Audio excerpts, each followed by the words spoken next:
Hello, everyone. It's time for the Captain Logan Show. It's been a while. Since Captain Logan has been a while. It's been a while. And tonight I've got a big panel for a fun 3-hour special. We're going to do a catch-up show. We've got a ton of news items. So instead of a lead-in topic, we're going to do all the lead-in topics for a few hours for you. We're going to do a couple of other fun things as well. To my left, I've got my son Jason, chat moderator, and he's the co-host. He's the normal guy for this show. Yeah. But we also thought we'd bring in help to help make it longer and to ensure that we don't get to every item. Behind me is my good buddy Chris, who is usually here on Tuesday nights for the comic show, so we thought we would invite him anyway, and because he bought me a big long box of comics that I'm going to go through at the end of the show. Yep. Or I should say, I handed him $100 and said, I can't be in town for this sale, would you go fill me a long box? And he was like, I mean, I guess! I hope it doesn't suck. So, I never made that promise. sorry, what was that, Oscar? There's just 100 issue 3s in there. I thought about that. Dude, that would have been the freaking best if you were like, I spent your $100 on this joke. I wish I was playing that long game. I can't decide if that would mean I would never ask you to do that again, or I would ask you to do that every damn time. I don't know. Sometimes you just gotta do it for the maybe you did do that. And also, just to round out the madness, we brought in my normal co-host for everything that's not this show, Austin the Day Ghost. Hello, Austin. Yes, so for everyone who hates me and is like, this is the one show you get away from me, I'm sorry. He's like, I'm haunting the Captain Logan Show. Ooh. Exactly, I'm here. Well, thanks for joining us, Austin. Austin is also usually here for our Tuesday night comic show, Comic Late Night Unlimited. That will be back again next week, hopefully, and we'll have like 3 weeks of books again to cover.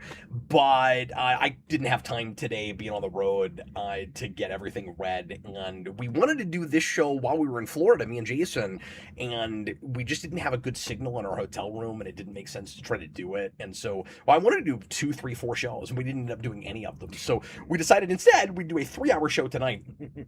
And a sort of a hybrid thing, because we're going to do the comics later. I thought about at least going through the books coming out tomorrow, and I was like, there's no way we have time for that with all the other things that we're going to talk about. So it's just going to mostly be the normal stuff we talk about on the Captain Logan Show, with news about superhero movies and TV shows and that kind of thing. A bunch of TV announcements we haven't had a chance to get to yet, with stuff that DCU is announcing. Boy, they're just throwing the announcements at the wall right now. We're going to have like 10 animated DC shows on at the same time if they all get made. It's going to be absolutely nuts. I mean, something that's on right now could end or get canceled before some of that stuff comes out, but like, I think that's the total number if you include the couple that they have running right now, My Adventures with Superman, and Cape Crusader. Yeah. And no reason to assume that either of those will be finished anytime soon. Did you just say absolutely nuts? Yeah, I did. I did. Well, and it wasn't on purpose, but I want to take credit for doing that. Look. Some of us intend our puns. That's all I'm saying. He did. Anyway, thanks for joining us live. We sure appreciate it. Thanks for watching this after the fact. If you're doing that, we're going to try to go ahead and start getting to the topics pretty soon. If there's something that you want us to talk about that we don't end up bringing up, or you want to make sure we get to something, feel free to front load it, because there's every possibility we don't get to everything on my list tonight. You can leave a super chat any dollar amount that guarantees that we'll talk about your topic or answer your question. And if we have time by at least the third hour, we'll do a normal 30, 45-minute Q&A section, but I can't promise that we'll get to that. So if there's something you really want us to talk about, throw it out, and we will get to it at some point in the show, whether it's related to what we're talking about right now or not. And also quick plug for Patreon, and thanks to all of our Patreon supporters. Patreon.com/Geekvolution. The $2 tier usually lets you ask a question for this show. The Captain Logan Show has been on a bit of a hiatus lately because we've been reviewing a lot of new movies, and there's still going to be some of that for the rest of the summer. So we'll get back to this show regularly, hopefully by September. and you can go to patreon.com and ask a question for that when it comes back. But also, I'm doing a weekly, or as weekly as I can make it, solo show for Patreon right now. I'll do it myself, which is kind of like this show, except with just 1 or 2 or 3 topics, and I'm all alone. As the name implies, I do that show live for everybody, and then you have to be a patron to watch it after the fact. And I've been doing those usually on Wednesdays, but occasionally I'll do them on the weekend, and I'll probably be doing one of those tomorrow night late. So come in for that, and go to Patreon and leave a question, and I will answer it. Anyway, now it's time for lots and lots of topics.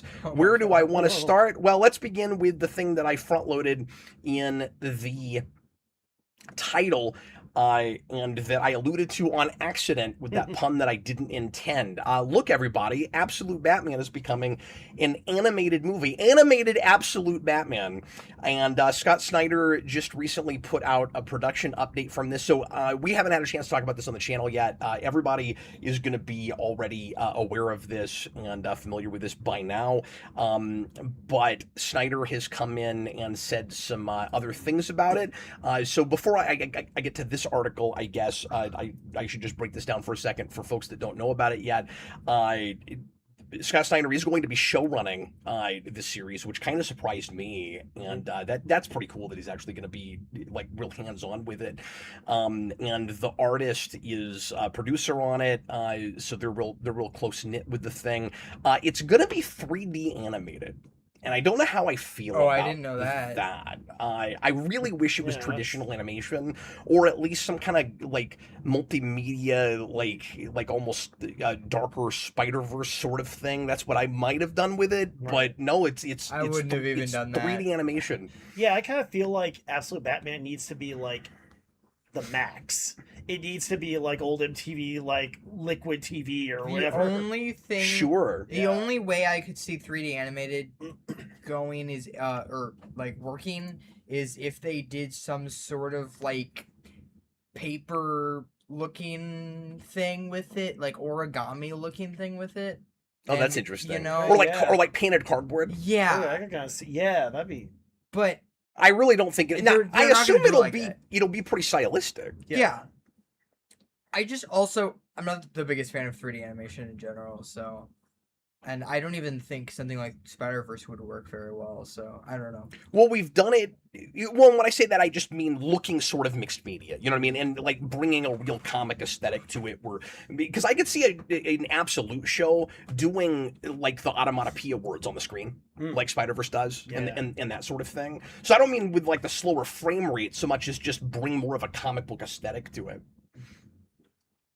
Yeah, it's hard to say. I think they're definitely looking at Invincible with making Snyder the showrunner. Oh, absolutely. But that show gets like a ton of crap for kind of lazy animation. So I'm interested, I guess, to see what that's going to be like for this one. I didn't know people didn't like Invincible's animation, because as soon as you brought that up, I was like, I wish they would look at that for animation also. No, people hate that animation. It's funny. Yeah, that's the thing people talk about constantly. It's like they put their money into like a scene, and then everything else is super bland.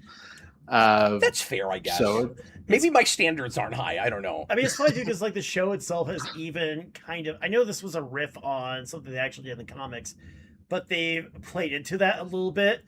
It's like, yeah, you can save money on animation if you have your character facing away from the camera and it's all from behind. I think that was in the. I mean, that was a riff on something that was actually in the comic, but it's still started playing into a lot of what the internet has to say about Invincible animation. Yeah, so let me look at this article and see what else Snyder's talking about with this. So he's telling us how far along they're not, I think, to kind of quelch people's expectations for it coming out like next year or something. Yeah, that would have to have like just been put into production, I would think. Yeah. And it was. He says, we've just started working on it.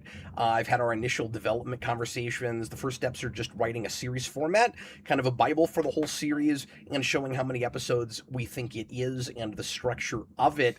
He says, I can't say enough good things about how creator forward they are. He's speaking to James Gunn and DCU about how hard they work to make sure Nick and I can really be a part of the creative drive of it. We want it to be as though the comic is just almost a bigger, better, more robust version of the comic on the screen. I think he means the show to the comic. It really looks like the comic book come to life three-dimensionally in the coolest way. And since they're so early on in it, when he says that, I assume that there's been some kind of a visual pitch with it. Yeah. Also, Yeah, I'd imagine they probably have some ideas at least of what they want it to look like. And they probably hired like a lead animator There's probably a real who's got a And look. I've heard people criticize this announcement as being like, "Oh, so Absolute was just a like a gimmick to get adapted." I don't believe and that for a minute. I don't have that personally. I think that's being a little unfair. Like it's smart from a business perspective. It is. Adapting that because that's the big thing. I also rolled my eyes really hard when they announced it. Like I won't watch this. I don't care. But it's smart from a business perspective. Well, that's fair. I'll say, like, I'm interested in this. And of course, I'm liking the comic more than Austin. He dropped it. I'm still with it. So, like, that's where he and I are just on this property in general. I called this months ago. I thought there was a real good chance this guy greenlit pretty quickly, and just because it's the only big comic thing at DC that's done the guns it's done in years, like maybe a couple of decades. Like of course they're looking at that, and also DC puts their eggs in the Batman basket so much, both in comics and on screen, that like if something is hitting that hard, like of course they're gonna do it. And also, to your point, Austin, about Invincible, we're just in a landscape right now where the really hardcore, edgy, violent superhero thing is what is making the most dollars right now, both in comics, but especially on the screen. So they're not just looking at Invincible, they're also looking at The Boys. And yeah, well, it's also a case where both with Invincible and with this, where it could just be Western comics kind of moving into more of that anime direction. Of just, here is a run, like let's make this an animated series. Yeah, and if this helps start that precedent, like whether it's a thing that you want to see or not, that's a good step. I just hope they go to, I agree. The like some older stuff also, because there are like. A CG anime fan can complain in the comments. I guess he's already deleted his comment, but I'll mention what he was saying. Sorry, CG. It's just I read it already, so like I know you've axed it. Maybe you don't want to type, but look, I saw it. Okay, don't tell me it didn't happen. It happened, but no, he was just complaining about something being adapted that's this recent, and I get the kind of strike while the iron is hot kind of mentality, and like if the show follows the comics like pretty closely as far as the main through line of story, it can be kind of chasing it, which can sort of be fun for viewers that like know this comic is coming out and people are reading it, but they care more about animation than they do comics. Yeah. So like everybody can feel like they're on the pulse at the same time, and that like TV viewers that don't care about comics can be like, oh, I'm also participating in this big phenomenon. So I can see why DC would want to do that, but I also, with this format of let's kind of more directly adapt runs, I would like to go back to some runs that have been adapted poorly in things, or real truncated, or done real loosely, and like taking all the meat and the teeth out of a thing, and actually do the full run. Like, wouldn't it be cool to see this kind of treatment? I'm just throwing out like the first thing that comes to mind, because like obviously Marvel doesn't even have an animation department that's doing this sort of thing right now, but like if they did do something like this for, say, Walt Simonson's Thor, or for like go back that far and do some stuff, be really cool. Yeah, no, for sure. That is one thing. So, like, part of my issue with them announcing this was just in the group that they did. I do hope that this is the beginning of DC like really tapping into animation, and is just the beginning of them announcing more animated projects. One thing that made me worry about, Austin, if you're in the camp of I'm not excited about Absolute Batman or Absolute in general, is that if this is real successful, they'll just do a big Absolute shared universe, and that'll take up a lot of real estate that could be used for some other stuff. And I'm of two minds about that. Like, I think that could be really cool, and also I think it could like kind of sideswipe some more traditional things that I would like to see. So I'm very much of two minds about it. Like I think these things, if they did Wonder Woman, if they did Superman, like I think these even like, could you imagine like a Martian Manhunter miniseries? Like, could be absolutely nuts. I would love to see that stuff if it's great, but then also I'm gonna miss the stuff they could be doing. Yeah, well, I know, like, with Wonder Woman specifically, like, she's never had an animated show. Absolute should not be the first Wonder Woman cartoon ever made. Like, that's just wrong. Like, I would be fine with adapting that at some point, but like, that shouldn't take. Like, that shouldn't come first, I don't think. But no, because it's like that's the day that was announced with history. Is the thing where it's like, if Absolute Batman is great and they decide to do a shared universe, it would be very strange to be like, well, we got to put Wonder Woman off for the next 5 years so we can make a more traditional Wonder Woman show to then do that. So like, I agree with you. I I really do. And I also have this problem where Absolute Wonder Woman is not my favorite Wonder Woman, and so like I mind it and I don't mind it. But like, also for me, it was like, we're doing a bunch of animated shows. Here's another trailer for the new Cape Crusader. We're doing Absolute Batman. We're doing a Joker show. I'm like, okay, can we do not Batman stuff? Yeah. Oh, you're doing a, like, for little kids crypto show. Like, that's fine. But like, can you do anything that's not Batman, please? And that's also been done. Like there was a crypto show, and I know this will be a very different probably, but it's supposed to be for little kids, so it's for a similar audience, and it's like they're really kind of saturating the crypto thing, and I can't decide it's because, and I'm jumping ahead because I was going to talk about that show too, but I can't decide if it's because crypto was a big standout thing in Superman, or where they have decided it should be and they just keep throwing it at it. Like, I can't decide. It's the second one. It's that second one. That's also an easy thing for little kids if you're putting out like a little kid show. Can I say something about this announcement? Because I love this idea, and I haven't even read Absolute Batman, but I just really like that that Batman suit. It's a good. It's got axe as the bat. Yeah, it's really cool. Yeah. But I just want to say something about announcements in general. Stop announcing things when there's a really, really good chance that it just doesn't even happen because you're at the very, very preliminary stages of something. Like, I hate that, and I need them to start announcing things when, like, there's more of a chance that we'll actually get that. That's fair, yeah. I definitely agree with that on the movie side. I think with this stuff is kind of lower impact enough that it's more likely to actually get made. Like, I think, Austin, tell me if I'm wrong about this. I feel like the track record has been better with announced shows, even early in development, as Jason's talking about, actually getting made versus movies.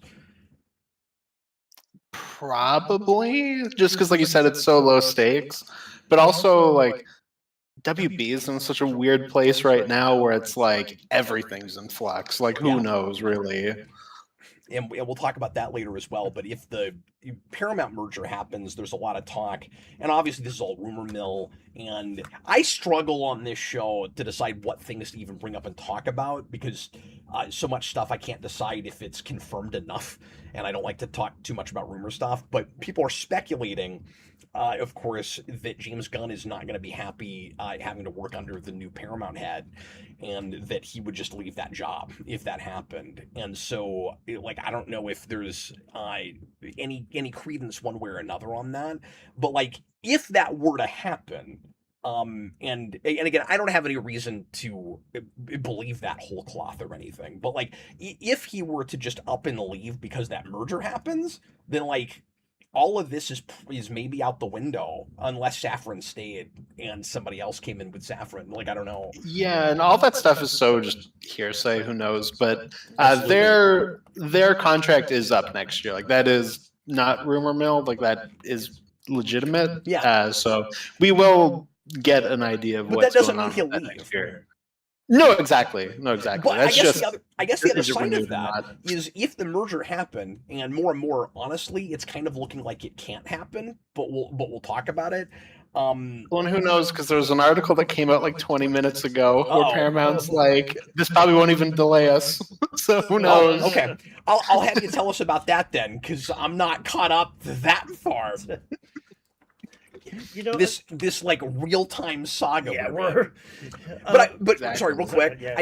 I was, and then I'll totally go to you. Right, But yeah, you're good, you're good. I was gonna say, it's also entirely possible if the merger happens that I forget his name, but that the Paramount head fires gun. Yeah, Allison, I think his name Like is. that, David yeah, that's his Allison? name. But that could also happen. Like it couldn't be just Anything can happen. gun wanting to Yeah. leave. It could be they don't want him. Like, who knows? Yeah, exactly. They Who could knows? they could just look at Supergirl and go, yeah, that's not working. Yeah, no, it's exactly. can Everything's up happen. in the air. What do you say? Yeah. I was just gonna say too, another thing that not only are you having like the dark and gray superhero stuff too, I want to kind of go back to that and talk about how you're also seeing a big spike in like adult animation that you haven't really seen before. That's also kind of influenced by like anime. Like you've got your Vox Machinas, your Mighty Nine and stuff like that too. You've got, of course, Invincible, but you've also got like even like the different side of thing. You're like Hazma Hotels, you're a Hell of a Boss and stuff like that too. So right now, the one thing that does make me think it will happen is that it's hitting a lot of trends. Like That what will happen? the Absolute series. I'm bouncing around. Sorry. The Well, I Absolute mean, Batman, yeah. oh, you just mean that? The series Well, itself. there's no way that gets canceled. right, exactly. Yeah, so Like it's that'll be their big flagship thing. exactly. For a while, It's like- hitting a lot of trends, like just kind of all like right in the middle of a lot that's happening right now. right. So yeah, I mean, it's kind of hitting like a weird zeitgeist in a lot of ways too, and of course, like I said, we'll see with Paramount too. Who knows? But I think the main reason, yeah, that's true, and like we said, kind of chasing Invincible's tail. yeah. But I also think honestly, two main reasons that show's getting made. One is just the sales in the comic side. yes. You just haven't seen that in so long, and like breaking records, Right. and that usually translates because it's getting people in the comic shops that don't usually go, Yeah. and so it'll probably do well. And then the other thing is just Snyder. Yes. I imagine he went to them and was like, I want to make this. And it is cool that they are letting comic people show run things. Like Tom King is the showrunner for that Mr. Miracle show. Yeah. Matt Fraction was on for Hawkeye when that hit too. Matt Fraction, but Yeah, now I David think he might have just been a consultant, but I know he worked on that. Yeah. But yeah, Sure, but There usually was at something Marvel that's recently not too. happening, Exactly, and that's yeah. Austin's point. Yeah. yeah.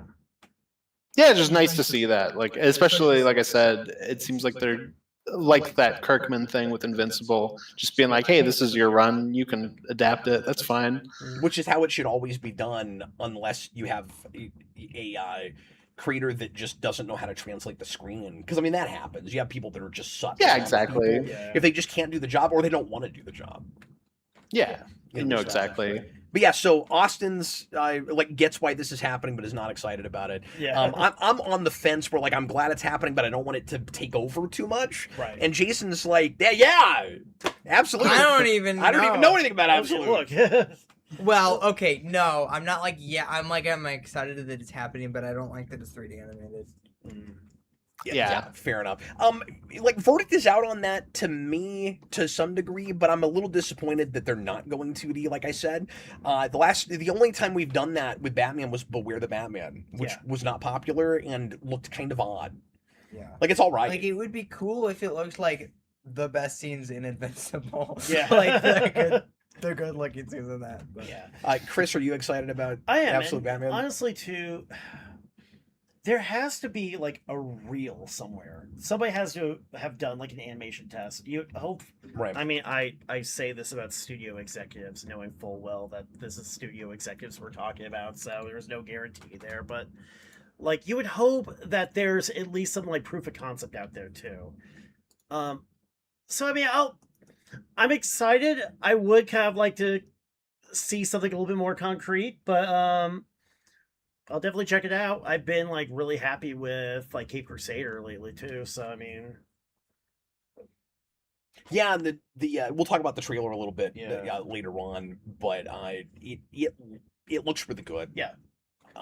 Season 2, and Oh crap! I they've didn't got watch it. they've got so much going on. It's like they brought in every villain they forgot to do first season. Oh, Yeah. crap. It's like everybody's, and they've got like a Rocketeer looking Firefly. I It's know, yeah, awesome. that's cool. What? Yeah. Yeah, it looks really cool. Um, And I'm so stoked. I guess we're just talking about this now. Yeah, sorry about that. I I'm jumped around. so stoked for their Joker Yes. because yeah. they're doing a it a very girl? No. Oh, wow. Because why would you think it'd be a girl? Because they keep gender swapping every. They have done that a couple guy. times. They Mad like- Hatter's they a have- girl. But we had a Harley Quinn that predates Joker in the first season. That's It, true. it wasn't going to be a woman. Yeah. But anyway, their Joker is like first issue Golden Age Joker. Yeah. That's And cool. it's so Yes. freaking cool, Yeah, and I yeah, love that's his right. voice. It's really understated. Anyway, I'm actually pretty excited for I mean, I it. did like middle-aged Lady Penguin a little bit too. That was really funny. First season I liked. Something about the trailer for second season makes me think it might be a little bit more focused. Yeah. Sure. And like it might still be pretty episodic, but there might be a little bit more of kind of a more permeating idea through it. I don't know why Well, I I'm don't having think that with it. They really but thought Cape Crusader would it might be also more just, than a novelty, if that makes sense. They're like, this is. I've used the phrase like proof of concept like 10 times during this, but like, I think it was just we've got this idea, let's do it and just see if we can make it work. Yeah, and it did. And then they're. well, I'm trying to not make it saying the better. first season was like all over the place. No, or yeah, anything. yeah. But I'm I don't just know, I saying just maybe a got the little sense more. it looked like rope more. over it. You think? Yeah, no, especially because like it made me think of the trailer for the first one, where I'm like, okay, these are probably individual episodes with each of these villains, like, and we're doing like hard swings on some of them. Like Yeah. Riddler and Poison Ivy seem to be some sort of like couple. We've got like a gender swap, Oh, I Mad didn't get Hatter. Like there's, I think that Okay, a there you go. Rocketeer looking guy is actually Scarecrow. Oh, If we're really? I thinking, thought it was- if we're I thinking of the assumed same Firefly. character. Yeah, because Firefly's in season 1 and dies. Oh, I and, forgot about that. So I'm not I remembering think that it's very just the well Scarecrow. because Yeah. the way we do shows now is we make you wait 2 or 3 years, and I've slept since then. I don't remember what happens in the first The season. best thing about Except that I've seen that season show a is couple onomatopoeia. times. That's the best thing. Yeah. Oh yeah, that was awesome. Yeah. So yeah, it definitely seems like it's in that same track of like they're just taking like weird swings on characters, and I'm interested to see what that looks like. Well, Yeah, I'll have to watch that on the break, I guess. I don't know. I watched it one time in my car, and so I missed some of the things that Austin's talking about. But anyway, so next up, let's hit these other series that are one's also Batman related and one's crypto. And Austin's like, can we please get away from Batman? And like, I like crypto, but it's for kids, so I need things for me. Well, we can't, Austin. We can't now. Crypto does have a really funny description though, which is just crypto hanging around with a gang. Like all I could think of during that is just like it's crypto with the Clockwork Orange gang. That's great. He's doing ultra violence with his droogs. Well, that's really all Exactly. that we know and all that we need to really talk about with that, I guess. So we can just say we've talked about that, Yeah. Austin. I was going Yeah. to hit this Joker thing first and then get to that. But yeah, the premise doesn't sound like it lends itself to a little kid show, and I need to see what it looks like and what exactly they're doing with it, because the idea is supposed to be. This sounds like such a one-note idea, like a thing you do in a movie, not a series. That crypto is An episode. Yeah. that crypto is hanging out. Well, I can see how you could stretch it for a longer story, Austin. It's like crypto is hanging out with, and it's not supposed to be like a successful gang, Austin. It's supposed to be Yeah. a What? a like a gang of wannabe criminals that are bad at it. I'm Oh. thinking like the Amoeba Boys and Powerpuff Girls or something, Jason. And they're hanging out with Crypto, and then Crypto is supposed to just through his like kind-hearted doggedness, like redeem them somehow. And I'm like, okay, well, that's not a whole show. And you just told me what the entire arc is. Crypto flies That's in, for little turns the kids, chair though. It'd probably backwards, be very, flips hat very around. outward about that. I'm sorry, Austin. What was that? I think that's just for like really little kids. It'll probably be like really outwardly like. And now Crypto taught us to be good. He taught us that stealing cookies is wrong. Thank you, Crypto. I hope it's step by step every episode. They're just getting like slightly closer to redemption one by one. Where it's like, yeah, you know what? You shouldn't kick puppies. Crypto is one of those. And then the next episode, it's like you said, don't steal cookies. And the next one is like, don't steal cash out of your mom's wallet. Look, this I dog just want that to has remake laser the eyes. Clockwork Orange in 8-minute chunks. Exactly. They made Put Superman a the dog. things in Crypto's eyes. I'm singing in the rain. Crypto just is like, hey, everyone, I know you're tempted to copy Why his is Crypto talking? Hey, kids. How's it? Well, bring back the Rock. Yeah, He can be Crypto again. exactly. Crypto, there's a lot of precedent, or there's some precedent, I should say, for Crypto talking. He probably won't in this because the other part of the like log line or the pitch with it made it sound like it was probably more or less the James Gunn Superman Crypto, where there's a lot of synergy happening like with that character right now. So they want it to be that like kind of misbehaving, like messing stuff up Crypto. And I think it'll still be that version. And actually, wait, is the gang human? Is this just like a I dog think- telling like? I don't know. It's such a weird premise for a little It's kid like show. it's like Lassie too. It's like what's that? Timmy fell down the well. What's that? I shouldn't steal cookies. What's that? Timmy got arrested again? Timmy got Timmy. Second time this week? Let's go push Billy down the well. Good job. Good job, Crypto. It's Let's all go right. do Crypto it. flies to the bail bonds office. We need to pay Timmy's bail. Yeah, I'd rather watch that than Paw Patrol, to be honest. That's the opposite of Paw Patrol too. This is the I know, like, What was that? What was that, Crypto? The jewelry store guard is at lunch. All right, Crypto. This is what the prison guard shift change is. Crypto, here's a Molotov. You're going to throw it through City Hall's window. We're going to start the revolution. What was that, Crypto? The mayor is dead. We rule the city, Crypto. Who killed the Crypto? Oh, you can't tell because you're a dog and can only bark. I didn't hear a thing. I think, yeah. We use Crypto because of plausible deniability. Exactly. The reason This is slowly turning into like the son of Sam too. This is... Austin, I I'm know a lot suddenly of these- excited about this show. That's what I was gonna say is I know a lot of these shows, Austin, we don't tackle right away, or we never do like full overviews or like episode by episode breakdowns. I think this show you gotta do a blind commentary. we should do either blind commentaries or episode by episode breakdowns, so that Yeah. Frame by frame. no, so that we can translate it to what the show should be. Oh my god. We're just script doctoring it all day long. Exactly. is it This made- is the less wholesome Is version. it made by the Batwheels people? Or is it a completely different thing? So it's important I'm to not note sure. that most of these shows, we don't really know who exactly is going to be working on them yet, like animation-wise. Now, as far as the Joker series we're about to talk about, we do, because that's going to be in a American anime. Like, it's actually a flat-out anime. Yes. Oh, I didn't realize that. Yes. Yeah, and the premise sounds cooler now that I know it's an anime. I think it's actually kind of a cool idea for an anime if you're gonna do more Batman stuff, Austin. But anyway, we haven't even been told yet if all of this is HBO Max or if any of it's gonna come out some other way. I'm gonna assume just Max, but we don't Probably actually Crypto know could that. be like on Cartoon Network, I guess. Who knows? Adult Swim. It could be, Yeah. but the previous regime did the little kid shows just on Max, and they didn't broadcast them like that Aquaman, Yeah. like that weird Aquaman thing nobody Yeah. watched. That it's no longer available. Exactly. There was an Aquaman show? What? I know. Not It anymore. was this horrible looking, like a little kid Aquaman show that nobody saw.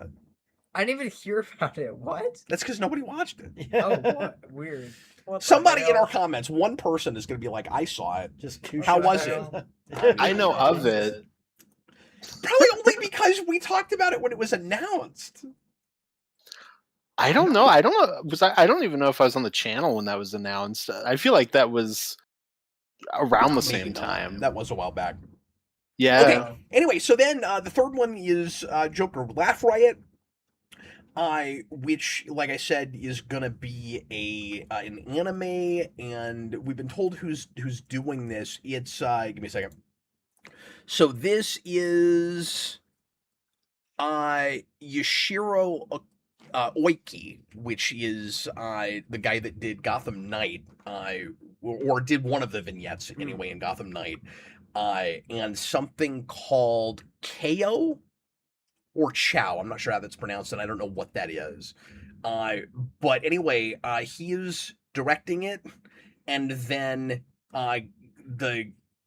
Jim Krieg, the guy who did Gotham by Gaslight and the new 3-part Crisis, is executive producer, and hopefully he's not writing on it, because those things aren't great.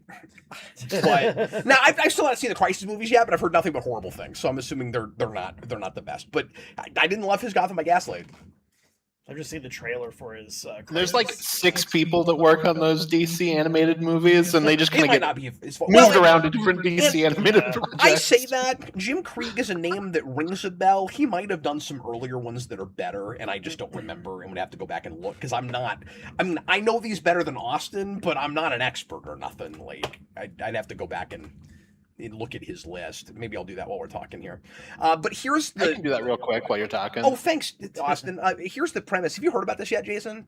No, I didn't even know this was the thing. So this is the logline for it. In Joker Laugh Riot, Batman is murdered.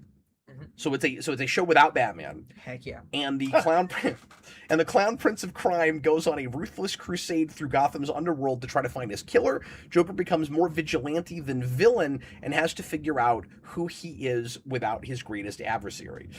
When I first read that, I was immediately, and I mentioned this to Austin, reminded of Batman White Knight, when Joker kind of becomes his sidekick and is sort of, in a weird way, going straight, and then is kind of, I think he's doing some solo stuff in that too. But the more I've thought about it, I don't know that it's really gonna be as much of a like Joker, like full on Joker redemption story or Joker going sane sort of story, so much as just the idea that he's so lost without, in his mind, his other half, that he doesn't know what to do with himself, and he's like lashing out and angry and has to try to take out whoever it is that did that because he feels incomplete without Batman.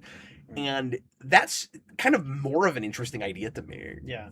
And we've seen like Joker stories where he's gone after like other villains before too. Not necessarily for any like vigilante reasons, just because like fighting with Two-Face. Yeah, I like the idea that it's not because it makes him sober or something, but that it's because he's bored almost.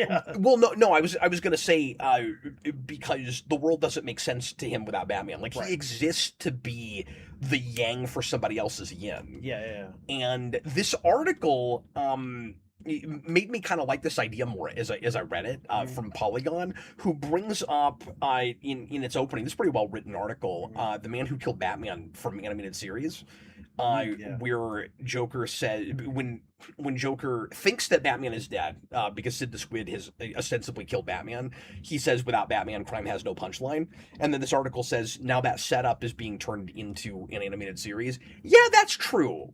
And that is kind of a cool idea. Yeah. That you start with that idea of, and I wonder if they were thinking that or not when they pitched this. But the idea that like, what if the Sid the Squid thing had actually happened, and Joker is because you remember Joker in that episode, like is so upset that Batman's dead, he puts the guy in a box. Yeah. They have a great funeral scene too. And so I think there's a story there. So I have a couple thoughts about this. I like this idea. I like the plot. I am not the biggest Joker fan. I don't know how well he can hold a series by himself, just depending on what kind of the Joker this is. Yeah, of course.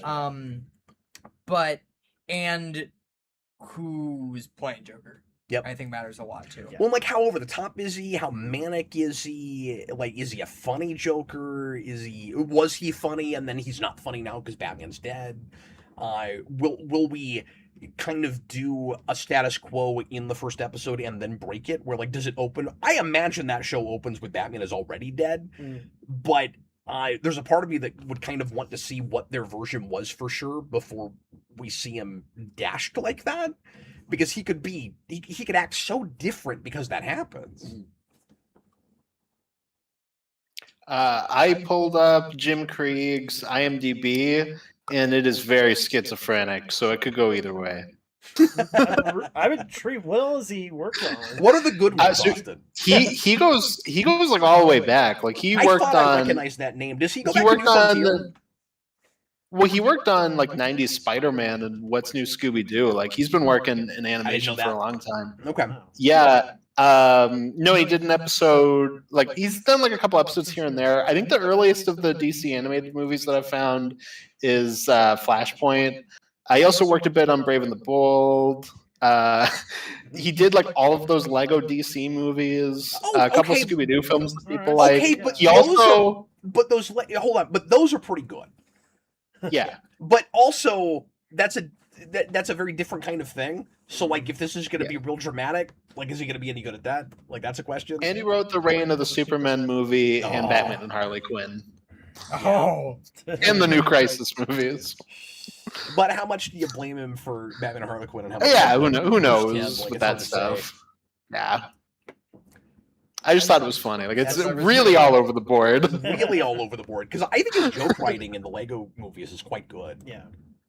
No, and IMDb said the Spider-Man stuff is their Venom saga and Secret Wars. So Okay, who that's some of the knows? best stuff in that show. Yeah. Yeah, so who knows? We'll see. Interesting. Well, and again, he's just serving as producer. He may not even write on this. Like we don't. Yeah, we exactly. don't know for sure. Yeah, But thanks for doing that research, you're welcome. Jason. We had a couple of super chats. yeah. Uh, You want me to- or if they're related to this, let's go ahead and hit them. Okay. Or if they're short, They go ahead and are. hit 'em. They're short. Okay. Well, Do that real then- quick, yeah. and then we'll move on. Well, one super chat has to do with something that we haven't talked about yet. Let's wait on that then. Well, are we talking about the Mr. Miracle thing? No, it's not on the list, All right. so you can mention that real quick. All right. That was announced earlier. We've known about that for a while. Okay, well, Robert Wilde says that Right. I hope that it's great. It has potential. Yeah. But I wasn't going to talk about that as a news topic because we've known about that. Well, it's still a super Yeah, chat. and No, I know. we should probably get castings for that soon. The animation, we haven't seen it in movement, but like, just still, like, it looked pretty good. It is weird to me that they're adapting Tom King New God stuff before Jack Kirby Fourth World stuff, but like it's whatever. Like it could be Yeah, cool. and that Mr. Miracle book was, I mean, that hit really hard when it hit, and it was Yeah. really popular, and it's still, like, it doesn't get brought up as much now because Tom King is still writing. Tom King has done some stuff. A lot of Tom King's more recent stuff hasn't gotten the same amount of praise, and I think it's kind of, he's had a lot of, like, Because it's been bad. yeah, I was like talking around. That's like, I don't want to be like, man, Tom King sucks, man. But like, I liked Mr. Miracle a lot, and Yeah, I never finished it, so Yeah. I don't have a dog in that right now. But yeah, it's one of those that I've kept reading a lot of Tom King stuff because of Mr. Miracle, and like, it sort of tricked me into thinking that like, I'm gonna like other things Tom King does. It's like, this is another King Mr. has Miracle, some good everybody. We stuff. got this. sorry, what was that? I said Tom King can have good things. Like Yeah. I'm not like 100% against Tom King. To quote a Guardians thing, he is not 100% a dick, but he does have things that are questionable. Yeah. I mean, I liked his But vision. the problem is, Mr. Miracle was like 8 years ago. Yeah. I mean, look, Right? this is that's wasn't that 2 quite a weeks while of back? Chris time. That's No, I know, but my point is, he's written a lot of stuff since then. yes. And the only thing that's been, in my mind, that I've read Mm. pretty decent is Supergirl. Yeah. Like, I didn't like his Rorschach. I thought Dangerous Street, or whatever that was called, was, like, the most boring thing in the We history of liked his boring vision. things. Vision was good. Sorry, what was that? We liked his vision when And we his reviewed vision was before Mr. Miracle. Yeah.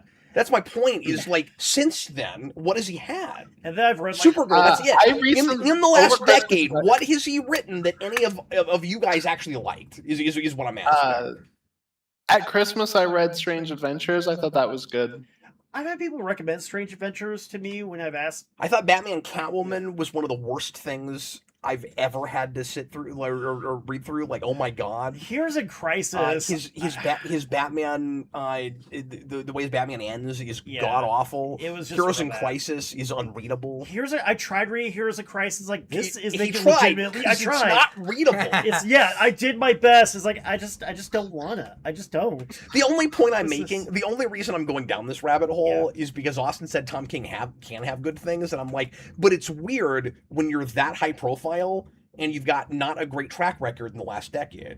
And I know not everybody feels the same way about all of his stuff, but like a lot of people, I think, are in the same boat I am with him, where he had some big hits in a row, and it's just been a long time. Well, he wrote Grayson for the new.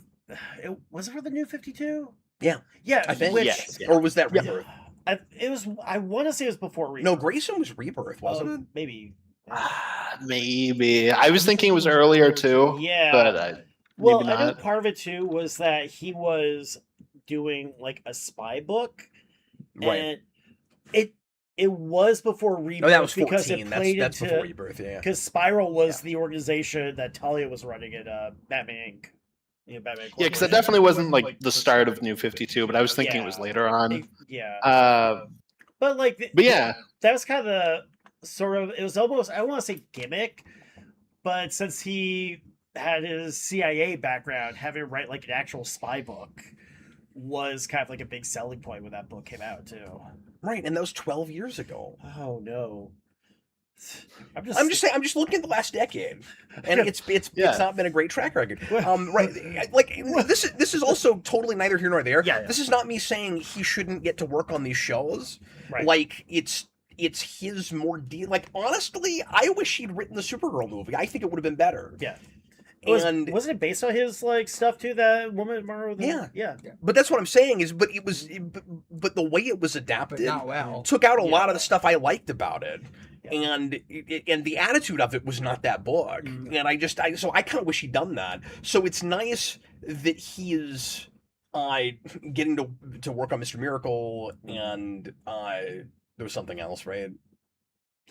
He is a writer on Lanterns, but like not the showrunner. He's just a writer on that. He was writing a New Gods movie script. Sorry, for a second. There's so much that was so long ago. That's definitely can't. But anyway, there's so much swirling in my head right now. I thought that he had like another project that they were adapting directly from his stuff, but I guess it's just that in Supergirl.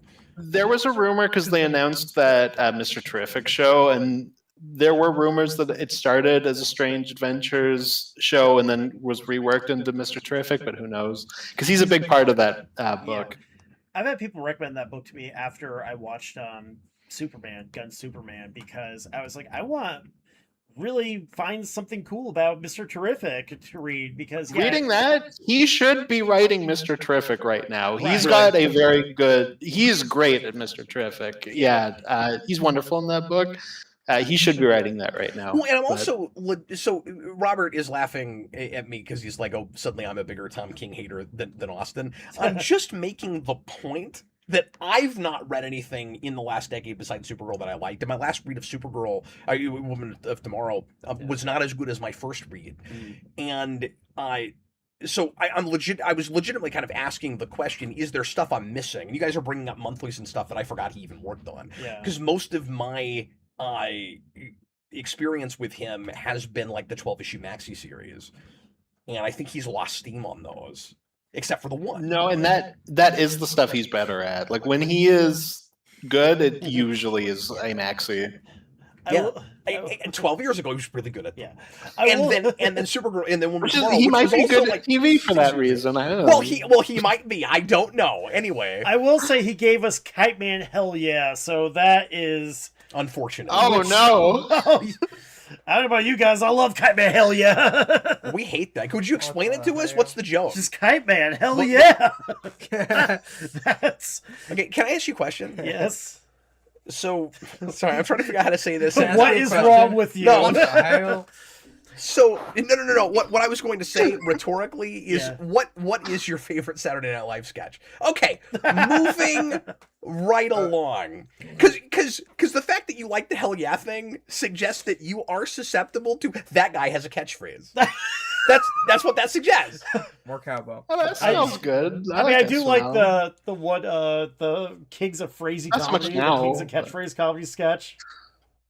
It was rhetorical. Yeah. Do It I? was rhetorical. Nah, Do you want me to do this other super chat? Let me go on to the next thing real quick, and then we'll go back to that super chat, just because Austin mentioned it, and this is almost a segue. Sure. So we do have a newly announced live action Mr. Terrific show spinning out of Superman, and I was a little surprised that this is happening as quickly as it is with the Jimmy Olsen announcement. I feel like he's greenlighting a lot of stuff, and a lot of stuff specifically like spinning out of Superman. And if I was I gonna expected this earlier, honestly. Oh, really? Everyone was talking about Mr. Terrific after Superman. I was Yeah. like, I feel like in like a month or two, we're going to get an announcement of some sort of Mr. Terrific just given that project. they're doing the Jimmy Olsen thing, I thought this might be later. I thought maybe he would show up in the Yeah. second Superman movie and they'd develop him a little bit more and then they'd give him a show. No, and that's but- fair too. And that's not me saying that I'm not interested in this, because if I was going to spin anything out of that, it would be that. I mean, I thought he was great, and I could totally see that actor carrying a show, and it would be cool to see some layers to him, and his not just being kind of like stoic comic relief. Yeah, Mr. Terrific is like a whole thing with his dead wife, and I'd be interested to get some of that. Like, there's a lot of drama to get out of that in a TV show. I think it could be really cool. You're telling me Mr. Terrific has a dead wife? It's true, yeah. What the hell?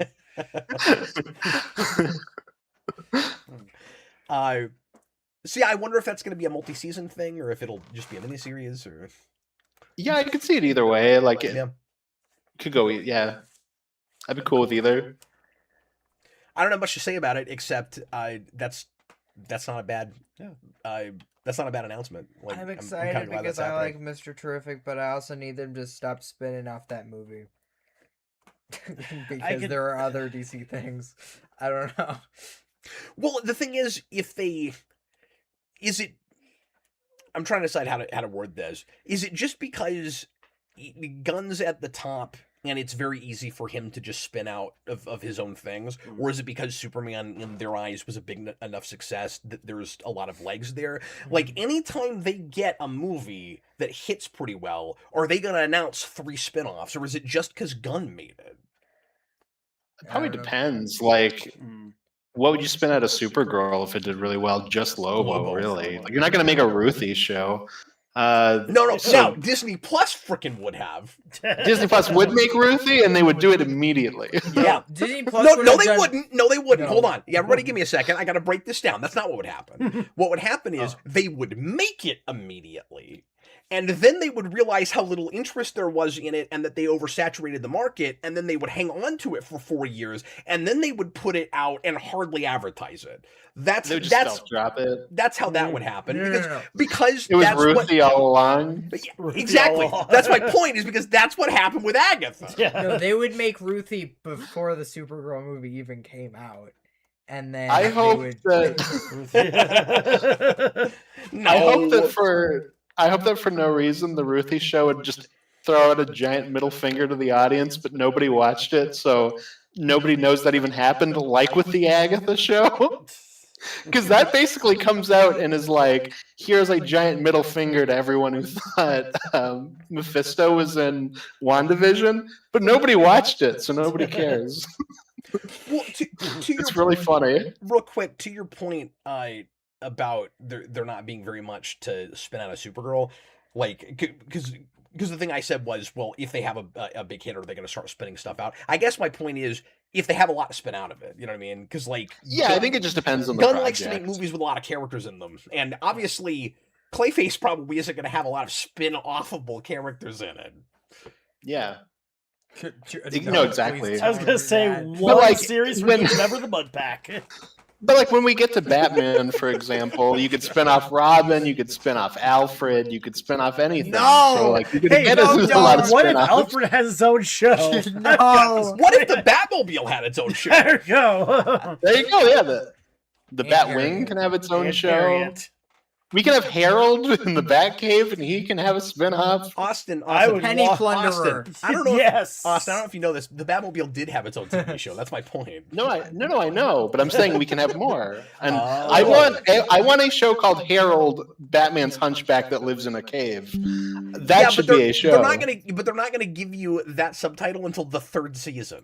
No, exactly. Oh no. And that'll be the Well, season yeah. where he has to fight the Watchmen. It'll be great. Yes. But it's a Saturday morning Watchman from the YouTube, from the So- Newgrounds. Yeah. So Austin, do. you've got to stop pitching stuff because sometimes you'll say that beautiful, brilliant thing that I know will never happen, and it makes me sad. And I'm just. So DC, put me up to bat. I'm ready. I'm ready, So coach. upset. That? We're not gonna get the Harold Watchman. Oh yeah, no, I watched the crap out of the Harold versus the Watchmen show. That's the.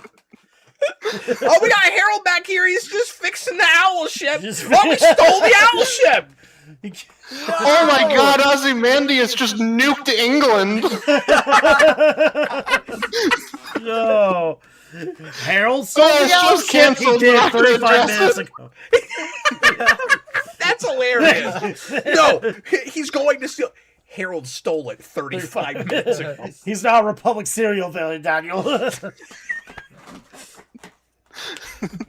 He's not your average hunchback. Chris, that one deserves a handshake. Thank that you, was sir. really Thank freaking you. funny. Okay, moving right along. Why don't you go ahead and give us that super chat? Oh, sorry. Before that, the only other thing to say about the Mr. Terrific show is that it's being written by or showran by the guy who did the Sandman show for Netflix. And I thought the writing in that was decent. Yeah. So I And think he has a history in comics, if that's the person I'm thinking. Oh, it he is. does. Sorry, Yes. I'll find the name here. He is one of those guys that's bounced back and forth between comics and TV. So that is another example of technically giving somebody that's worked in comics one of these projects. Sorry, did you mention what he worked in? What he worked on for comics? Offhand, I can't remember. I think he's one of the co-creators of the Young Avengers and Kate Bishop. Oh, yeah. Okay. Okay. Yeah. And that's like I think it was more Marvel that he did comic stuff. and that's only like 12, 14 years ago. Alan Yeah. Hyneman. Alan Hyneman. Okay. If that's the person I'm thinking it is, And- I yeah. think it is. I think it was for that show. And the Watchmen show, like for the most part, is pretty close to like the original, series too. The original DC series. What are you talking about? Oh, the Sandman show. You said Watchmen. Oh, So I was very sorry. confused. Yeah. I was confused. I The was- Watchmen show was HBO nothing show's like not that. Yeah, close no, to- that's That's right. Lindelof. That's Yes, Austin's it's Lindelof. favorite showrunner, Damon Lindelof. It's true. So One of my many nemesis. Sandman was close when it wanted to be. I think is the Yes, best that's way to put it. it, But yeah. but I enjoyed it overall. Yeah. Minus the Patton Oswalt of it all. But Yep. Oh my God. No, Anyway. no. I know your feelings on Patton Oswalt. Go ahead, Sorry. Jason. Just get him out of my everything. Patton Oswalt can play Mr. Terrific's dead wife. Oh my God, Austin, get out. No, they're gonna. Hi, it's me, dead wife. No, you know what they're gonna do? They're gonna give the T-spheres a voice, and it's gonna be free. They're gonna have like an AI voice, and it's gonna be Patton Oswalt. Well, that's what he'll do. He'll be like, I'm going to give my T-spheres the voice of my dead wife, Patton Oswalt. One T-sphere is Patton Oswalt, the other one's like No. Brian Posehn. The... Okay, give us the super chats. Yeah. Thanks, So, we have $2 super chat from Senior Sticks. Can the show be 5 hours?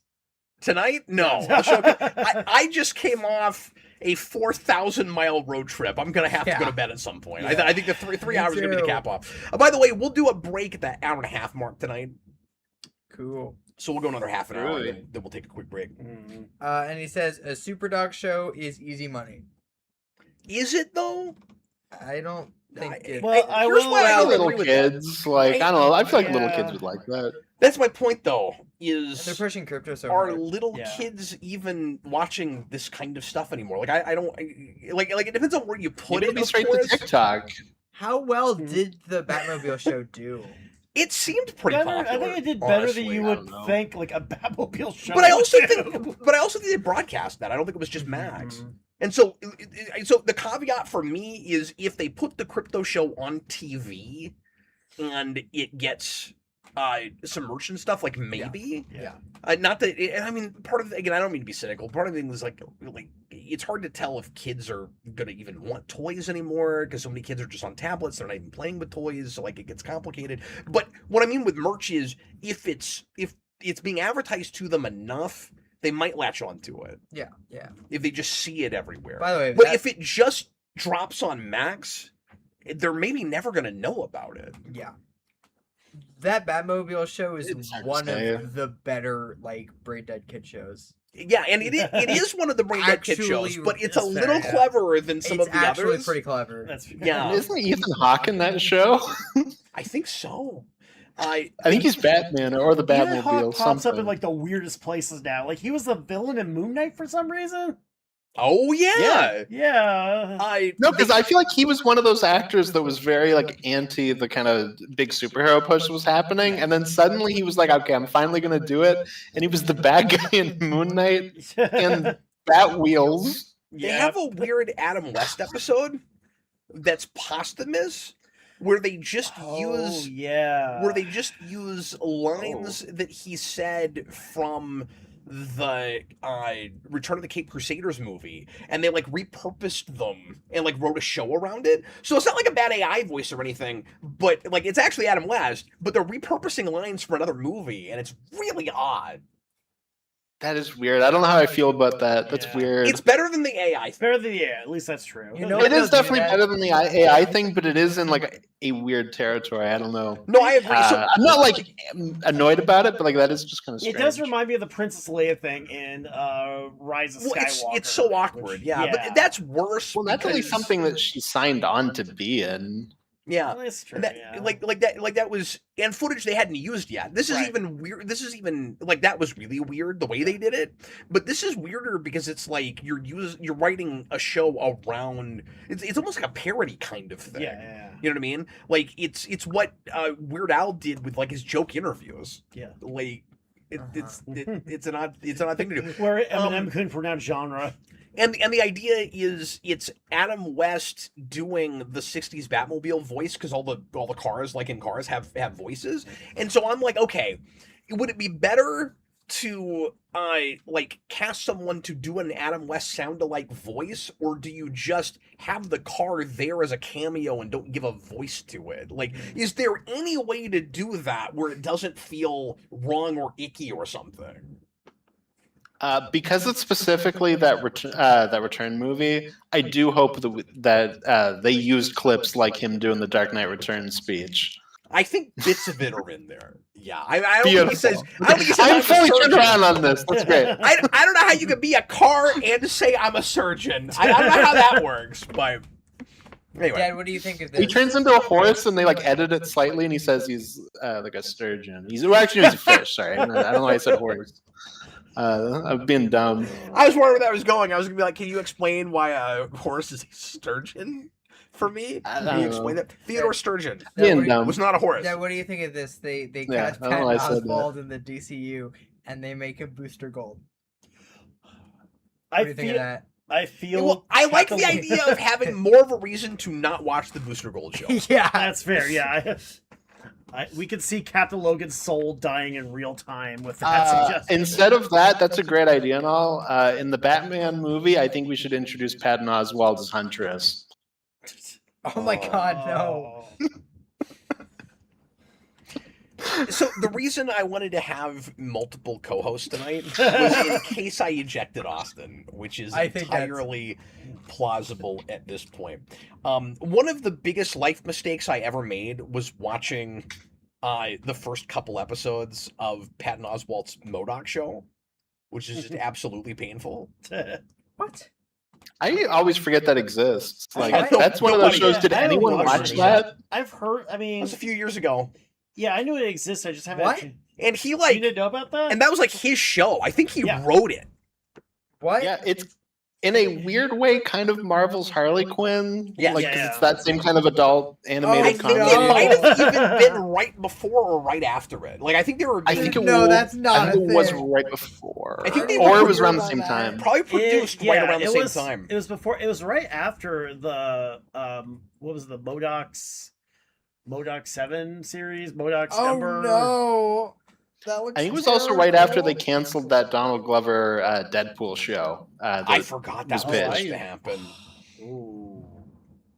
I Okay, forgot that too. give us that one last super chat. real Yeah, quick. another super chat from Senior Sticks, $2. When is the Pennyworth reviews? It is Batman. No. I was like, Probably- no. I like would I ever do that? I don't know. Like I did the pilot when it came out. It was better than it had any right to be. That's not a thing I would do blind commentaries on because I just don't think it would watch great that way. So like I would probably have to watch the whole thing.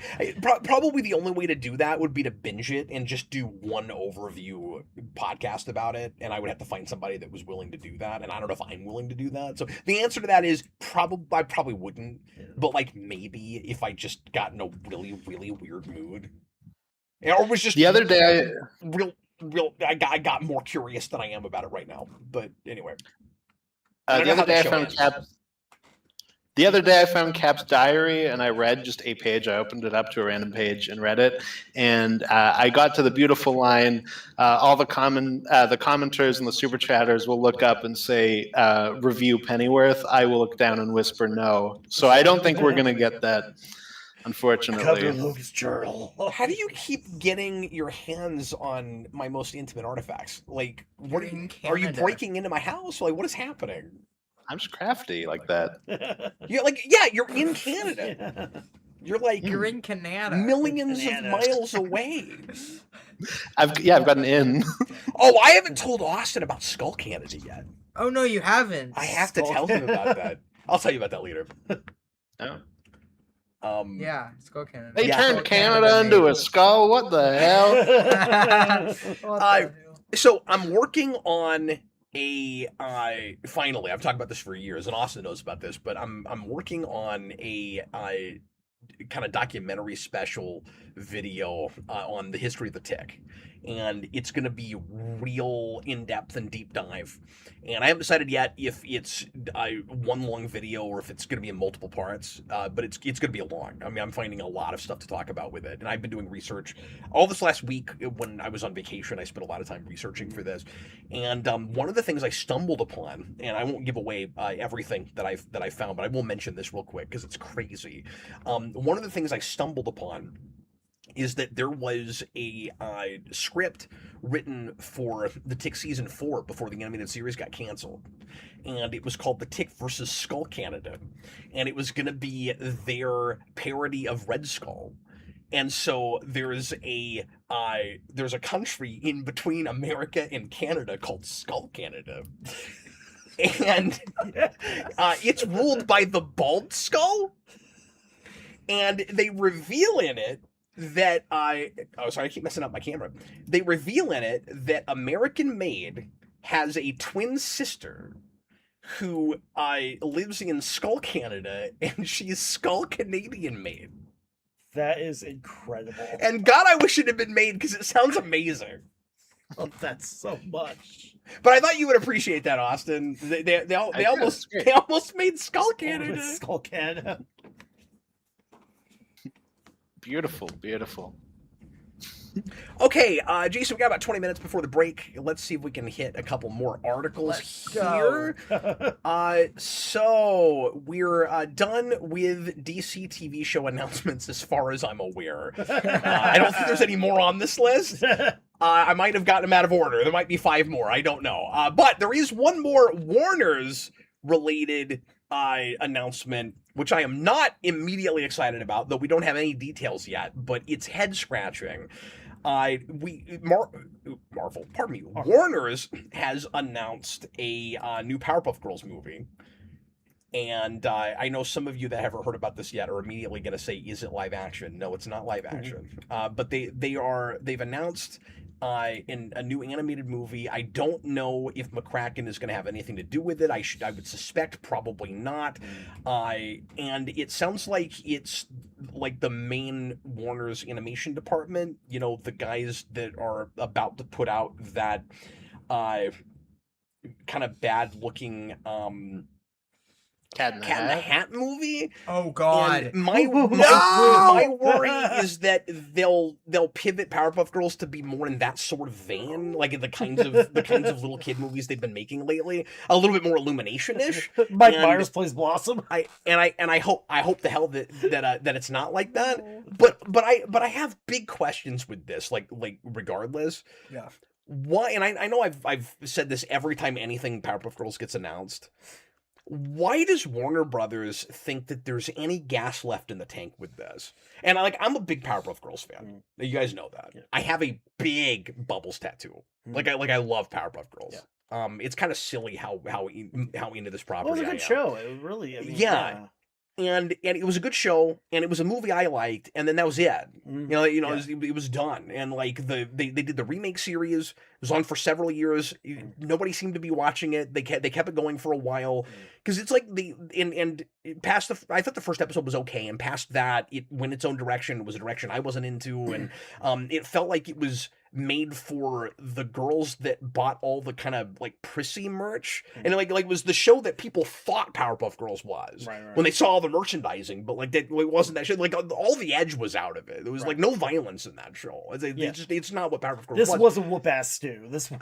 Yeah, precisely. So anyway, then they tried to make that stupid CW live action show, and every now and again there's just another attempt to bring it back because like regardless of the changing of the guard and like Zaslav at the top and all of that, it's like there's still people there, or people that just have a long memory but aren't paying attention to what's happening now, that are like 25 years ago that was the biggest game in town with Cartoon Network and with kids entertainment. It's like, guys, that was a quarter of a century ago. Like nobody cares anymore. Like can you get little kids into Powerpuff Girls again? I don't know. Like maybe it's weird because there's still a lot of merchandising that happens, and I don't know who's buying it. Like I don't know if there are little girls that just think it's cute and have never actually seen the show, but like the movie, the actual movie we got bombed when Powerpuff Girls was at the height of its popularity. Why in the world would you think you could put out another theatrical Powerpuff Girls movie? Yeah. 23 years after. It doesn't make any sense at all. I know McCracken's pretty much moved on too. Like he's been trying to pitch. Totally. Yeah, he's been trying to pitch like original stuff that. He has not moved on.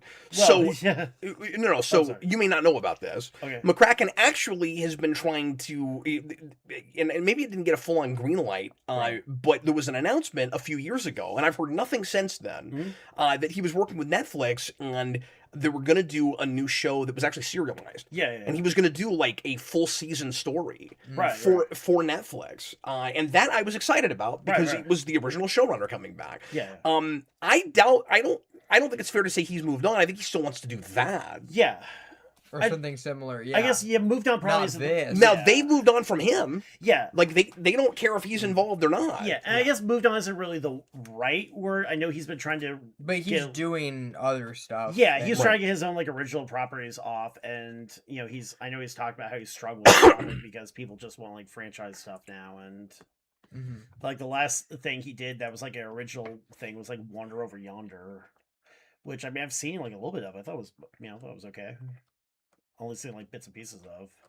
But anyway, I don't want another like crappy, watered down, doesn't understand that series thing. Sounds like it could be possibly worse than even the reboot series. I think so too. Yeah. Can we bring back Powerpuff Girls Z? Yeah. That would be awesome. That's at least weird. Yeah, that would be awesome. Austin should watch that if he doesn't like Powerpuff Girls. He should watch. No, he shouldn't. He doesn't like animes either. Oh, I didn't know that. Okay. Austin, you're weird, dude. I'm kidding. Okay, thank you. Sorry, Austin, I went on kind of a tirade there, but like, do you No, you're think, good. do you think there's any chance if they brought that back in this like real watered down kind of way that it might actually hit with younger audiences? I mean, I have no opinion, but they're probably thinking the people who watched that show that were kids are now at that point where we were like 10 years ago for like the 80s nostalgia. Like maybe let's try to be like, hey, look, the thing you liked as a kid is back. That's probably what they're thinking. Yeah, But I don't know, the who parents knows? will show it to their kids. Like, this is what I liked when I was your age. Yeah, exactly. I'm assuming they're probably trying to ride that wave of like, let's get that nostalgic period into the zeitgeist. Well, what they'll probably do is try to do both things at the same time and make nobody happy. So Yeah. they'll aim the advertising at the adults that grew up with it. But what they'll actually make won't appeal to that audience at all. Because that's Maybe, I don't know. It's hard to say. That's what a lot of these things end up doing. Yeah, I don't know. Like, a lot of He-Man fans were happy with that He-Man movie. Like, it could be like that, where it's like, it's not very good, but like, if you have memories of watching that as a kid, you might watch it and go, this is what it felt like back in the day. I've never gone back to it, but I'm reliving that. I don't know. But what I'm imagining is that it's going to be more like DC Super Pets or something. Maybe. Like I said, I have no idea. Yeah, I'm just imagining something very Illumination-ish in its style. All I know is that Cat in the Hat movie has been in like weird like they announced that like It's been in my 2018, 2019, and they announced that they were doing the Cat in the Hat movie, a Thing 1 and Thing 2 spin-off for the Cat in the Hat movie they haven't made, and they're making a Oh the Places You'll Go movie, and I need to know what the hell a Oh the Places You'll Go movie is. They don't go to What that even many is that? places that that book. Just saying, Can't sustain a What even full is that series. as a movie? Like Yeah. Dr. Seuss is so hard to translate into film already. Like Yeah. what is that? You're writing real close to adapting like restaurant menus. Yeah, like I don't know, man. Bloomin' Onion 2027 right there. Exactly. Margaritas on tap. Anyway, that's actually a pretty good name for No, an It album. is, make yeah. a remake of his piano movie or whatever. Oh that yeah, was, Mr. Dr. Teeth, Mr. Dr. Teeth. Teeth, whatever. Mr. Teeth. Oh. I don't even remember. Yeah. Do you remember that, Chris? Vaguely. The like 10,000 fingers. That's what it is. Yeah. Dr. T. Dr. T, yes. Oh yeah, I always mess this up because Dr. Teeth is a Muppet. Yeah, Dr. Teeth is like Pardon me. the Muppet Show Electric band, Mayhem. yeah, Well, I thought maybe this was also a different Dr. Teeth. Oh no, but it's the 5,000 fingers of Dr. T. Oh my! I doubled it. Yeah. You know what that is? That's the phenomenon of I would walk 500 miles. You know, and then Yeah. it becomes 1,000 miles, Right. but Yeah. the title No, is yeah, 500 no, miles. no, yeah. It's that phenomenon. No, they should make the 10,000 fingers of Dr. T. That's the sequel. Yeah, it is. Yeah, He's exactly. got more fingers. He's just got more fingers. Double the fingers. I don't know if anyone knows what the hell we're talking about right now, but that movie is whack. I gotta That watch is it. So I really want weird. to watch it. I don't think I've ever watched it all the way through. But if I I haven't, have. it's been a while. The best way I can describe it is that will give you the experience that you would have if somehow somebody made Yellow Submarine into a live action film. Crazy. That is what that movie feels like. Yeah. I also just want like a hard R gritty reboot of Mr. Brown Can Moo, Can You? Give me that. Well, you know, Make that an HBO show. the Grindhouse version of like Mr. Popper's Penguins. RJ Yeah, Godzilla, like RJ Godzilla says restaurant menus might be more entertaining than a Dr. Seuss Cat in the Hat movie. Depends on probably the true. menus. Yeah, I really. know. Daniverse, The 5,000 Fingers of Dr. T is fabulous. I've not seen it in probably 25 years or something. Wow. Yeah, I need to. Jeff Yeah, and I showed know to of me. it. I've never seen That's it. the most Jeff movie. Yes, Ever. it is. Well, and Jeff's also a big fan of Yellow Submarine, so there you go. Yeah. Well. Yeah. Guys, we got 10. Who doesn't love the Blue Meanie, though? Let's be real. It's a great design. It is, yeah. I gave Jeff an action figure of that. That's awesome. Yeah, they were McFarlane figures, right? McFarlane did do that. Yeah. Say McFarlane again. Yeah. McFarlane? Okay, that's not what you said. I'm about to say McFarlane. I don't know. That's what I heard. There's a comic channel. There's a Whichever I comic said. channel that I was listening to not too long ago. Yeah. And I actually had to stop listening to them because they mispronounced so many names I just couldn't even deal with it anymore. Right. And I don't mean to be like that. It's just they kind of I won't name names of channels or whatever. I don't think I can remember it anyway. But this was a channel of guys that are like older than me that like seem to really know their stuff. Oh no, but Red they Letter talk Media. but they talk like big comic experts. But then they mispronounce like 50% of creator names, and it's weird. It just kind of like messes with your credibility a little bit. Yeah. And what's funny is they would mispronounce names, and then somebody would call it out in the comments, and they're like, "No, we're pretty sure we pronounced that right." Really, you think his name is Todd McFarlane? Really? This isn't like looking at a name that you never hear anybody say. Yeah. Like McFarlane is the most famous living comic creator, and you're pronouncing it McFarlane? Yeah. I don't.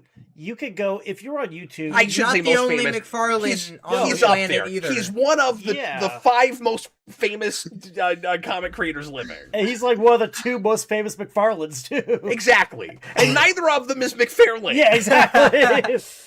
And also the fact that You got a bonus rant there. the fact that it's not just one of them saying Yeah. it like that. Yeah, Like it's I yeah, mispronounce like everything. it's That a sounds duo, great. and they were in agreement on the pronunciation. Yeah. Anyway, sorry, I went on that rant because you like slightly mispronounced McFarlane on accident, and I was having PTSD. about It just triggered something like, what now? And Robert, They should just loves mispronounce Todd McFarlane. everything. I mean, there's some creators with weird names like Bill Sienkiewicz and like Chip Zdarsky. I mean, okay, yeah, I would get Sure, tripping over but those. But McFarlane? McFarlane, that's well, how would you do that? Because McFarlane is also a relatively Common name, yeah. common popular name. Yeah, And there's a lot of unrelated McFarlanes. And like you could just, if you're on YouTube, you could just open another tab and find like a guy saying So it. I remember what it is.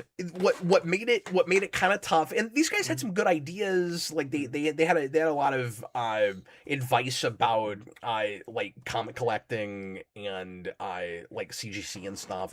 But they would but in the same video they said McFarlane. Todd McFarlane and Rob Liefeld. And no, Field. It was Lee Field, I think. Field. Anyway, I feel like an Who's your asshole. I'm favorite sitting here comic making fun of artist? another I think comic Jack creator Kirby using is a good Jack one. Kirby. Jack Kirby. He's a comic creator made entirely out of bread. If Jack- one of those guys happens to Van watch Brosen this, Thor. I apologize for making fun of you. I just don't understand how you've not heard those names pronounced like a lot in the comic circle. And also, like, do they have accents? no, it's not an accent. Like, it's thing. not like Irish or like. No, and the, Don McFarlane. McFarlane. Don't McFarlane. and again, the content's good. I just couldn't deal with the name pronunciation. Yes. It was like watching that somebody that comment- had a real big piece of broccoli in their teeth, and you couldn't say anything to them about Yes, it. Like, Jack- or if you did, they'd be like, "Well, there's not anything wrong with my teeth. I No, checked." this- You know, yes, that's- Jack Kirby. Jack and Kirby. and Stan Less. Stanley. okay, we got to move on. I feel like a real jerk right now. No, that channel, if you're listening to this right now, do a new video with broccoli in your teeth and just mispronounce everything and be like, hello, today we're going to review Mr. Brown Can Moke and Yo. And when you talk, if anybody asks you about the broccoli, I have no Berkeley in my teeth. Yeah, there's a Berkeley in my No teeth. Berkeley in my teeth. Okay, In my Dr. T. we had some trailers that I'm not going to spend a ton of time on, and the Nightfall trailer I already talked about a little bit on another show, but not the Captain Logan show. So just real quick, I'll say we got the trailer for the 3-part Nightfall movies. Austin, do you know when those are supposed to start? Like it's fairly soon. I think the first one comes out in September, but I could be wrong. Okay. I hope so. I'm excited for those. Yeah. I think the animation looks pretty good. Like it's a little typical for them, but like it looks fine. Well, so I think the thing is like I don't think it's amazing animation by any means, but Yeah. I was impressed they actually tried to make it look like the Kelly Jones covers, Mm-hmm. and that's something I can at least give them. Yeah, they got long It's not bat the- ears. Like there's Yeah, and There's like I a said, style like to it. it doesn't look amazing or anything, but like there's a little bit of effort, and that's more than they've been putting in a long time. So no, like, but that shot I of the gotta give that to Asbat, them. that shot of the Asbat suit at the end of the trailer looks freaking great. Yeah. It's like they put all their money in that. Yeah, so hopefully it's cool. It's I like just that hope we get a lot of those cool like villain side stuff because that's like the best stuff of Nightfall for me. So I hope we get me quite too. a bit of that. I was excited because Austin. One of my favorite things about that book is just Batman like pushing himself too far, like past his limits, and like trying to be as close to a god as he can, and just falling apart. And I love that in the first 10 seconds of that trailer that comes up, where it's like, hey Bruce, you've been with Robin of the Batmobile, like you haven't slept in like 5 days. What are you doing? And I'm like, yes, Yeah. like they know what the book's about. Yeah. So that makes me happy. Well, you could have adapted it without that. That's true. That's just really funny. Like Yeah. that is the plot. I would hope that would be there. Well, no, I know, but But you are right. Like they do. Yeah. Is it a given? It's not a given. Yeah. No, you are correct. Like I'm not sure about the Bane voice yet. I hope I'm one over on it. I just have such a specific like voice in my head for that character in comics and in that book specifically. Like I want him to have a real thick accent. Yeah. And I'm I am glad they at least cast a Hispanic actor. Me 'Cause that's too, the guy but- that plays Scorpion and Homecoming in the new Oh, movie. yeah. Yeah. And that's cool, but like I forgot about that. I wish he put on a harder accent. He sounds like a Hispanic guy that's lived his whole life in America. Like he should Yeah, that's he fair. should sound South American. Mhm. And I also think it's funny that we have 2 out of 3 Christopher Pikes who have voiced Batman. And there was just no chance that the first one could, because Jeffrey Hunter died in like the mid-60s. Yeah. But the other 2 I mean, Pikes have They now brought voiced Adam Batman. West back in Bat Wheels. They could make him. No. They could make him Bane That- in Bat Wheels. It would be so weird if you brought Jeffrey Hunter back with only quotes from the Cage repurposed as Batman quotes. I don't see how that's possible. Somebody comes Yeah. in like, look, we were cutting the menagerie together. Here's just some takes we got on the floor. RJ Godzilla, sometimes to get people to act right, you have to make fun of them, learn how to pronounce things. I just feel weird, like attack is a strong word, but like attacking like another YouTube creator. But, like I'm not saying who it is. Well, because this has already come up tonight, all I could think of was that Weird Al interview. I think it's with Avril Lavigne. I forget whose name she mispronounces, but he's like, "Who's your favorite Beatle? Paul Lenon, or no, John Lennon or Paul McCartney?" Yep, I'm a cat. That's awesome. RJ Godzilla Bane should sound like he did in Batman the Animated Series. I actually agree with that. Yeah. I think that is closer to what it should be. I mean, that's kind of the default voice for Bane. Like whenever I read Bane, And I don't love that Bane. Yeah. Like, he's kind of lame and just a henchman, but he sounds good. I'm sorry, I talked. At least he No. talks. At least he talks, yeah. Which the last time Bane was lame and just a henchman. I mean, He didn't. No, he did. He was said Jeep monkey Sw- he work. did say monkey. He did. He True. said And I would rather monkey that. word. Give me that Bane instead. No. Yeah.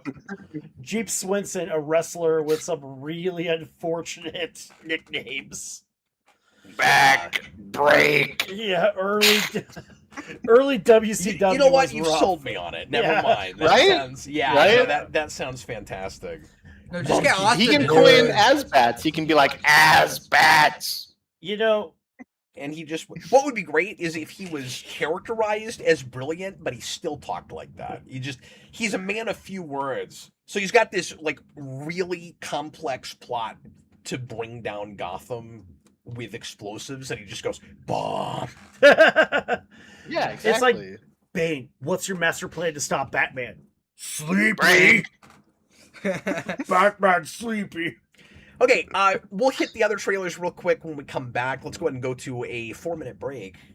And thanks for hanging out with us, folks. We're at the halfway point, and I don't know if we'll hit all of our news, but I think we'll get close. I think we're doing okay. Oh, no, Thanks for being with us, and we'll see you in just a few minutes.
And we're back. It's time for the second half of tonight's 3-hour, ultra-long Captain Logan Show special.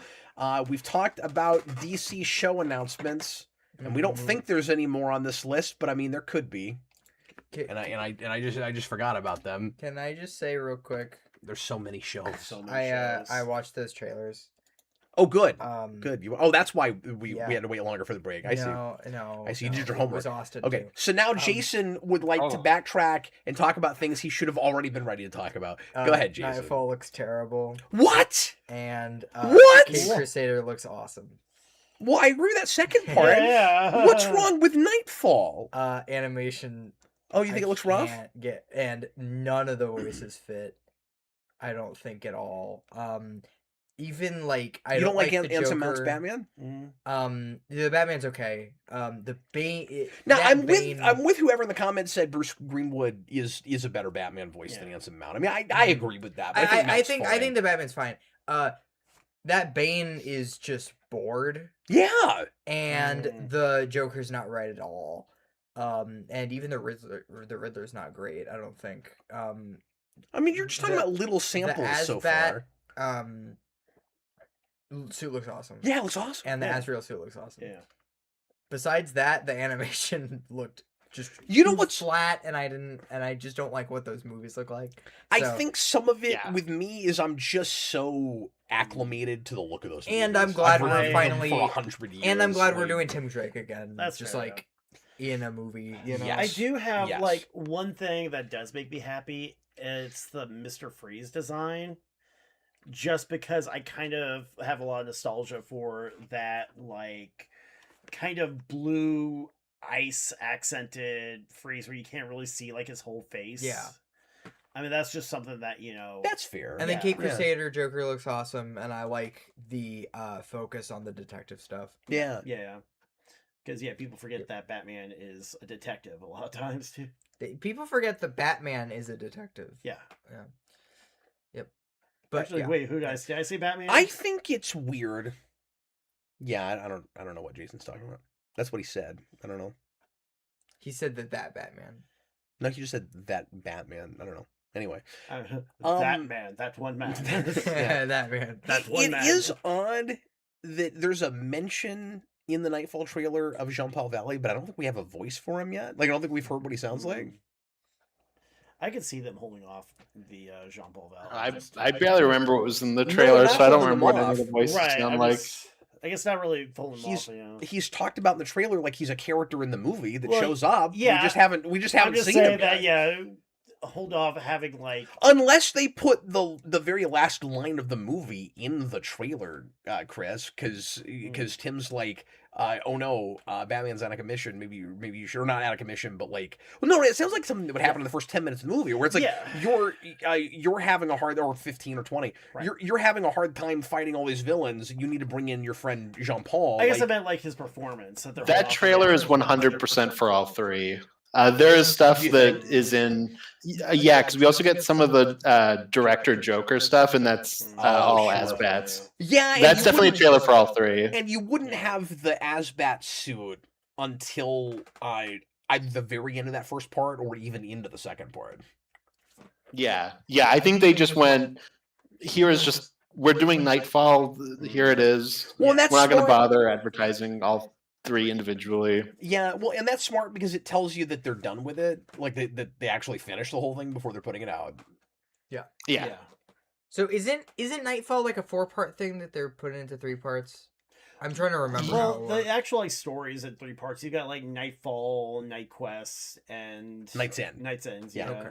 Yeah. Sometimes we've split Night's Quest into 2 things. Okay. Because it's overly long, and because it's from 2 different perspectives. Yeah. Okay.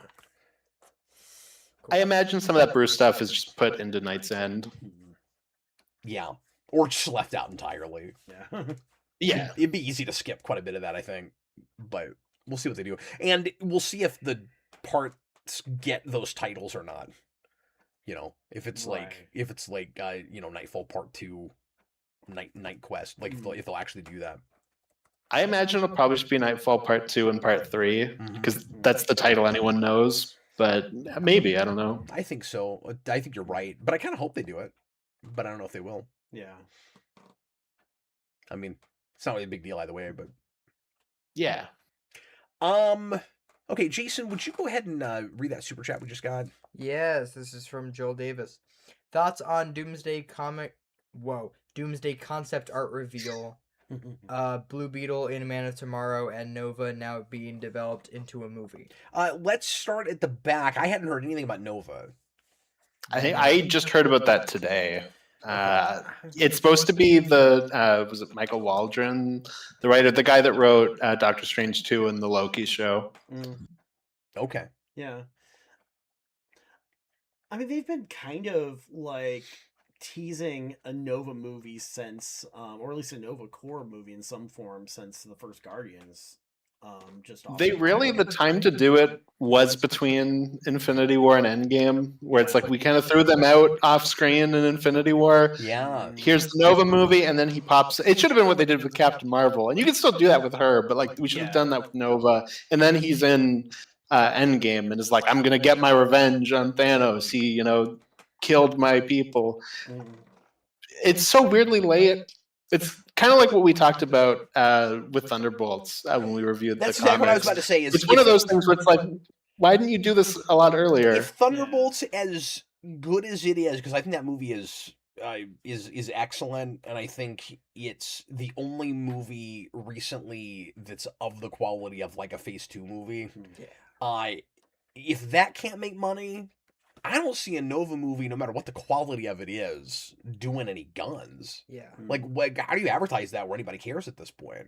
Like everybody's MCU in general, outside of Guardians, is bad at cosmic. Well, and that's what I was gonna say is everybody's like judging from the lukewarm response to Fantastic Four, which didn't bomb, but nobody seemed to really appreciate that much, even if they went like or not a lot of people. I can't say nobody, but I'm just saying like the general audience response was it was a movie. Not like I can't wait for the next chapter of Cosmic Marvel and of like it's the Marvel First Family. Like I always said, Fantastic Four was pretty important to get people to really care about. Being one of the last really big major properties that they hadn't hit yet, and it just didn't light the world on fire. So like, how is a Nova movie expected to make any kind of money? Well, and it's like a thing that us comic people really love. But the general audience doesn't care about FF. Right. The movies haven't done well. You needed that to be something that really landed. I mean, but that's but yeah, Nova, like I don't know. Like especially right now, like there's no way that makes money, right? So, are you still just throwing stuff at the wall to see what sticks? It's so weird.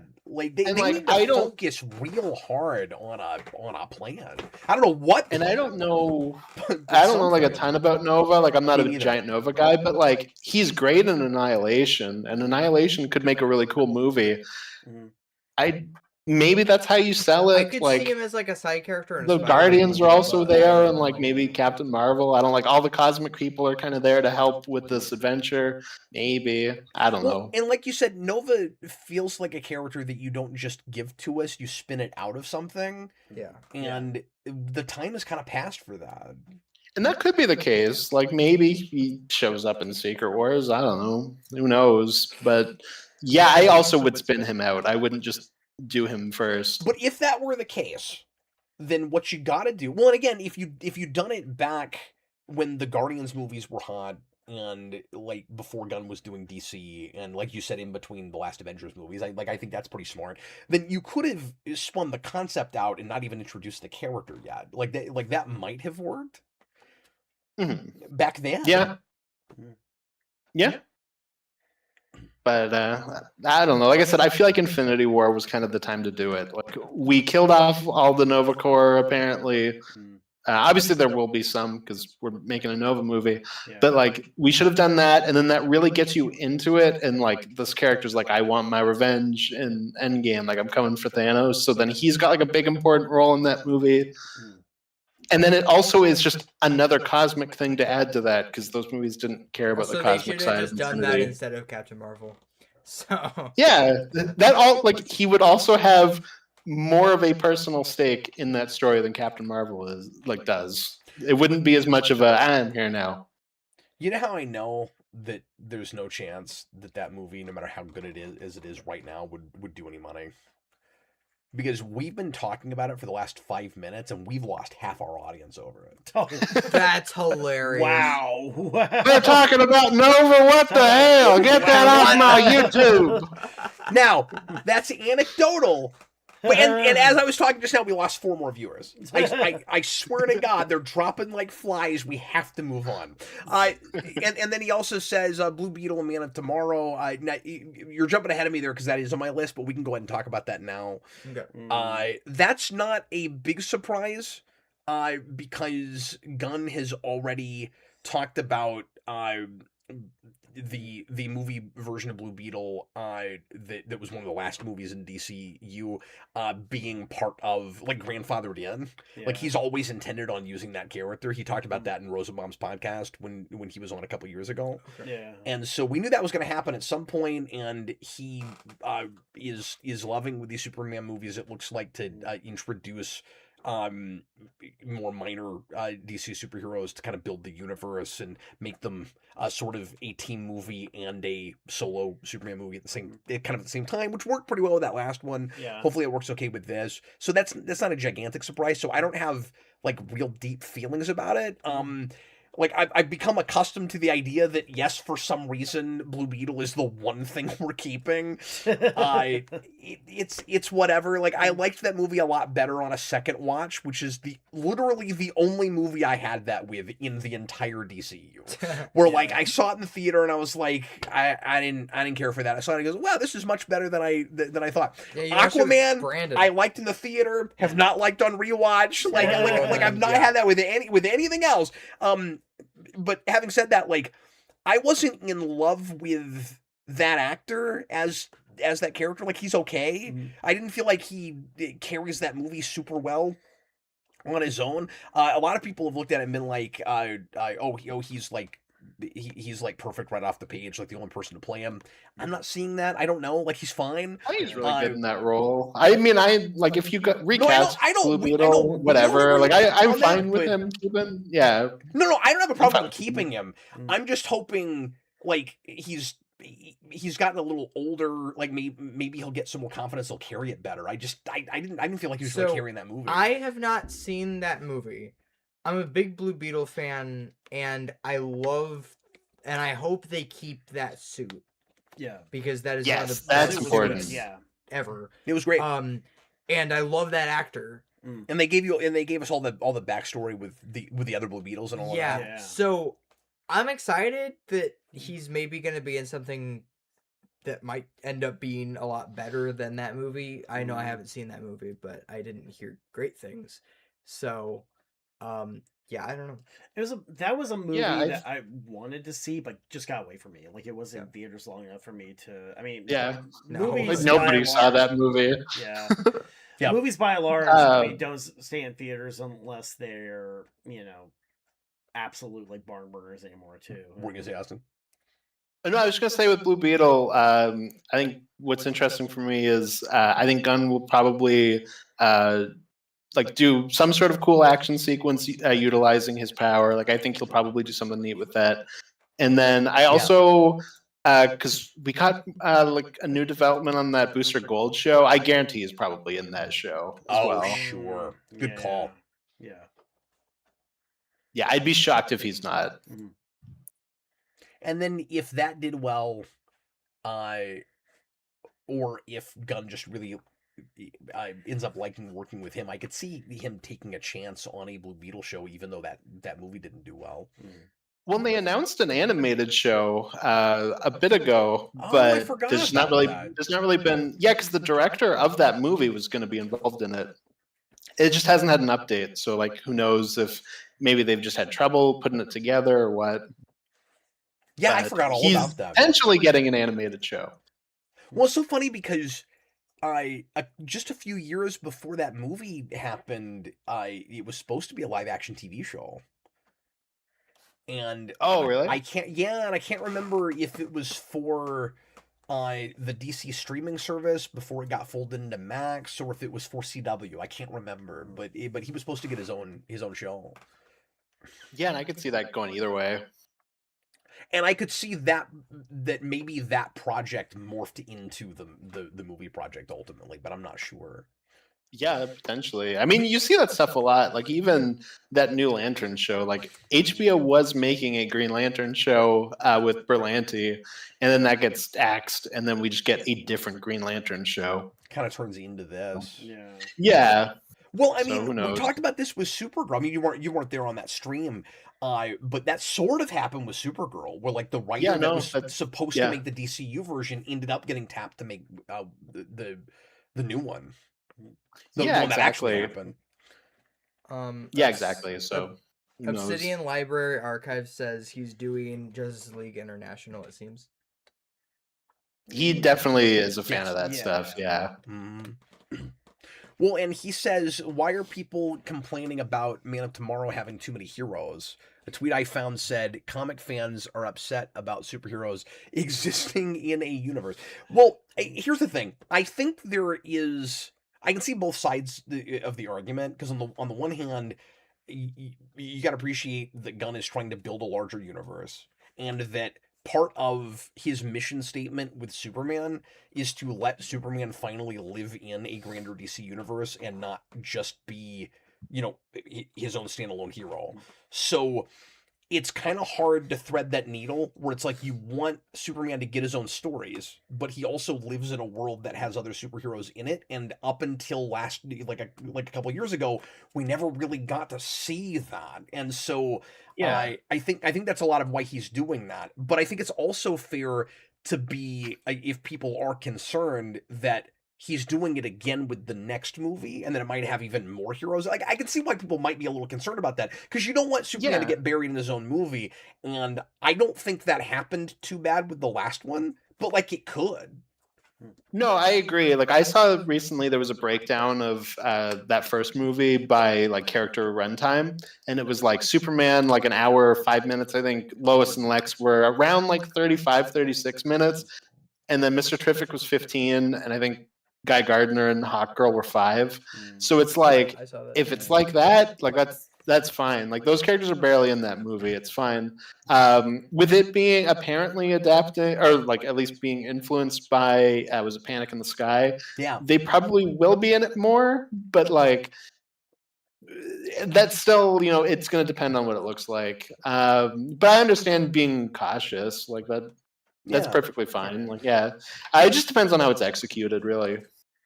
Well, and even if some people I appreciate the actual concrete math, yeah, Austin, breaking that down, but I think the math is less important than the perception of what you remember watching it. Where like if Yeah. something jumps out at you enough, and then that's what sticks with you more than Superman, that no matter how much screen time he had, he was overshadowed by something to the viewer. So like I thought it was pretty well balanced. But anybody that saw even that first movie and was like, I don't know, I kind of wish it was just Superman. Like I respect Yeah, that I think it's opinion. fair. Yeah. That's not Yeah, that's no, not an same. unfair opinion. Yeah, no. Well, and I still hear people say like, "Oh my God, like Superman needed to be saved by other heroes constantly in that movie," and it's like it doesn't really happen in that movie though. Like Yeah. they take care of that monster in that one sequence, which is showing off why they're different than Superman. That's kind of it. Like Mr. Terrific kind of helps Superman in the pocket dimension thing, but really he gets out of it himself. Well, All Metamorpho Mr. Terrific does is does. open the Yeah. door. Metamorpho helps. Kind of, but Superman has to carry like Metamorpho through that. Like he doesn't really help save Superman. Superman saves him. No, that's true. But if Metamorpho hadn't turned on Lex, and didn't try to kill him, like that's the way he helps him. Is he stops the kryptonite? Yeah, no, that's Like Spot Superman's specific. dead He's also if the one that doesn't poisoning happen. him. And it makes Yeah, the he's sun. also the one poisoning him. Yeah. Yeah. No, I know, but I'm just Yeah. saying that like technically that's not anything Superman is doing. I can't remember if Superman sort of convinces him or if he just changes his mind of his own accord. He does. Yeah, there's a little bit of Okay, well then it There's is not. Then at least there's your protagonist is proactive and is making he's trying his own things but happening. He's not the one that eventually convinces him to stop the kryptonite. It's Lex killing that dude. It is that, and then Superman's like, if you get me out of here, I can save your baby, because they've got like a gun to his baby's head. So it is a bit of both, but like he does talk him into it. And like we're quibbling over minutia a little bit. Yeah, exactly. But I also get why people feel that way. No, and I think that's fair. What like it means is that, and we'll move on after this because I don't want to just review this movie again, especially because I haven't seen it in a while. We already have a 5-hour review too. We did talk about that for far too long, and that's the 5 hours we've said we're not doing tonight. Okay, but it seems to me, Austin, that's some people not buying into the conceit, and that's a risk that you take when you.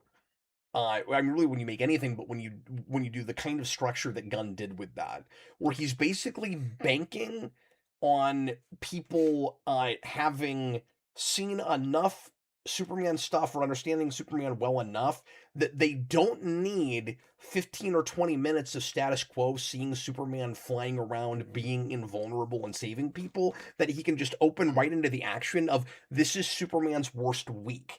And if you don't buy into that premise, he looks weak and like he's easy to take out the whole movie, because the premise of the film is this is a period where he's going through a gauntlet. This is his personal hell. Well, I even kind of say too at the beginning that this was the first time he ever lost a fight. Well, that's what I'm saying. That like it opens just Right. throwing that conceit at you, and if you don't buy that, then you're not going to buy the whole movie. Yeah, and I'm seeing that with some people. No, that's fine. And that's just the risk that Gunn took. And I don't think it's the majority at all. So what that tells me is that, because I run a writing workshop, and what that tells me is if I had workshopped that script with a workshop of 10 people, and I asked who is feeling that way about it, 2 to 3 of the 10 would have raised their hands. Yeah, that makes sense. We had one more thing that Joel Davis wanted us to talk yes, about. let's hit that real quick. Sorry, taking forever on the super chat. Which was the Doomsday concept art. Yeah, I should talk about that because I glimpsed it, and I want to talk about it too. And like I remember that it's got. I can bring it up real quick. I remember that it's got like the Fantastic Four in a corner, and it's got the Thunderbolts down in a corner, and then it's got the new X-Men with their, or not the new X-Men, but like the new X-Men costumes. And the most bizarre X team ever formed. It's very strange. Yeah, exactly. All was that supposed to be Mystique? It looked really strange. Yes, Mystique. So the X team is Magneto, Mystique, Cyclops, Beast, Nightcrawler. I think Professor X was on that, Gambit. but like he's handicapped. Oh, and Gambit. Well, it's also was only a meme. Gambit, isn't it? Or yes, yeah, it is. It's the weirdest. Which I don't know how I feel about that. And then just Steve Rogers with a black shirt. Yep. Yeah. So the big thing with me with this concept art is none of this goes together. Like, none of this looks like it goes together at all. And also, it's really rough compared to the Infinity War. Yeah, it looks like 6 different movies. Yeah. And considering the way we know they made it, there's reason to be afraid that's what it'll feel like. Yeah. Also, that poster is almost perfectly broken down to me of the characters I like on the left, again with exceptions, on the left, all the characters I hate on the right, and the rest at the bottom. I'm like, I don't know why these people are here. It's weird because it really does look like 3 movies just stapled together, and like it looks like more than that. Oh yeah, that's fair. No, also there was a tweet that was like, I don't like that there's not an asterisk in the corner next to the Thunderbolts. Yeah. I would have done that. Anyway, I'm sorry. There was a tweet that was like, it's sad how much this makes me feel like nothing. Yeah. And I'm like, yeah. You know, I mean, it reminds me. That's a great point. It does remind me of like mashups you see, like somebody who just doesn't like Photoshop. Like, I looked at, I wasn't even convinced that was the official art. I was like, oh, cool, somebody made this on ChatGPT. Nice. Yeah, Yeah. it looks like fan art. Yeah. Especially And with the Infinity War one looked good. Like it's And it's the same guy that's been doing these forever, and he made a point of this being his last one. Oh wow. yeah, because they got rid of like their entire in-house art department. Yeah. I mean, I forgot about that. Yeah, Yeah. especially with Yeah, the like, they Steve gutted Rogers all with of the that. black shirt. well, there's It's like, just standing there. there's like the one guy Yeah. who was like one of their lead artists who He's got Thor's hammer. He's Thor. I was gonna say there's like the one guy who's like one of their lead artists who got laid off in an office with a mural that he painted. Oh my god. So I mean, that's something Disney's been doing. There's just no tact, man. No, yeah. But yeah, like Fantastic Four, whatever you thought of the movie, it did Fantastic. the Fantastic Four. It had like it did at least have strong art direction, and at least for like the scenes on Earth too. And I mean, I did kind of like how that broke when they got to like Thanos, where it almost became like a different movie. Just They got to Thanos. To not Galactus. Thanos, Galactus. Oh Galactus. my god, I am. They're both purple. They're both people purple, eater, right. Did you makes go to a sense. different universe and Yeah. watch this film? I saw the Bear State universe. That's where Shazam instead of Kazam came out. Oh my god. I got the- Did you go to the I Am Legend universe where you got to see the Batman Superman movie? Exactly. That wasn't BVS? That came Yeah. out in like 09 or whatever? Exactly. Yeah. Did you know I have a question about this This is FF the movie, though. Berenstain the universe? Bear State universe? That's amazing. I'm sorry. I'm sorry. The Oz. Mandela verse. So I have a question about this. When they Yeah. get to Thanos in this FF movie, is his main minion a gender swap Mephisto? Absolutely. Yeah. Okay, perfect. I just needed to Yeah, know. of course. And there's a obviously. gender swapped Cassandra Nova that's just Professor Xavier. Yeah, that's just Patrick Stewart. Yeah. Yeah. But yeah, like the poster doesn't have any real consistent. No real consistent design too. No, like it you've got doesn't. the X-Men, you've got the Fantastic Four. At least with like Infinity War, one of the things I know Marvel did get like criticized for, or still gets criticized for, is that a lot of movies can feel kind of samey, just production design wise. But at least with Infinity War, they all felt like they were part of the same universe. They all felt like they belonged to like the same movie. This, it just doesn't. And it's one of those God, where what's Shang-Chi doing there? it's- No. Yeah, but I we knew he also was going to don't- be there. I also don't really understand bringing the Foxmen back and giving them comic book accurate suits when that's what we're gonna do when we reboot it. yeah. I feel like that's just kind of weird. Like I would just give them the Foxmen suits. I don't know. Yeah, I 100% agree, Austin. It actually kind of hurts my feelings because we're not going to have the experience of finally Right. when we get Yeah, to the I feel like that's what you want with a reboot. Is like, Mhm. and now Marvel's X-Men. Like I feel like that's what you want, but It's like I we've don't been- know. I also don't get the excitement of, oh, James Marsden's in the classic Cyclops costume. Like I look at that and I go, oh, they're gonna pretend like he's an actual character in this movie, even though he wasn't. Like I have no attachment to this character. Well, it kind of feels like cosplay in a weird way because that Yeah. just wasn't the direction that those movies took, and like later on when we did like the soft reboot, it got a little more comic booky, but it still wasn't full on like the individual costumes and all of that. And it was like they were trying to get a little bit closer to that when we got to like Dark Phoenix and stuff. But even then, it still never gave you that feeling of like finally the off the page costume. So we had every opportunity here to have a real separation between what the MCU is going to do with it, and presumably being a lot more the classic costumes and probably going pretty 90s with it, given the popularity of X-Men 97. Like I would have just, like you said, Austin, because the whole thing is such a nostalgia grab anyway. Like just make it what it was, and then you introduce your new X-Men team, and then you just go like real Jim Lee era with it. That's what a lot of people want. And then I mean, you could Yeah, and like there is maybe a middle ground to be had. Like when in No Way Home, for example, like obviously those Spider-Man just got those suits that they had, but like the villains, we all kind of tweak a little bit. That's where true. we go, okay, let's take them, but it's not like, oh, okay, now here's comic suit Green Goblin. It's like let's tweak the suit he already had and make it a little more. So we put like a purple hoodie on that green suit he already wore.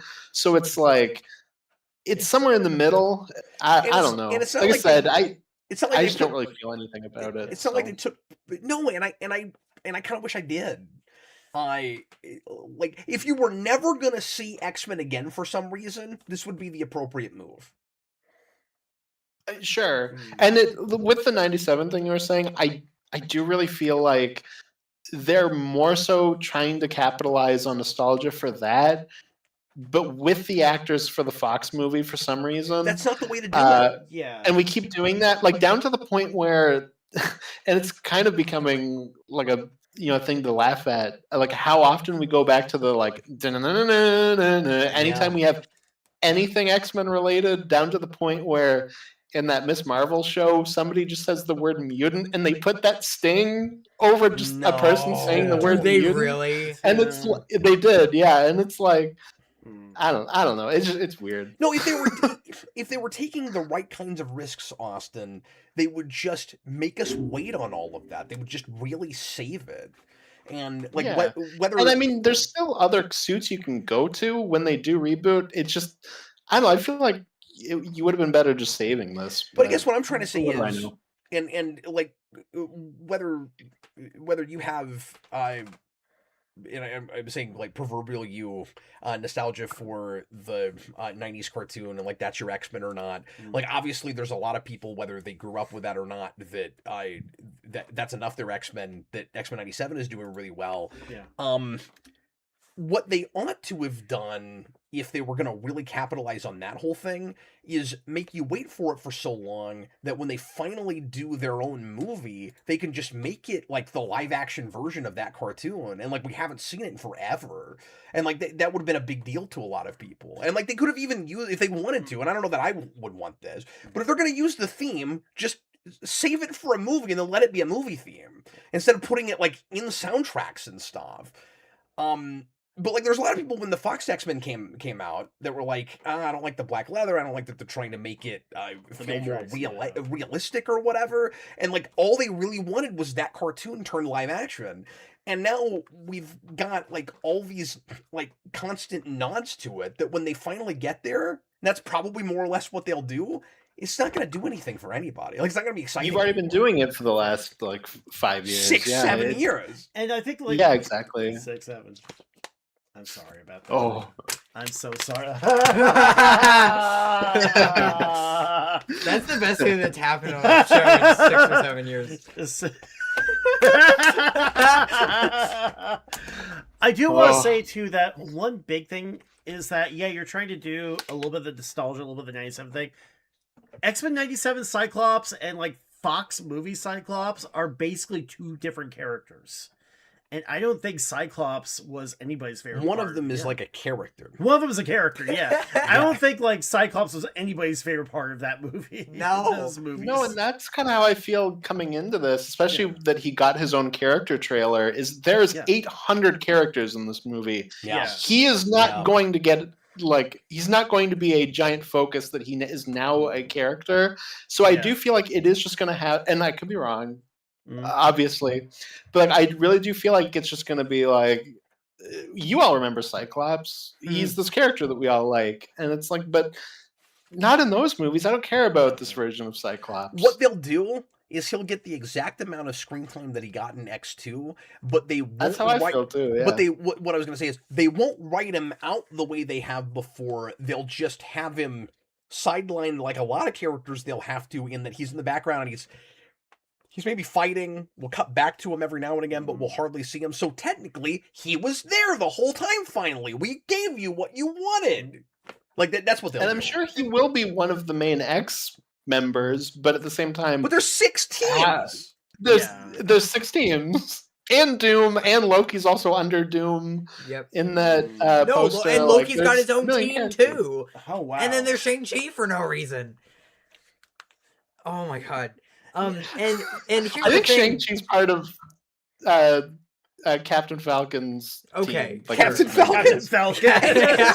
And you can Oh, tell, good. and you can tell that by the way they made the movie. And again, maybe Yeah. somehow, there will be a miracle, and it won't actually feel like this when we see the movie, you guys. But yeah. but like the way a lot of the actors have talked about it, where the script was being kind of like developed as they were shooting, and people walked in having no idea what they were going to be saying, and all of that. It really feels like it seems likely anyway that it's going to feel like just six completely disjointed things. There is specifically Maybe even one more. thing that has any interest for me in this movie, and that's Magneto destroying New Jersey. I need to know what that means. What the hell is he talking Yeah, about? no, What the hell is he talking about? No, that's great. Yeah. Well, and I like older James Marsden as an actor a lot, and I want to see I him like do he's an actor. things. Well, Jason and I are big fans of the TV show Paradise. And Yeah, he's and rocking he's in so that. good in that. He plays the president. And he's really good in that. Yeah, but and it would be cool to have a more dramatic take on Cyclops with an older James Marsden. That's not what they're gonna do. No. They're gonna make it even less dramatic. Well, what I want is for Austin to give us the like timestamp breakdown the way you did with Superman with the X-Men movies. Like exactly how much screen time did Cyclops get? Okay, so it'll be Doctor Doom will have the most. He'll have 10 minutes of screen time, and then Loki will have 3 minutes of screen time, and then everyone else will have 0.0 something Of minutes screen of screen time. You know what happened Exactly. too? You know what happened too? That movie will open with Doctor Doom like working in a laboratory, and he's gonna be like, "I cracked it. I figured out interdimensional travel." Also, did you hear that thing that was like Doctor Doom is reportedly obsessed with Steve Rogers and has no interest in There's been a talk about that for a long time. That- yeah. If It would not shock me. We That did Infinity sounds War plausible. without Adam Yeah. Warlock. It would not shock me. I don't know. if you're making a Doctor Doom that doesn't scream Richards every 5 minutes, what are you even doing? I don't think there's anything that feels more reactionary to people haven't been like really loving what we've been doing than we got Steve Rogers on one side and we made Downey Doctor Doom and he's on the other side and they're the big rivals. Yeah. Go back to that Civil War dynamic. I don't know. No, And a lot of people are complaining about that. yeah. I was They're like, well, we had that already. Yeah. Like now this is nostalgia bait for the thing we made 7 years ago, and that was like patting ourselves on the back for our 10 years of success before that. So like every time we make an Avengers movie, I know I've said this before, but like it's just a reunion. Yeah. Like I'm really tired of going back to high school with these people. Yeah. Like that's what it feels like. It's like every few years they call me up and they're like, "You were an alumnus for Marvel, right? We're gonna give you like a 5% discount on the punch we're serving. like come out to high school for your high school reunion." All right, we got room booked at the Knights of Columbus. We're here. That said, if this movie is about Doctor Doom, he's got like Battle World that's coming, and Mr. Fantastic gets sucked into Battle World, finds Steve Rogers, brings him back, and he's like, "You're gonna help me kick Doctor Doom's ass on this mountain," and then Steve Rogers dies by falling off a bridge and then being crushed by it. This would be a great movie. Yeah.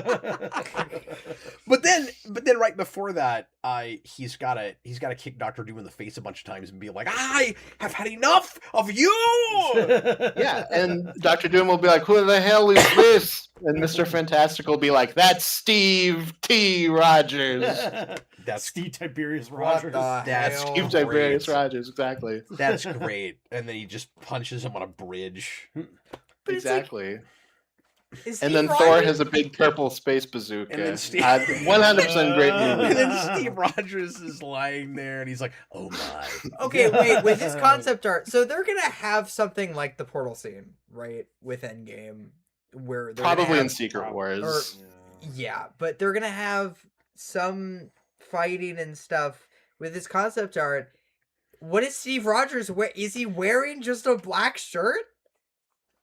I will give them credit. They are sticking to their guns of we made Falcon Captain America. We're not just going to have him come back and be like, I'm Captain America, take the suit back. Granted, we will probably get that in Secret Wars, which just means it's Infinity War again, where it's like, here's the one where he doesn't have the shield, and then he will probably So get it's it in the Infinity next War movie. and Civil War at the same time, and also like Yeah. a dozen other things. Exactly. But also in that poster, he's got Mjolnir, so like he's Thor. I did not even notice he was holding it until you said that, just because it's down so low. I'm like, well, the hammer's there. Oh, he's holding the hammer. Okay. Well, I know that was part of the Comic-Con teaser they put out. Is I think Thor's got both, and then Mjolnir gets pulled from his hand, and it's Steve Rogers. I think it's something like that. Okay. I don't know. Who cares? Yeah. I hate. To I be hope this downer movie's about good. it. If it wins I hope me it's over, good. I will be Yeah. happy. I love Wait to Marvel, be a but like Robert Downer. The Robert Downey. it's really hard Downer for me to be excited. Yeah, no, that's where I'm at with it. Give us that Joel Davis super chat real quick. Yeah. Thanks for the support tonight, guys, and then we'll hit as much as we can on our list before I go to this box and see if Chris gave me anything I don't own already. Go ahead. So $5 from Joel Davis. Why'd you say it like that? $5. $5. He has $5. Spider-Man Brand New Day is Spider-Man. apparently going to surpass No Way Home's opening weekend according to box office trackers. Is that surprising? Interesting. Yeah. If that's the case. I'm surprised it's doing that Yeah, well. that is It was always surprising. going to do really well. Yeah. I'm surprised it's tracking to be a bigger opening. It's because Paul's in certainly. it. Oh god! If Paul Surely is not not. in that movie, I'm going to be pissed. No, the other day I found out that they cast Jean DeWolf. I'm sure she will get nothing to do in that movie, but I've wanted Jean DeWolf in a Spider-Man movie for so long. God damn it! That is RIP, cool. yeah. If she's a That's cool, yeah. supporting character through a trilogy and then dies, I would be yeah. very happy. But isn't that like MJ's new boyfriend in the movie? Isn't that supposed to be Paul? I hadn't heard. We don't know his name. On the cast list, it just says MJ's boyfriend. If he's not Paul, I'm going to be mad. Yeah, exactly. He needs to be Paul. Does he have God long damn it. hair? He's got long hair, What's but that? he doesn't have the man bun. I don't know. Okay. Yeah. These are the priorities for Exactly. for yeah. Chris. Yeah, that last movie is a really interesting case where it did a ton of money. It obviously broke records. It went real close to 2 billion, which was insane. And a lot of the rhetoric that we've heard since then has been, yeah, it doesn't hold up great to rewatches. Like, I don't think people have turned on it the same way that a lot of people did with Ragnarok. Told you so. But I think there's a lot of I mean, that was a great event. I don't feel I need to ever look at it again. Like, it kind of falls apart at the seams a little bit when you go back to it. But like, it was a fun ride while it was on. It's just not a roller coaster I need to revisit, over and over again. And so the next movie wasn't going to have like a giant drop off because the last one is like really disliked at this point. But I didn't expect it to have a bigger opening weekend. Like that's really interesting, and I'm not sure why. You know what? I actually have a theory now that, sorry, can I say this real quick? Yeah. I have a theory, which is nothing else with Marvel has grabbed a lot of people's attention for the last 2 years. Yeah, that's fair. Yeah. Nothing since And Spider-Man Wolverine. always sells. So like maybe even more people will go to this opening weekend just going, oh, finally, one I care about. Yeah. And then Sony will be like, Disney, we have all the cards are on our side now. And that will be Madam Web interesting. to see 2, what let's happens go. with that. Oh my Exactly, yeah. God. I'll be right back. No, I assumed that movie would make $1 billion. I don't know Yeah. that it would make $2, like No Way Home. No, Maybe it's it not will. going to go that far. I wouldn't think. But if it's opening bigger, maybe. Can But I assumed it would do really well. Can I also suggest that am I right that is the only MCU movie that comes out before Doomsday? Yes. Yeah, because that's in like 2 weeks, and then Doomsday's at Christmas. They were very smart to play it that way because they know, and I don't know if they did this on purpose, but for sure, but like they know that Spider-Man movies always perform. And if that movie does really well and is also critically liked, that will help Doomsday have some legs. Yeah. It is strange that Spider-Man seems to in no way be in Doomsday. Yeah. That's kind of shocking. He'll obviously be in Secret Wars, but it is a little strange he's not in both. But I still think that might give it a little bit of momentum. Just like, okay, Yeah, could maybe be. Marvel's not dead. Maybe we care a little more than we thought we did. It would be a win for Marvel. It's part of that brand. cycle where it's like the MCU's dead, the MCU's alive, the Yeah. MCU's dead, the MCU's back. It's that like, I was gonna say like Yeah. Deadpool Wolverine thing, and Right. you had it with the last Spider-Man with No Way Home. But Guardians 3 had it as well. Yes, Guardians 3. Yeah. But I will say, yeah, because people kept saying like, "Oh, see, like Marvel's back. It's great." I'm like, well, it's gone. Like it's how he makes these movies. Like that He's doesn't tell you, leaving. and he's Yeah. leaving, so that doesn't tell you anything about their quality moving forward. I don't know. Like it's a lot of exceptions. Yeah. Now Spider-Man being good tells you People a are so little- reactionary. Even though Sony technically makes those movies, Spider-Man being good tells you a little bit more about how they're doing overall. I would think than like a Deadpool and Wolverine, because that also feels like a little bit of a vacuum piece. Yeah. Yeah, that's fair. Robert also brings up a good point, which is that it probably helps with Brand New Day that it has been a while since No Way Home. 5 years. Yeah. Yeah.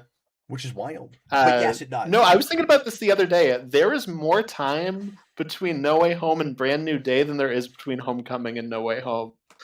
That's crazy. That wild, is yeah. crazy. Because there's 4 years between for that full trilogy, it's 4 years, and then 5 years between 3 and this one. That's crazy. And you know, it's this is like the waiting is the hardest part thing, isn't it? Because not only do you have that long gap with No Way Home, but and I don't know how much this really plays into box office, but I'll just mention there's also people still waiting around chomping at the bit for that last Spider-Verse movie. And like that's been forever too. So it's like we just haven't had any Spider-Man on the big screen for so long. Yeah. No, exactly. Any Spider-Man, like it's always going to do really well. He's one of the big three that will, no matter how bad superhero fatigue is, he is one of the big three that will always do well. What are the big three? Is Superman one of them? I'm just I wondering would've said- what you mean when you. I would have say big said no three. matter what, Batman, probably Superman and Spider-Man will probably always make money. Yeah. I'd not necessarily be like the biggest things, but will make money. And I think Superman is dead. Is dead last is on the that list. is the less of the three, absolutely. Like by a wide margin. I think Spider-Man's probably the top, and then yes. it's Batman. Batman, and then Spider-Man it's- are way up here, Yeah. and then Yeah. Superman is And then here, Superman's down and here. then everything else. Well, yeah. Superman's a character Yeah. that like the public at large doesn't get until they do. Yeah. I mean, it's weird. Yeah. Yeah. You ask It's just everybody knows that character. Yeah. But more of the point is which sorry, I didn't mean to No, stop you're on your good. point, but like which superhero properties have always performed? As soon as you have well, that's not even fair to say either, because like, well, I don't know that Batman and Robin technically bombed. It was just really hated, but like I think it still made money. I think so. I don't know. I was though. gonna I don't say, know Yeah, the it was like numbers, more but- critical backlash But, than but what I was gonna say is, yeah, and like, but it didn't do well enough for them to continue with it. Like they quit right after that. But what I was gonna say is, immediately you have to put up to the top the live action franchises that have always performed and have not had a dud yet. And I think those three technically probably qualify with the exception of Superman 4, and I don't know if that counts. Yeah. Like That movie also, they spent like $5, so it probably did make money. Yeah, so like X-Men usually does okay, but it's had flops. yeah. Has it not? Yeah, it's had ups and I think downs. Apocalypse Yeah, no, but I'm just saying, has it underperformed had by what they actual wanted. full-on flops? I think Apocalypse The Dark underperformed Phoenix. on what they wanted, and then Dark Phoenix, I think, Yeah. just Dark fully Phoenix, too. flopped. Mm-hmm. Yeah. Joel Davis, $2 super chat. Couldn't Avengers count as a big one? Well, yeah, sure. Yeah, I was thinking just characters, but Yeah. I and didn't say- Avengers is weird I didn't because it's say just property. the event.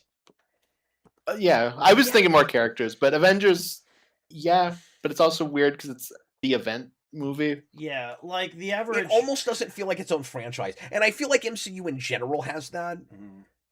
Yeah, where there are the couple that feel more like actual franchises on their own, like Iron Man. Where it's like, I mean, you could say Iron Man is like that, but it wouldn't be if you didn't have Downey. Because the other thing is, or it wouldn't necessarily be, I should say, if you didn't have Downey. Because the other thing that the three we just mentioned have in common, Austin, is they've more or less, there's exceptions, like I said, with Superman 4. So this is not a perfect one-to-one thing, I guess. But like, they almost always perform, and they've had multiple iterations. So that's the other thing, is Avengers and Iron Man and like really popular franchises like that aren't as proven because we don't know how they do if we full on reboot it. And like Batman and Superman and Spider-Man have full on rebooted multiple times. And pretty quickly. Yeah, and Age of Ultron also does worse than the first Avengers, and then they immediately go into now their event films. So like it's also kind of weird to look at. Robert, Batman and Robin lost money, but there have been plenty of superhero movies before and since that have performed way worse. Yeah, but then that ruins my idea that we should only include franchises that have never had a flop. Because we think of Batman as like that can do no wrong, that's always going to do well. But really just since Batman and Robin. Because Batman Returns didn't light the world on fire or anything either. But Batman's also not like $1 billion franchise until Dark Knight either, like on film. Yeah. No, that's true. I just think the big thing with Doomsday is nobody cares about any of these characters. Like, except Steve Rogers, maybe. Yeah. Which is and then again, that's just high school reunion stuff. Yeah. Also, because I just remembered this, I don't know why this image just came to my head. Thor, because going back to it could just be Infinity War again. We're also just back to Infinity War shaved Thor. I don't know. Because they know that's the last time anybody liked that character. Yeah, I guess that's true. Is he going to be fat again in Secret Wars? Yeah. Can I throw a theory out, or not a theory, a prediction? This is a silly prediction. Secret Wars, yes. He will not be fat. He will be a frog. Oh, I hope. We could hope. That's how they'll do that. Yeah. He'll be a frog, and that's where they finally introduce Beta Ray Bill. I hope. Yes. That would be amazing. Yeah. That would be too good. I was going to say, the problem is I'm suggesting a good idea. Yeah. Yeah. So, I don't know. A plausibly good idea. Also, Frog Thor could be the most obnoxious thing in the universe. That seems if they do it wrong. That seems like the kind of thing Ryan Reynolds would put in if he was making an Avengers movie. Sure. Yeah. And also, they did do that in the Loki show. Well, that's true. Yeah. Oh, did they? Yeah, I forgot about that. Yeah. So there's precedent now. But they didn't do Beta Ray Bill in the Loki show, right? Do we still have seen nothing of that character? We still have seen nothing of Beta Ray Bill. It's very strange. You'd think that, we would have gotten that. Yeah, I mean, the closest thing we've seen to Beta Ray Bill is there was like a statue in Ragnarok that kind of looked like him. That was the same thing. So, like, yeah, that's still... he's next to Man Thing. Exactly, next to Man That's Thing. true, yeah. So, yeah, that's the forgot all about that. Although I just had a thought. Speaking of characters and that may or may not be in movies, we should do a full ranking of how likely characters that appeared in after credit scenes post Endgame, like how likely they are to be in one of these Avengers films, like Hercules, Clea, Blade, Pit Patrol, Blade, Star Fox. I'm sure there's more, but nothing's coming to me. We got off the top of my Star head. Fox and Captain Falcon. Oh my god! I know, yeah, exactly. I can't let you do that, Star Fox. Yeah, did you mention the one at the end of Guardians 3? Who pops in at the end of Guardians 3? Well, they have like the new Guardians team. Oh, just that new team? Yeah, you can rank that team. I was thinking of characters who specifically are introduced in after credit scenes. But I mean, but it's a little weird how big of a deal we made out of Adam Warlock in that movie that he wouldn't show up in either of these, as cosmic as it will get. That's kind of weird. Yeah, no, exactly. Like he ought to.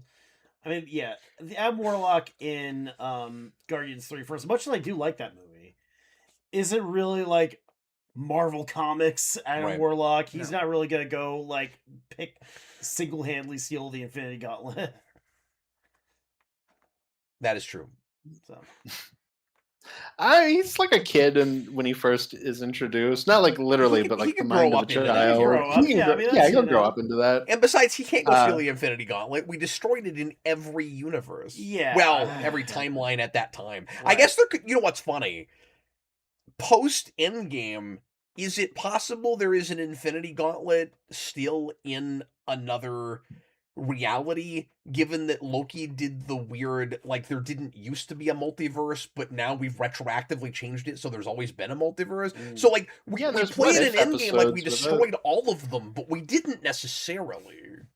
And it's in What If, and in the Loki show, they've got like a desk full of Infinity Gems. Yeah, that scene where they pull up. Yeah, they pull up with a drawer. There's like 10 Infinity Gems. Is that the first season? What? I don't Yeah, remember that's that. the first episode. Yeah, that's like the I've first seen it so long, episode. I don't remember that. Yeah. Yeah, It's probably yeah, just because a it joke, plays though. on that comic thing where like they only work in the universe they come from. So it's like they open a drawer and there's a bunch of Infinity Oh. Gems, but they're powerless. Yeah. Okay, Jason, give us that last super chat, Yeah. if you would, or was there something else you were going to bring up? Me? No. Sorry, you just looked like you wanted to say something, and I assumed it was super chat, but I always want to say something. Gotta love this. $5 from Einstein Jet. There's the same amount of time between No Way Home and Brand New Day as there is between Spider-Man 3 and The Amazing Spider-Man. Oh my god. That's true. Yeah. That does means- blow my Also- mind. Also, you have a great profile picture, but that is crazy. Yeah. That means that Brand New Day is going to be great.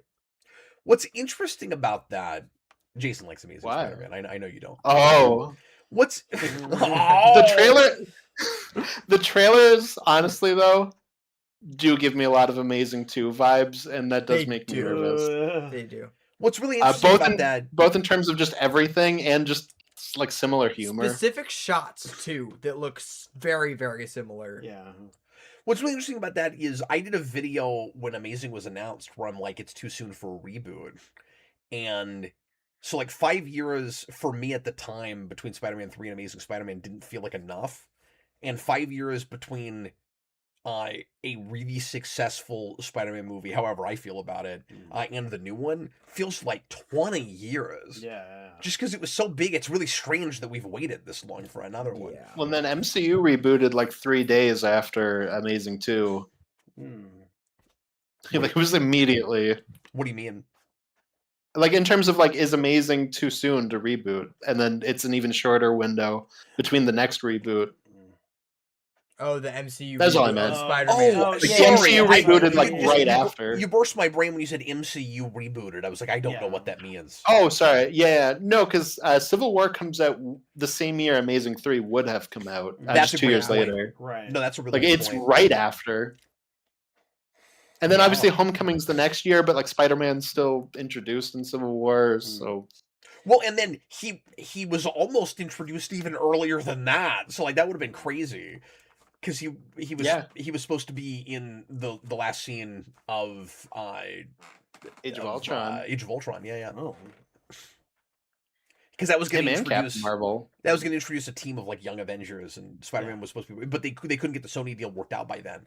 So then they finally did it with Civil War. We got $2 from Tobin Belpons. I'm glad you guys are back. Here's some money. Thanks, man. That's nice. Appreciate you, buddy. Here's $2. He didn't even say we don't suck, but I'm gonna take that sentiment from that super chat, Austin. I'm glad you guys Okay, are back, that's but good. you suck. Appreciate that, guy. Thanks, man. He might be able to say we suck because I'm pretty sure we mispronounced his name. I'm pretty sure it's Tobin Belpons. It But I could is. be wrong. It is. I always mess that up. Okay, we have several more pieces of news, and we only have like 25 minutes left of the show because we have let the super chats direct the conversation, which is totally great because That's that right. is It's your fault. that is stuff that we True. should have talked about, and I didn't think to put the poster on the list, so I'm glad we hit that. That was a major piece of news. Yeah. That I knew people were going to want us to talk about. So I was going to talk with you guys a little bit about X-Men 97. I think we'll save that. Yeah. Yeah. It's good. Maybe just to say, like, I'm Um, overall really liking it. Yeah. I was One of the worst first episodes of a season I've first episode's seen rough. forever. And then the rest of it has been the really writing good. is not good, After and that, I it's was been really real good. worried about it. But the animation is amazing. I mean, Yeah. it's beautiful. Yeah, yeah. And then ever since then, it's just been It's been climbing. really I think good. it's great. No, yeah. I will say at the risk of spoiling things, and hopefully this is not too much of a spoiler, the mid-season is too much like the first season's mid-season. Yeah. And I'm a little bit worried that we're going to do that every year. Mm. Like if they keep making it. We're always going to have that beat in the middle And of the there's season. a thing Like, that doesn't hope make not. any sense in it, but And this is the most probably I've ever liked Apocalypse. Yeah. And I wish to hell this had been the approach that X-Men Apocalypse had done. Oh yeah, I've seen people say like, "This is how you do the Apocalypse arc." Yeah. This is how. Yeah. Well, he's as close to sympathetic as you could possibly I get know, him. yeah. We were Like saying the way we get the ancient Egyptian Abin Sur Yeah. to Apocalypse is like really good. really Like good. It's like this makes sense. This makes we spent a decent amount of time on it. His voice is really good. Yeah. All of the I guess we're talking about it now. We'll do this real quick. All Yeah, I've of not heard anyone talk about it. Like I had no idea even what people thought of the new season. I'm hearing some mixed things. But I am definitely hearing some people on a high that are like it's better than first season, but there's some people that aren't having that. So I don't know. It's a little divided. It sounds like not that good yet, but there are a couple of highs it gets to that I think totally. are as good or Yeah. better than anything in that first season. Right. mhm. But yeah, all of the like survival of the fittest stuff. I mean, we say that too much. Like I get it, Right. but the way that that motif is handled, that theme with Sir is really good. The predestination the versus free will stuff Yeah. is really good. Yeah. But I think Jean Grey and Cyclops are horrible human beings. I mean, yeah. Yeah. They And try- that is unfortunate. I'm liking all of the rest of the cast. Mm. Well, there was somebody else that we weren't liking along with them. I've never liked Morph, but Sorry. sorry guys. So I'm gonna laugh like him. But anyway, You said it like the joke. Then why do you laugh like him? But no, we were saying the entire time we were like, how was it that hard for X-Men Apocalypse? Storm we felt kind of the same way about in that first yeah. episode. Well, that's because of something different, but It's we a were lot like- of my family is more important than all of reality stuff, where it just comes off like real stuff. Oh, Like yeah, I get the Storm's like sentiment that of like too. I would do anything for my children or whatever, but the way they write it, it comes off so entitled. yeah. It's like it's modern in the worst possible way. Yeah. And I really Yeah, we were saying the resisted whole that, time we were but- like, how is this so hard for X-Men Apocalypse? Yeah. yeah. Because Yeah. it's like, Like here it is. Well, and here's it's right like, there. too, It's not that there's hard. There's nothing in it that wasn't pulled from like the source material.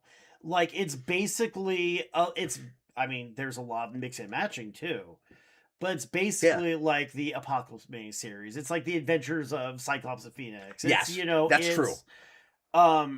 They're working with like the actual history of the the franchise, the actual history of the characters too. Well, And- that's what the first season did. Too. yeah, I mean, it's kind of the same thing. It's what like most, it's what most of like the best like comic media does too, where they kind of pick and pull and smooth it out. And also the slow burn that we're taking to Onslaught yes, is yes. hilarious because I thought that would be the big cliffhanger with the first season. yeah. Now we're midway through the second season, and like you can tell we have to be going there. yeah.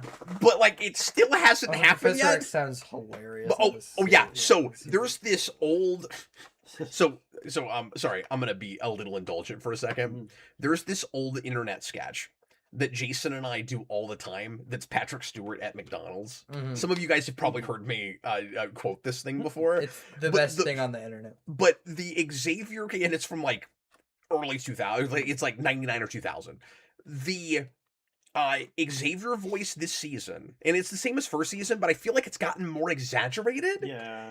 He sounds like that sketch. He does. So it's like, I'm Patrick Stewart, star of TV's Star Trek, The Next Generation. Like, he sounds like that. and the and- host. Of the documentary series MGM, When the Lion Roars. But like, that's what he sounds like, and it's hilarious. Oh, he doesn't And just sound like the '90s cartoon Professor X. Well, it's No, a different he- actor. It's like the guy who plays like the other Red Skull and He's on Walking Dead. he's on Walking Dead. Yeah. But- Oh, okay. But Yeah, I'm Ross surprised it's not just like an Marquardt. impression of that voice. No, it is, but it's so exaggerated that it's so turned around and exaggerated. and now Oh, it sounds okay, like I a gotcha, bad I gotcha. impression of Patrick Stewart, and it's really funny. I mean, there were like little bits of that in the first season too. Like there were mutants having fun and making love. Like, well, okay, He's got the same cadence with everything. Yes.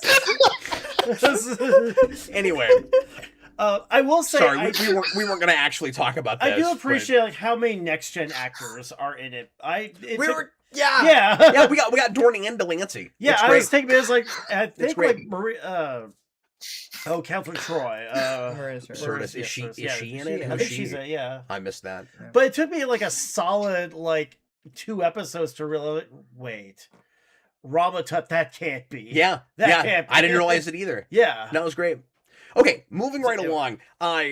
We'll hit this real fast because Austin's not going to know anything about this, Mm. but I just want to mention it. Jason, do you want to say anything about Legend of the White Dragon? I want to say that it looks very interesting, and I want to see it. Break down just real fast what that even is. Oh, 'cause some yeah. people won't know what we're talking about. Yeah, it's just like I don't even know how to describe. I mean, it's So it's a thing that JDF filmed a couple of years before he passed. I know exactly what Yeah. this is. and Yeah, it's made by Bat in the Sun, yeah. and it's basically a legally distinct Power Rangers movie. Mm. That like it's Power Rangers, but it's not Power Rangers, so that they can make it. And it's like kind of gritty Power Rangers, and it's like kind of old man Tommy, where he's like finally coming back and putting this old mantle on that we've never seen before, but it's supposed to be kind of like a sorry, what am I trying to say? Kind of like a Dark Knight Returns or something, and it's got a lot of Power Ranger alum in it. Yeah. And Bat in the Sun has taken forever to get the thing out. A lot of people have been really mad at them about it, and they say it's because they're so independent that it's taken them a long time to just get the distribution for it. But because they worked on that and waited as long as they did, they've actually been able to kind of do it right, and it's getting distribution. So it's actually going to be in theaters next month, and like it's select theaters, but it's going a whole week. Which is shocking. Like I thought it would be like a one night only thing. I thought it would be more like the Eva GN movie. Yeah. It's going to a lot of AMC's and stuff. Like we're getting it out here at every AMC. Nice. So Jason and I will be reviewing it at the very least. But that first trailer I wasn't sure about, and then I'm won over on it a lot more with the second trailer. Yeah, I didn't even know what it was till I watched the Hulu documentary about Power Rangers and a lot of the it wasn't like Dark Side of the Power Rangers, but it was something like that too. I think that's what it was called. Maybe it was yeah. If that's Because if I you're know talking it's about the same one I'm thinking of. It's not like Dark Side of the Ring, but it's not that genre, but still it's part of it. Not like the greatest documentary or anything. Yeah. But Yeah, I didn't see that. it's adequate. I watched it 2 a.m. on Hulu, and I had a good time. But yeah, Being that's sad. That's going to be a real bittersweet thing. Obviously, JDF's been gone 4 years. That's wild. and we're finally get to see this thing. Now, I will just say out the gate, you'll know a little bit of my feelings just by the fact that we're reviewing it. Because if I hate it, I probably won't review it. Like, I don't know what the point would be, like, 4 years posthumous to come in and be like, this thing JDF made was a complete piece of crap. Like, I don't know what the point would be of doing that. Yeah. So, like, I'm probably only going to talk about it if I at least mildly enjoyed it. Yeah. You know what I mean? So, like, if I show up, it doesn't mean I loved it, but it probably means I didn't just absolutely hate the thing. I feel like that would be bad form. I don't know what the point of doing that And if was. we didn't do it, we either hated it or time got away from us. Yeah, it's, So We'll you we'll decide. tell you you decide. why if we don't actually do it. $5 super chat. We'll speak ill of the dead. That's the yeah. But what I'm saying is, I'm never going to come in and candy coat my opinion. right. So if I don't like it, I just won't. And I don't mean this with everything. I'll talk about things I don't like. But this particular thing, I just don't know what the point would be. Yeah. And I'll be critical, but if I'm talking about it, I probably didn't hate it. Dan Schneider, $2 super chat. Make Mystique nude again, not my Mystique. I mean, I'm not going to elaborate, but I kind of agree with that. Just that costume looks terrible. Like, that sounds way worse saying I'm not going to elaborate on what she should be doing. We just but awkward she pause. should be. That sounds so much worse. Yeah. Anyways, let's not elaborate on that further. We'll just I'm leave just- that be. I'm just here to make Austin happy. That's really the only reason I'm here. No, and I assumed she would have the costume just to be easier on Rebecca Yeah, Romaine. but it looks worse than it's ever looked. At least in Yeah. that drawing. Why didn't they Yeah. just go for comic accurate suit? That's for what that? that's what Yeah, everybody thought that's- they'd do. Yeah. I don't understand. There's so many Is she weird not in the white decisions. suit? I don't remember. There's so many weird decisions with like this incarnation of the X-Men. It's like It's because they're making the choices up on the day. yeah, Like, they're that not too. even- Yeah. Okay, You but want to to know be what the suits are fair, at? It's what they had. It's, Yeah, you know, exactly. They got Cam. to be fair, when they reboot and Mystique is in a white suit, we'll all go, "Yes, we finally got it," I know. Yeah. because they didn't put her in it here. This is what happens when and I feel like even with this as your motivation, you could do a better job than it sounds like maybe they're doing. Mm. But this is what happens when your MO behind making the movie is make $2 billion. And we've got to do something. You know what I mean? Yeah. Like when it's all hands on deck, you're not, when it's like you got the alarm klaxons going and that's the reason you're making the movie. Like you're just trying to get all the water out of the boat. Yeah. I don't know that you end up I don't know in what universe you end up with a great story when that's the reason you're making the movie. And I think it might be too late. I Just think there might be desperation. too much water. Yeah. much Instead on of anything. Mystique, they should have brought back Rebecca Romaine from the Punisher movie instead. Retroactively the same character. We just Yeah, did exactly. that recently and I totally forgot she was in that movie. Yeah, she's But the you neighbor. just- She can be Yeah. she can be Doctor Doom's neighbor in this movie. Yeah. That would be so great. She's just following around Dr. Doom for no reason. Yeah. Yeah, exactly. Okay. Jason, Yep. I wish we had more time to talk about these things. Maybe we'll elaborate more in a future show. Talk a little bit about because you and I haven't talked much about this, and so I'm curious as to what your feelings are about the announcement that PlayStation is finally going all digital in 2028. People have been complaining that they're real tone deaf about this. People have valid reasons for being mad this is happening at all, but the bigger issue seems to be because I think this was inevitable. Like somebody had to go first. I was a little surprised that the last generation there wasn't a company that didn't decide to just go all digital. I totally thought it would be Nintendo. I gotta be honest with you. Yeah, And they both did like a split one where they did a digital and disc system. But yeah, given the fact that for a long time you haven't had most of or sometimes any of the game on the disc itself, it seemed like the next natural step was to go digital only. But a lot of the complaint with this, and this is probably why it took them this long to even do it, it really affects the pricing.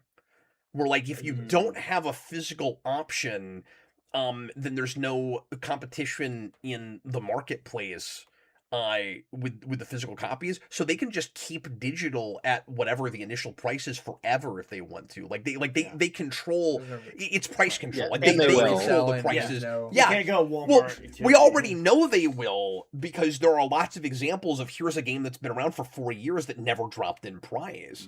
And so people are upset about that, and they're also upset that Sony seems real tone deaf when they announced this like a week or two after we found out that there were like 500 movie titles and TV shows and things that people had bought digitally that they just scrubbed from the store, and there's no way to look at anymore, even though you full on purchased them. And then they do this announcement right after that. And like 2 months after that thing where it was like you have to log into Wi-Fi at least once a month or your digital games will just be wiped. I forgot about that part Yeah, of it. that too. So, with all that said, Yeah. Sorry, I just wanted to set the stage for it. no. We're getting into like it's really feeling like 1983 all over again. It's Yeah, feeling it sure like is. that. And I was hearing people say that a year ago, and I thought it was premature. Mhm. And it really feels like He's talking about the video game crash in it 1983. really feels like He didn't make a mistake. He wasn't talking about the Orwellian dystopia and like forgot that it was 84 and not 83. No, See, I yeah. thought That's not what happened. I thought he made a mistake, but he was mentioning the Taylor Swift album 1984 I and wasn't. got the Yeah. year I wrong. wasn't. No, that was where my mind, of course, went. Sorry, to. go We'll ahead, break the opal light here for a second. So, wow. So I think everybody's just gonna want to go to Steam Yeah. or just play all the older games, you know. That's where I'm at. And Yeah. like we still have, I mean, mobile gaming is still pretty big, and there's like, I don't know, just there's so much with like, okay, like the new, like if the PS6 comes out and the new Xbox console comes out and there's not gonna be any discs at all, well there's gonna be no reselling and there's not gonna be any and they can just not drop the price if they don't have to. They can take off the games at any time when they want to. They can shut down your system at any time when they want to. And it's feeling like you're paying like thousands of dollars for like an arcade, like a day at the arcade. That's what it's feeling like. Yeah, I And the can see talk that. is there's no way when the PS6 comes out that it won't be $1,000. Yeah. Because they just raised prices on the last one and they're like $650 or something. Yeah. And then you have the Steam box that just came out too. Yeah. Yeah. And it feels like And why would you buy that when you could get a Steam Deck for $600? Yeah. and it just And put it on your TV. and it just feels like it's not console market anymore. It feels like it's just a box that you play video games on for a little bit, and then Well, there's so few you wasted exclusives thousands of dollars on with, that for with no reason. both of them now that it's felt like we're getting to a homogenous place for a long time that people aren't gonna have any there's not gonna be any reason for competition between companies with the hardware Yeah. where you just everybody buys the same thing to play it on or just a computer or like whatever it is. Yeah. And I'm fine with getting to that point where it's like you buy your system and it's like this is the system you want, maybe it's the one you like, and you can just get whatever on it. Like I'm fine with that, getting to that place.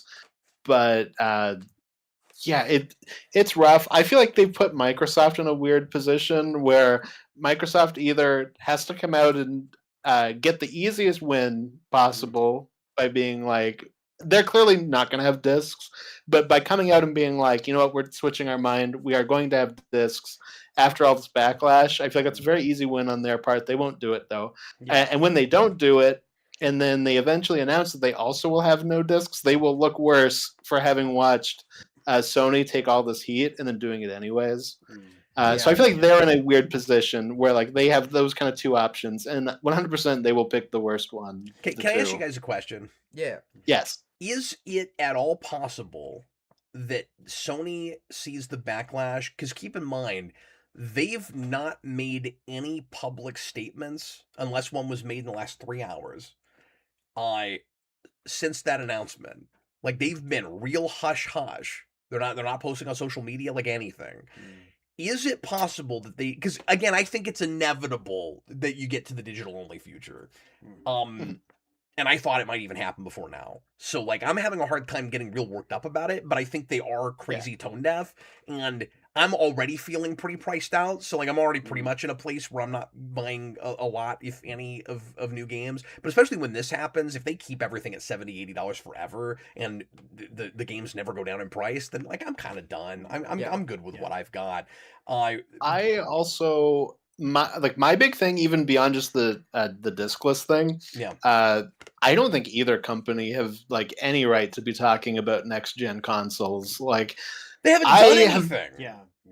Yeah, and games take so much longer to develop now, and both of them have completely like failed to get anything going. I think just them even talking about making a new generation, and there wasn't enough of a tone jump, deaf. and there wasn't enough of a jump in specs from and just like graphic capability from the last one to the next one. I'm not saying there's not any. It's just it's not like wowing anybody to the point where they're like, well, why would I? No, it's want more to just get like general power. Yeah. Yeah. So it's like, why would I want even that jump again? It's almost like they're going, well, every 6 to 8 years you have to do it, no matter what the market looks like, no matter how many games we put out for a console. But the question I was going to ask you guys is it possible that Sony decides after the backlash to kick the ball down the line again? Another like 5 or 10 years, and do what Xbox did when they made the announcement that the Xbox One was going to have to be on like connected to the internet all the time, and it freaked everybody out, and they were all mad, and they weren't going to buy the console, and they said, okay, psych, never mind, and it salvaged them. Could this be that situation? Nope.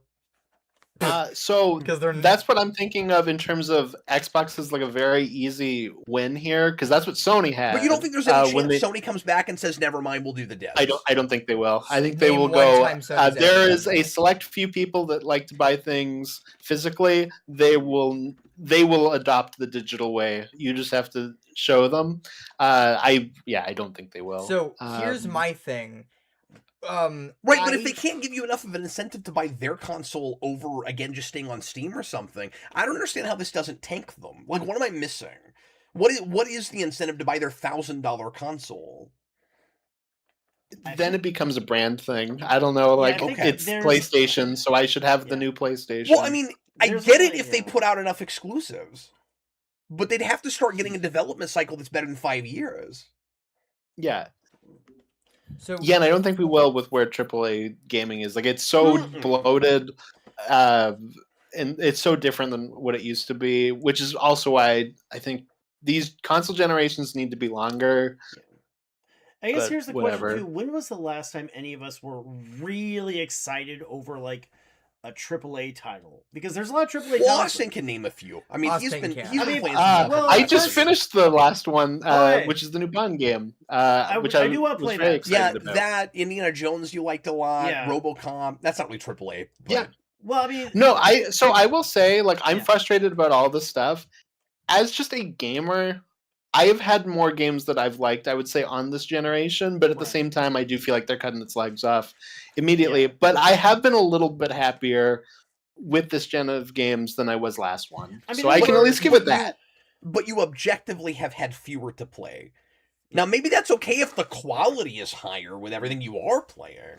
I was gonna say my Yeah. kind of point of that too is that a lot of the games I'm playing now and a lot of the games that I've been really excited about are like smaller indie titles. Yeah. Like especially a lot of stuff like pixel art stuff that you could get on like Steam for like $10. $10 exactly. Well, that's why I haven't gotten a console this generation Yeah. so far. I mean- is there's so few titles I need to have this. Yeah, and and- a lot of the kind of more retro throwback stuff that I like Mhm. is just it has been on Switch. Now that's gonna change soon. Yeah. But I do love. No, I only have a console because my last job paid vacation as like a lump sum. So I was like, suddenly I have $1,000. Yeah, exactly. And I had like a very specific, I need this many games before I'm even thinking about buying another console. So well, that's why I'm finally at the place where I might get a PS5.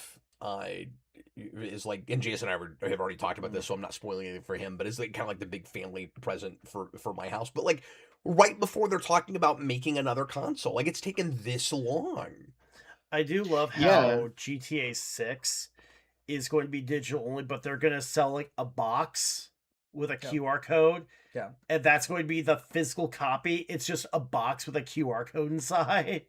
But that's not the Also, first time that's you- happened. No, it's not. Yeah. you It's guys true, won't yeah. hear from me at all in November when GTA launches because that Godzilla remaster is coming out that month, and I will be spending all my time on that Godzilla game. Fair enough. So, You're like, so here's my thing with all I was of gonna, this. I was about to be like, "Are you a big GTA guy?" That's I didn't think that was the So- case. No, they announced that, and I was like, "Oh my god, I'm so stoked!" yeah. So here's my thing with all of this. I think I find a lot of value in physical media just Yeah, in general. I I do. mean, I Yes, listen to music on vinyl. I play video game. You just spent $100 on records last I month. did, yeah. I mean, I play video games on original hardware a lot of the time, and I do emulate, but you know, and we watch a lot of DVDs and stuff. But if they're going to just get rid of physical media, I'm very surprised they're not just going to a streaming format. Because It I feels think like that would be better if it feels like even now the tech and the infrastructure is still not quite there. Yeah, because but like if you're already When Google tried it, it didn't work. if you're Yeah. already not sure that you're gonna have your games forever, Yeah. like why not just make it only Xbox Game Pass and only well, Yeah. the with Game Pass, PlayStation? don't they just whatever, have all the games Plus. in like a server room somewhere, and whenever Yeah. somebody plays it, that it just spins the disc in like a server room? Yeah.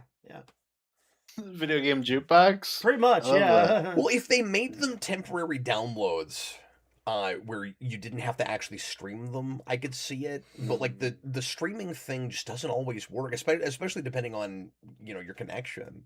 Well, Well, I don't know with about PlayStation, but Game Pass is like you Game can Pass. download Game Pass, it. you download them. I don't know about PS Plus.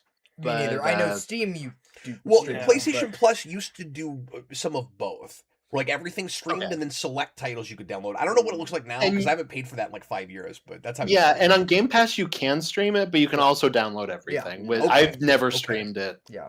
Well, then yeah. that's a really good But point. it just makes it Why aren't you more, doing it like makes that? it more like an arcade where they just switch out titles, and if you're gonna make it like, I feel like that's the better option than feeling like you own something but you're not gonna have it forever. Yeah, and then I more guess- people might buy your console if you're on a streaming service. Exactly. Yeah. Instead of this game will be $70 until the end of time, or we stop even, allowing you to buy. But it. at least just make like the first year free when you buy a system, and then like, because if that's all that's gonna be on the, you're not gonna like. Why are you spend- not running Sony? You're Like not gonna, this is all correct. You're not gonna Yeah. spend it. You're not Like gonna, you're right. you're not gonna spend $1,000 on a Free console year when you buy it, and then and then spend you're 20 bucks a month. 20 You're bucks not a month gonna or do whatever that. it is. Awesome. What do you think of that? That's actually a really good model. Well, I mean, that's part of my I'm fine if they each have their consoles, but like you can get the PlayStation app, the Xbox app, whatever on it, and it doesn't really matter. Like you're really just buying a system over preference. Like I'm fine with moving to that sort of thing. I don't know. I have Game Pass. I like it. I know they've kind of walked back on that a little bit because I don't think it was quite profitable, and people were mad that they raised the prices, so they dropped the prices down again. And Okay. then some of their newer stuff isn't going straight to Game Pass anymore to kind of balance that out. And they have Yeah, I don't know. and they have upped their consoles again. Oh, okay. Xbox did, yeah. Xbox and PlayStation both. Actually, all three of them Yeah. increased the Nintendo prices did because too. Nintendo did it too. Yeah. Now, so who do you think is next though? Is it Xbox or is it Nintendo? For digital, it'll be Xbox be because Xbox. they'll be the ones that have a console next. And it won't be Nintendo because their first party stuff they're still putting their carts out for. Yeah. The stupid code things or whatever it is all third party, I think. Am I wrong about that? Or are they And doing some Nintendo's so weird in the keys? competition. Like it really is. It's like these two are fighting, and then Nintendo's just kind of over here doing their own Doing thing. That's Yeah, why I it's thought weird. Nintendo was gonna go to digital first for the Switch too, because I thought they were just gonna. Nintendo Go has their own always, way. And we're yeah. used to them being anti-consumer, so they could have gotten away with it better than Sony probably. Yeah. But Well, Nintendo also has a history of we're going to do something new that no one else has, and then the other two are like, "Oh crap! Yeah. Quickly, put that together Well, so especially we can with, do it like, too." Yeah. Nintendo has always been really proud of their physical cartridges and their physical the actual medium Super Nintendo games. They made a big deal about how they held on to cartridges, and they had yeah, but not as much anymore. I mean, they're just getting away from it. I mean, that's fair. If they do another console, I guarantee you it's digital only because the stupid key card situation. And Nintendo's the only one that has any quality standards on first party games. Okay, we are past 3 hours and we still have We have more a, things we to have do. a couple super chats. Let's go ahead and hit the super chats. I don't think Yeah. we're gonna have time to talk about the Paramount merger stuff, Austin. That's okay. I just had them on my table, but I have a couple movies here I got. And I was like, I can show them off too while you're doing comics. Oh, totally. if people are yeah. interested. Or are you guys okay to stay a bit longer? I don't mind. Yeah, we know. I'm good. We won't be 5 Not hours. No, Yeah. I'm sure. Or are you good, Chris? I'm good. Yeah, I'm good. Okay. You sound you tre- sound you like you're trepidatious. about to fall asleep. That's how I always sound, though. That's the. No, seriously. That's a I'm secret. good. He's No, I'm always good. sleepy. Yeah. Because I really was going to cap off at 3 hours, but I wasn't expecting the super chats at the end here. Thank you guys, really appreciate it. And Again, it's your fault. I won't spend a ton of time on every book in this box, but I do want to just run through it on camera, Yeah. so that you can see my reaction and see if I'm upset with Chris about what he got. Okay, anyway, go ahead. I spent $100 on this. Okay. What the hell? Okay, Bob the Hun 64 with $5. Just streaming shows give us eight episode seasons every 3 years. Every game takes 10 years to come out, when 20 years ago you could get a new game out every year. Yeah. What's the correlation between those two things? Just that everything takes too long. Everything's taking too long. Because like the 8-episode thing, I'm not sure how that correlates to video games, because it's like, yeah, we got Because shorter shows seasons used and we to- gotta wait longer. Yeah. But like the games are much longer. Yeah. It's not like the games got shorter No. and we're waiting No, on them. no, I don't know I- what the And correlation TV is. shows tend to have like movie level effects at this point as well. No, Not but- all of no, them, but I think obviously. There are exceptions. I think it is interesting though that shows used to be like 24 episode seasons, and now they take longer and they're shorter.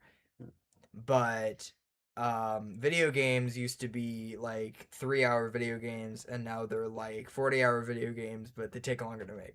Yeah, I well, think that's yeah. interesting. So, I mean, he's right that we're waiting longer for these things. I think the reasons are different. I They actually are. think that you can correlate what's happening with blockbusters in Hollywood better with AAA video games. I think those two things are more similar in why the budgets get bloated and that sort of thing. Although those don't seem to take much longer to make because so many corners are cut. But as far as TV goes, it's not really development time. It's more like they still make them relatively quickly or at similar speeds. I mean, I think there's not as much pressure to get them done for broadcast like there used to be. Yeah, you know, when they put them out for streaming. But now it's more you make your 8-episode season, and then all of your actors go off and work on other projects, Yeah. and then you have to Yeah. wait longer for them to all be where you can coordinate their schedules and make another season. So it's not development time. Right. And you shoot TV like a film now, as opposed to we've got our 3 sets. This is specifically where cameras go on these sets. Just like go as fast as possible. Yeah.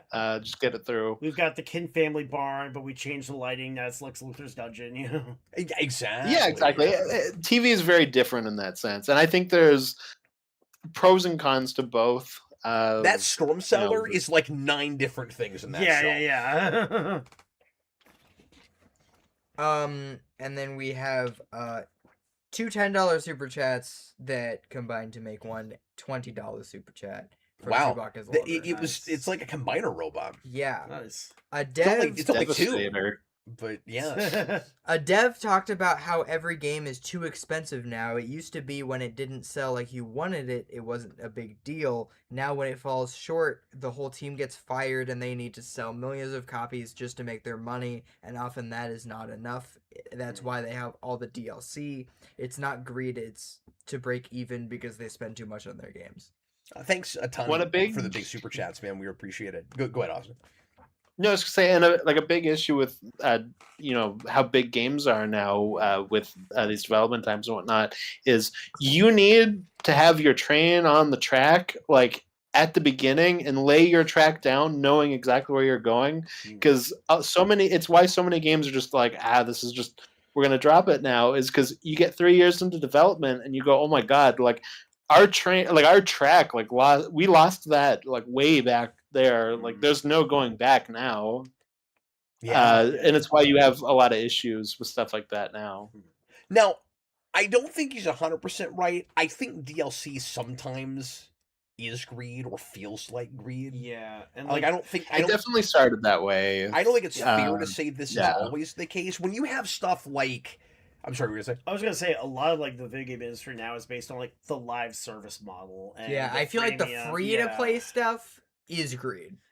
Sure. And I think Or gets to that point at a certain point. But it's like, entirely you get, like, your possible that battle it started pass. as greed, but became just like a necessity. But like, it probably started as greed. here's the thing: if you're in the middle of making a game and you've got a deadline and you got a lot of pressure to finally put the thing out, and you're like, it's good enough.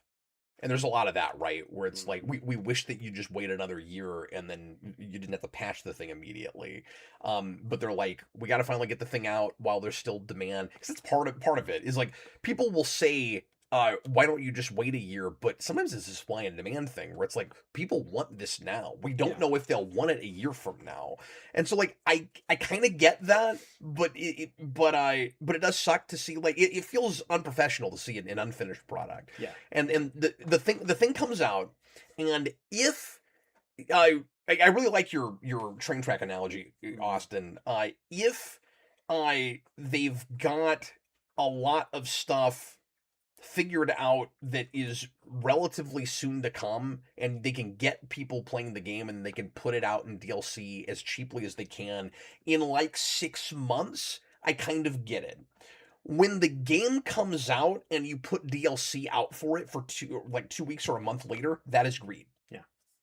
It also, this isn't like universal. Yeah. Like this, this does kind of depend on the developer. Like for example, I would say NetherRealm, who of course do Mortal Kombat and Injustice, I think often are bad examples in that they will often take one character that just is on the roster, slash them off. You have to pay for it extra on the day, and they've now started to do this thing where they do a second campaign plus 4 characters that is the same price as another game. Yes. Like at the end of their timeline, like that's insane.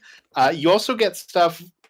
I don't know how much we do this now. I think we still do it, but like a lot of just it's part of the game and then we cut it out to sell it separately. Like Arkham City had this with Catwoman, where like that is just a part of that game that they cut out and then sold you for $9. And that was one I got burned on. Because that was something that you got as pre-order bonus, and I did not pre-order that game. I got it way later. I had the collector's edition, so I had it straight away.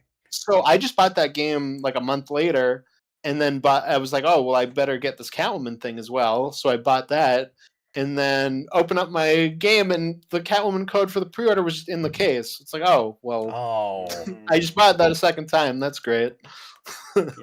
Yeah, that's it kind of depends on the developer. There are some that are like more greedy, and then others that aren't. Like the Hitman people are very like forward giving about stuff like that. Yeah, and like the Hitman games, for the most part, like when there is DLC, it's never anything that feels cut off from the. There's bonus missions and stuff, but and they do a lot for free. They do, yeah, and like, I was also gonna say too that they mentioned that if a game doesn't do well, the developers fire like the entire staff. I mean, the unfortunate truth is that depending on the developer, that usually happens anyway. What a lot of developers will do, they'll make the game, they'll work their staff to the bone, they'll have them crunch, and then it's like, all right, we're done. You're getting laid off. So another one.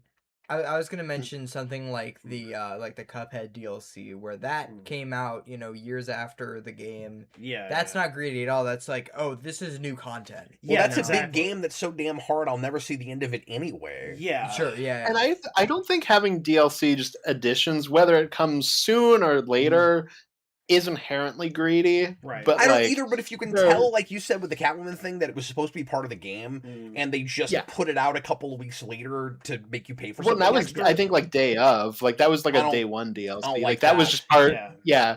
Another one I think is kind of greedy. Well, not kind of. I think this is greedy. Say like Capcom, who will remake, say, Resident Evil 2, and you have to pay like $3 extra to have just the music from the original Resident Evil 2. That's greedy. That's greedy. Yeah. As well. No way around it. Like, or all the crap Sonic Origins did. Don't even get me started on that. Oh my god. I'm not gonna get into it, but Lord. Yeah. How are There's you definitely charging, very greedy DLC. how are you packages. charging $40 to $60, depending on all the bells and whistles you want, for 30-year-old 16-bit games that don't even function properly? I mean, it's Yeah. freaking insane. And also you No, mentioned Capcom will do like you have to unlock things, or you can pay extra, and then you don't have to unlock it anymore. Oh, And yeah. it's like, Now it's just the phone game no, model. that's exactly, yeah. yeah, that's And- not Pay to cool. win, yeah. Also, you mentioned Mortal Kombat, so Street Fighter. Mortal Kombat 1 in particular, like having those 2 campaigns is part of their business model now. It's like, yeah, you're Yeah. gonna have your Both extra 11 and 1 had it. Yeah, exactly. And yeah, it comes with, like Homelander and Havoc and, Cyrax and stuff like that. But yeah, that game is put out with the intent that there's going to be a completely separate game that they're going to sell later on too. Yeah, and I don't mind paying like for that, and like paying for extra fighters. I, on principle, will not pay full price. Like for both of those, I bought it on sale for like $15-20 because I Yeah. think that is more reasonable. But paying like almost a full game price, get out of here. Yeah, Yeah. No I way. finally bought Mortal Kombat 11, the special edition, whatever it's called, that has all the extra fighters. I wasn't gonna pay $6 a piece. No, yeah. Now, Yeah, no, and that would have the extra story too. I did buy. I should play that because I haven't done that part of it. I've just done multiplayer with Jason. I mean, it does have what's his face, Hiroki Tagawa as Shang Tsung in it too, which is kind of great. Yeah, No, it's a really cool roster. With all the extra characters. I just wanted to see what Spawn was like, so I was like, well, I'm not gonna spend $6 on Spawn. I'll just buy the whole thing. I can see everybody else. And I like those that's what I games. did. I just don't Yeah. like some of their practices. Like, I don't either, but like NetherRealm's a weird example because the stuff you mentioned that's anti-consumer sucks, but then like waiting a long time with a game that you thought was finished and then it's like, okay, here's some extra fighters, like that is kind of cool. Like I think I have no issue with that. The way Smash did it was pretty solid. Where it's like for a long time they just kept occasionally releasing stuff. Like I think the like living game model is good, where you get a full game. You were satisfied playing it. Maybe it's got replay value, and you've even played it 3 times by the time it has DLC. And then it's like, here's even more stuff. I really like what Sonic Crossworlds is doing. Yeah. Oh yeah. Where they have a model and they're real open and transparent, and they tell you like. How long they think it's going to be before they put out the next stuff. They've got like a season sort of model where when it started, they were like, okay, we're going to do these 3 waves with new racers, and here's what they're going to be. And you can pick and choose, and they're not crazy expensive. And it looks like they're going to go at least a couple 3 years with it. Yeah. But what is greedy is when you get the game and there's nothing. And then it's a living game, you know? Yeah. That's Mortal Kombat and that Sonic Crossworlds game is doing this too. That kind of DLC, it's like you have your main game and like there are certain rules that like the game follows by, and then when you add things later, you can break it. Like that's where you get your guest characters, or like that Sonic game is doing a ton of crossover stuff. Like they're doing they're doing Godzilla and Evangelion, which is insane. It's like, insane. Wow, yeah. Sonic and Evangelion together is insane. Sonic, get the robot. Wait, so are they doing like Tiny Godzilla then? No, they're doing like a course with a big Godzilla in the background. Okay, that's cool. I don't know exactly. There's any. I don't think you play as Godzilla. Sonic has to get the. No, I think that there's just Godzilla maps they're adding. But if they added Godzilla as a racer, that would be fun. What's funny is I might be wrong about this. I was going to say I think they might have announced that before they announced the Sonic Godzilla crossover comic, and I would assume that's why that's happening. But maybe Toho's going like all out, man. They're like, we're putting Godzilla everywhere. I know, yeah. Romeo and Juliet, the Odyssey. It's beautiful. It is, yeah. Anyway, we should move on because we're so past when we were going to end the show, and it's going to be so silly. This is called a 3-hour special because it's totally going to be a 4-hour special. But anything else 5-hour that you guys want to cap this discussion off real quick? Oh, I don't know how you solve the like bloated budgets and just everything that's wrong with the gaming industry right now. Yeah, you like, just don't buy them. I don't have the magic bullet with that. put in your 5 cents by not putting in any cents at all. Just don't buy anything. Yeah, but Yeah. even Just if like- the whole, but here's the thing, even if the whole thing collapsed, Yeah. how do you fix the AAA problem? You go back to how it was, and they'll learn from it. If no one is buying anything, I just don't know if that's even possible at this point. I mean, that's my. I think it's it just a is. question. I don't know. Oh, I think it is. I think It's hard to say. Like I don't know. We've gotten to a certain point. It is hard. Like maybe there needs to be more room for games that aren't quite as big as Yeah. modern AAA is, where you can have more of like a double A that used to look like what AAA looked like. One thing It's hard to say. One thing I don't know. wish developers would do, I wish these companies would stop looking at reviews. Like, I wish it was company practice that we don't make decisions about what games we greenlight and what people we lay off by, like, oh, this game got an 8.0, so it's Metacritic. horrible. Yeah, like I wish they quit looking at that stuff. Because I think they're making too many decisions based on that. yeah. Yeah. My last thought on this, and this isn't gaming specifically, but if Sony were a person, I would throw a brick at him. Same. What is the part of it that pisses you off the most? Oh, just I don't know. It's kind of just a bunch of stuff altogether. Yeah. Like I said, yeah. There's no like one specific thing. There's just a couple of things in gaming in general that kind of I annoys think me. that you have to make sure an update once a month or we'll just drop all the shit you bought. Sorry, I'm swearing. That's not okay. Nope. No, yeah. That's That's worse that's than the the C word Switch 2 earlier. thing. illegal. Yes, I don't even yes. understand that. I gotta be honest with that is worse than the Switch 2 thing, where they'll It's worse than bricking your system? Yes. No, it's not. you're Yeah, no, you're gonna lose all your games and just have it's the same thing. No, it's not. They might be equally bad. I'm not going to give you worse. When the company, because here's the thing. Okay, sorry. Can I break this down real fast? The reason you're wrong yeah. is when You it still have sucks. a console at the end of the day with one of them. Yeah, thank you. He said that much more They eloquently than I both could, suck. but I'm still going to like, break this down. So, if you buy digital games, Yeah. you're really just paying to rent the thing and pretending like you own it. And digital anything is like that because the company that sold it to you can take it away from you at any time in various ways. Uh-huh. It's crazier when that is a physical object. When I bought a physical actual thing and that company still technically owns the thing I bought because they can make it so I can't play it anymore, that's crazier. Yeah, but you still own a PS5 and they can take away the option to sign in. Well, I guess that's true.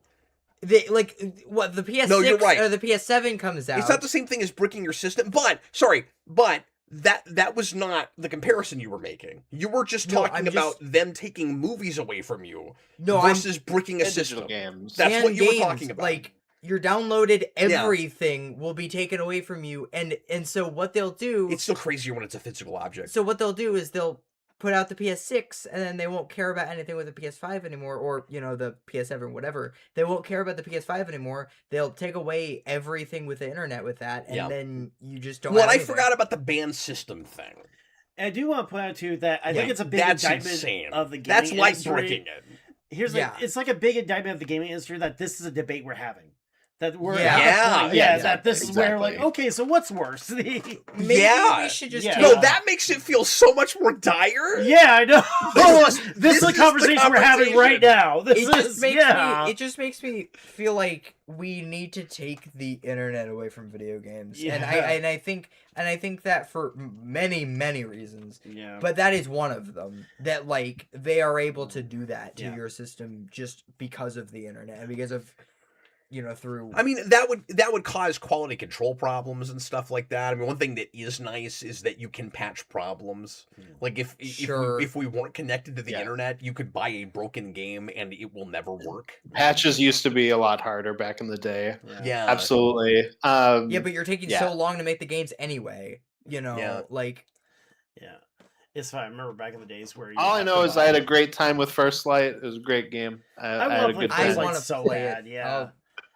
But you know what? I Take will. that combat in that John Wick game they're making and just put that over there because it's just that. I will That's tell you great. this whole thing kind of made the decision because I thought about just like downloading it just because I haven't gotten to a GameStop in a while, and now I'm like, no, Don't go to the GameStop. no, I'm What? going to the GameStop. Not GameStop. No, and I bought the stupid. Don't download it, but don't go to stupid money. GameStop. Golden Gun version. Yeah, maybe I'll go I was so vintage excited. stock. That's better. Yeah, I mean, Vintage stop. vintage stock just makes me happier overall too. Austin, what stuff did you want to show us, man? Oh, I just had 5 movies. They were just sitting on this table. I just got them this week, so I was like, I can bring them since you're bringing comics. We want to know what's sitting on your table. It's very important to us. Yeah. So I've got Darkman on 4K. Yeah! I Oh picked man, Yes! I'm jealous. I need that. That cover's That's so cool. good. up. Yeah, no, it's fantastic. Does it come with a Blu-ray? Does it? Yes, it does. Oh, good. Yes. Yeah.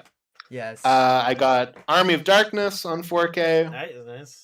Yes. I got Send Help on 4K. That's You're my living last your best Raimi Sam Raimi film. life here. Wow. I'll watch that I got eventually. the original Salem's Lot cool. series That's on cool, 4K. yeah. This is an Arrow set. Is that This really Arrow? nice. Yeah. Yep. That's nice. That's cool. Yeah. And then I saved the one that you guys would be the most excited for, and it bookends what we were kind of talking about, the Arrow Mortal Oh. Kombat. Yes, I want trilogy. that so bad. Yeah. Just hilarious that these two movies, and here I can take them out because they're both really nice covers. But you got that's the first movie one, That's so pretty. That's good. Yeah. Look at That's that. good. and then that's the Annihilation one. Yeah. Wow. That is good. I do love how it's got Sub-Zero's face just like so super prominent. Either Sub-Zero or Scorpion. I think it's supposed to be Scorpion, but it Scorpion. could be either. And it's like, well, neither one of them are really like principal villains. They're just kind of like henchmen. Just kinda at the there. end. Kind of there. Yeah, it's kind of there. You know At what's least- hilarious about that Mortal Kombat set to me? It's only 2 movies, but it looks as thick or thicker than the Ninja Turtles box. Yeah. No, I had that too. I was like, it looks like it's about as thick. It's also way thicker than this, which is like significantly longer because it's a whole miniseries. That's awesome. But yeah, so those were a couple of things I picked up recently. That's very exciting. I should probably rewatch Army of Darkness because I had a horrible first watch of that, but I haven't gone back to it. So And I just did a huge Evil Dead binge because I went to see the new movie, but I watched the first one like a week ago and then watched the other 4 like in a day. I've also still And then never saw the seen new the one. first movie. Here's So, the thing, It's pretty good. You've seen Evil Dead 2. Yeah, which is You're good. incredible. It's the Well, best one, yeah. Sure. Yeah. And it is also just a recap of that. Well, first Austin, movie. you said you didn't hate the new one. Yeah. No, because I'm kind of indifferent to the remake, and I don't like Evil Dead Rise, and then I quite like Burn. The big thing, because I've heard like a lot of people that don't really like it. My big thing is, I'm like, stop being just kind of generic. Either try to be Raimi or do your completely your own thing and have your own voice. And I thought this new one just had its own weird foreign film kind of Doesn't voice, it and get I kinda appreciated that. weirdly sexual, or is that? There is a seduction kind of scene that's like Oh. directly out of a Dracula movie, and I was like, I am very here for this. I've never seen this in an Evil Dead movie. This is very cool. I was gonna say we're not gonna talk But about it's not like sexual. It's like, again, it's kind of that like Because I thought Dracula it was like Nosferatu thing. more weird, or like more in a different direction, like that direction. But I was gonna say we're not gonna No. talk about the Okay. tree scene in Evil Dead 1. That's not. Yeah, no, that's probably the most We're not gonna weirdly talk sexual about- thing in an Evil Dead. okay. Yeah. All right. On that So- note, Let's see. So I'm gonna reveal this box real quick. So I was out of town for 11 days. We just got back today. Jason and I drove to Orlando for Jason's dance competition, and we were gonna talk a little bit about our trip. We didn't have a lot of time. We had a great trip. It was really fun. We went to SeaWorld and did all kinds of stuff. But my comic shop, Nerdstalgia, here in town, has this crazy sale they've only done twice so far now, And I showed you guys on the comic show the books I bought the first time they did it, where they change out all of their inventory in the store pretty much, and they bring in all these books that they have in storage that they're just trying to liquidate. But there's good stuff in it. And so the whole store is product that you've not seen before, or at least it was the first time. I don't know how much duplicate it is from the last time they did the sale. But it's fill a long box for $100. And a long box, if you're not familiar, will hold 300 bagged and boarded comics, and more than that if they're not bagged and boarded. So it's a ridiculous amount of books for not a lot of money.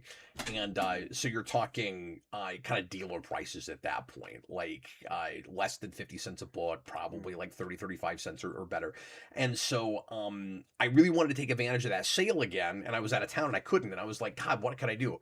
I know. I'll message Chris and be like, hey, Chris, if I give you $100, will you go to this, and I send you a link to my database, will you go to the store and gap fill for me? And he was like, yes, sure, I will do that. And I told him he could put 20, 30 or so of his own books in here to kind of compensate him for his time. So he got and maybe a little more than that. So he got some stuff and for his family also. Yeah. And so I have not a full long box, but very close to a full long box. Thanks, Chris. You're welcome. I got you. And Chris took all the threes. But so I got 1, 2, 4. What's? But he did say that that he was having a hard time searching the database, that it was having difficulty on his phone, and so I could end up with some stuff here that I do have already, and I'm not going to pull out my database and check it all right now, but I'm just going to find out what the titles are, and if I recognize too many covers, Chris, I'm coming for you. I know. Braden says Chris bought a whole bunch of booster gold. Oh no! But no names. The good news is if there are a lot of duplicates here, it could just turn into a big Christmas present for Mikey. There you go. Because he's collecting. So as long as it's not something we both have, because that could happen too. Mikey's up to 500 books for his own personal collection. That's awesome. Yeah. He's done it for maybe a year now. I mean, he might get a copy of Youngbloods 1 because that's in there. Oh my God! Why'd you do that? It was there. But why'd you do that? That is funny. Why'd you put it in my box? Because here's the thing: I checked it. I didn't see it on the app. That doesn't mean I want it. Okay, no, you should want Youngbloods number now. 1. No, that's pretty funny. Now I can't wait. I'm so excited. Okay, let's find out what's in here. There's just like 6 copies of Youngbloods. I hope you'll. Okay, so we got a steel book. I almost bought a bunch of those last time I was there. Yeah. So thanks for that. There's JLA 19. I'm gonna try not to just show it. I kind of thought there'd be more stuff grouped together, but we'll see what happens here. So hopefully these JLAs are issues I'm missing, because I have a lot of this series. Yeah. But again, they might just go to Mikey. Those I don't immediately recognize, but I don't know that series super well. I have a lot of it, but not all of it.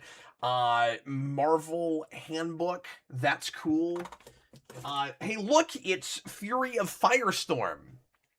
This is a character I've never collected. There you go. That's why it's not your database. But there are 3 in here, so that means I'm collecting it now. Apparently, there. No, that's cool, Chris. Thanks. Yeah, man. they had like a ton of 80s Firestorm.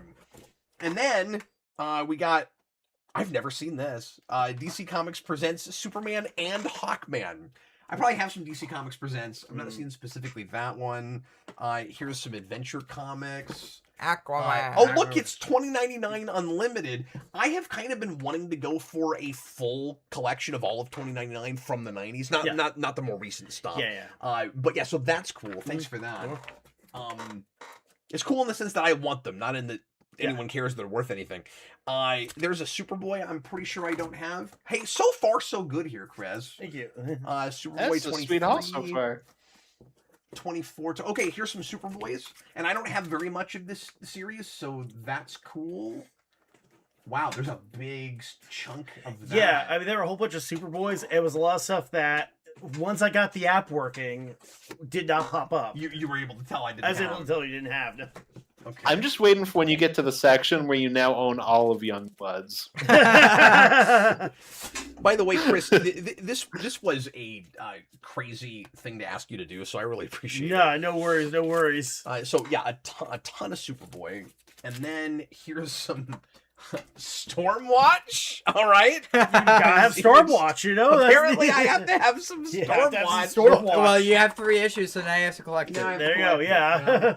Okay, so what we're finding is Chris didn't buy the 3s; he just bought them in 3s. Exactly. Look, Yeah, exactly. I was trying to show either in 3s or issue 3. I was trying to show restraint. I'm like, I could buy you issue 3, but no, Look, we got Sleepwalker. Oh, Wolverine Max, cool. Because I have a ton of Wolverine. Who did Wolverine Max? I don't know that I've seen that. Uh, I think I knew Jason he had a Starr. Max I don't even know series. who that is. Huh. Yeah, I don't offhand know who that is either. I bet that's great. There is some Uncanny X-Force, but not the first Uncanny X-Force. I don't think. I think this is. I think it's a later one. Yeah, it's after. Oh, weird, but it's still part of that team because Alopex is still. Is that a wait? What is that? A female Alopex? Not Alopex. What is that guy's name? Not Al. That's Ninja Oh, Turtles. was What the it hell am I Phantomax? saying? Phantomax. Yeah. Is that a female Phantomax? Weird. Yeah. Green Lantern Annual. Oh, cool. Because there was that Ghosts story that I have the Superman side of, but it went through other books. More Steel. Oh, Team America. Yeah. All right. Look at that. The 5 motorcycle guys turned to 1 motorcycle guy. Chris is slowly transforming my collection into more of a Chris collection. Fantastic. There's some Marvel 2-in-1 presents The Thing. I've got several of those. I don't know why. I have like 35 of that book. I've got more now. I don't know why that's the case. Anyway, okay. I wish we did more stuff like that now. Those kinds of like presents books or like me just too. like a couple character anthologies. Blue Beetle Graduation Day. Yay! What? Spider-Man 19. So Graduation day. So that's the series that started with McFarlane. He's left at this point. I'm pretty sure I have that. I'd be surprised if I didn't. I just saw that, and it's like, that's what they based the NES game off of. Ooh, here's some more 29 Unlimited that's actually got Spider-Man 29 covers. I might have... I thought I had the first one. I may not. But if I don't, Mikey... Or if I do, Michael will be excited to have that. And then... What is this? The Void Collected. I saw that. That looked vaguely 90s image. Like, all right. Creed. It's a book called Creed. Not to be confused with the band. And the D is capitalized for some reason. I wanted to take your collection higher. Lightning Comics. Stop. I don't know what this is. Fascinating. All right. It's the original Apollo Creed comic. Feed America's... What? I don't even remember. I will tell you, too. the hell is this? I did let Jet like... Oh, no. No, Jen that was not part of the deal. Jen was like, I'm going to get so much unhinged stuff. He's going to... Oh, Jen, I'm having to pay $100. Feed America's Children? What is this? All right. Oh, that's an awesome cover, though. I don't it think is. she picked that up, though. We got Night Thrasher. Night Austin. Thrasher. Yeah. Exactly. We're just talking about Night Thrasher. Gotta have that. Marvel Comics presents X-Men's Havoc. There is an issue of Peter David's Hulk. And more of that. Cool.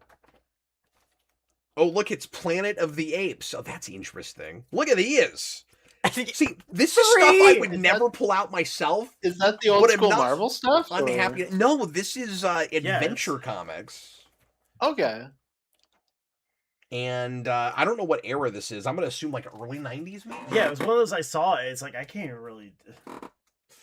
That's fascinating. Yeah. I've heard a lot of those Ooh, here's some... Planet of the Apes comics are really good. Our buddy Baggy's a big fan of that. I like the covers of those a lot. Here Yeah. is some 90s or early 2000s, maybe Spider-Woman, which is a book that I have maybe 2 issues of or something. Now I'm collecting it. And then we've got some 90s Avengers. Oh, some Busiek Avengers. Okay, so you know what's really funny about this? The only reason I had an issue of this before is because I met Kurt Busiek and didn't know he was going to be at the con I went to. And I had to find something for him to sign. So I just went through some random boxes that a dealer had, and I found a random issue of that series and had him sign it. And that's the only reason I have one of those. So the only reason you saw it in the database is because that happened. Well, like the first time I met Claremont, that's what I did too. I found like X-Men Go and Murder World just Did you do the same thing? Yep, I did the same thing. Here is more JLA. That's Tower of Babel too. Yes. I think that one is like, Which I thought I had, but maybe I don't. So that's awesome if I didn't, because that's obviously a major story. I thought I had all of Multiversity. I'm surprised if I don't have this one, but I might have been missing one because I don't immediately recognize this cover either. So you could be right about that. Yep. And that would be great. Well, he's actually gap filling, you guys. Here's more Marvel handbook. Yeah. Chris, so far this is really quite good, man. Thank you. Good job. And like a very different, very different picks. Like it's not all just like here's like 800. I don't know, Inhumans. I thought this whole issues box you was didn't going have. to be like 5 series. Yeah. Well, here's the they had like a pretty good variety too, and they had like weird stuff, and it was kind of spread out. Like a lot of the stuff they had wasn't really super organized, right? So I just started grabbing, and it's like, this is. No, you know what this box is?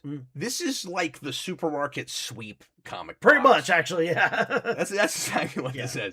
X-Men versus Avengers. I've sold this on eBay a couple of times, and I reviewed it years ago.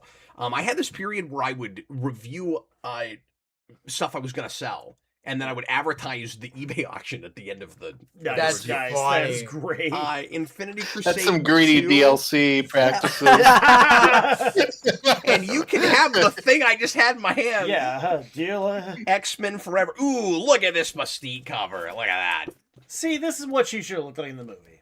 Just saying, too. I think she should be naked on that cover, but I will not elaborate. I'm not going to elaborate. No, I'm not going to tell you any more of that. Why did you put Prototype in here? Because I had to. No, you didn't. You put 5 issues of Ultraverse Prototype. Is this all of it? That might be, actually, Now you yeah. have to I got to review it. this. You know what I'm going to do? I'm going to review this, and then I'm going to put an eBay auction up. Yeah. And I'm going to show people where they can buy it. Yeah. And now we're selling it. We're selling it. Anyway, and then we have. Oh, we didn't talk about. I was like, do I say it now or what? I should probably say it afterwards. But yeah, we should mention that. That was on my list. 78 years old. old. We can talk about it after if that's easier. Oh I'll keep it in the back of my head. So I'm gonna say the geekiest thing I've said in a long time, which is, for a second, I was having a hard time getting my hand out of this hole at the beginning of this comic box because my Red Lantern ring got stuck on it. I was going to say, this doesn't sound very geeky. It's not very geeky to say you're having a hard time getting in out of a hole. It should be in. But the fact that it ended with because of my Red Lantern ring, that did salvage it is geeky. That's even better if it's in that context. Anyway, World of Krypton. I want to say I bought the first. You know what though? There's a couple of versions of this, but this is the burn one. I thought I bought this at that last sale. I might have. This one I don't think I have. Anyway, but so far it's not like a large percentage of duplicates. Yeah. And Mikey will be happy if he gets like 20 books out of this. Flash Gordon. Again, not a thing I would buy, but kind of neat to have. Ooh, Damage Control. Look at that. Yeah. That's another series that I can. Jen did hand me like a Lone Ranger comic. Says, "Here, you're old. You will like this." Cyclops and Phoenix. It's weird the number of things that I'm finding in this box so far, Chris. Yeah. That I elected to sell on eBay instead of hanging on to.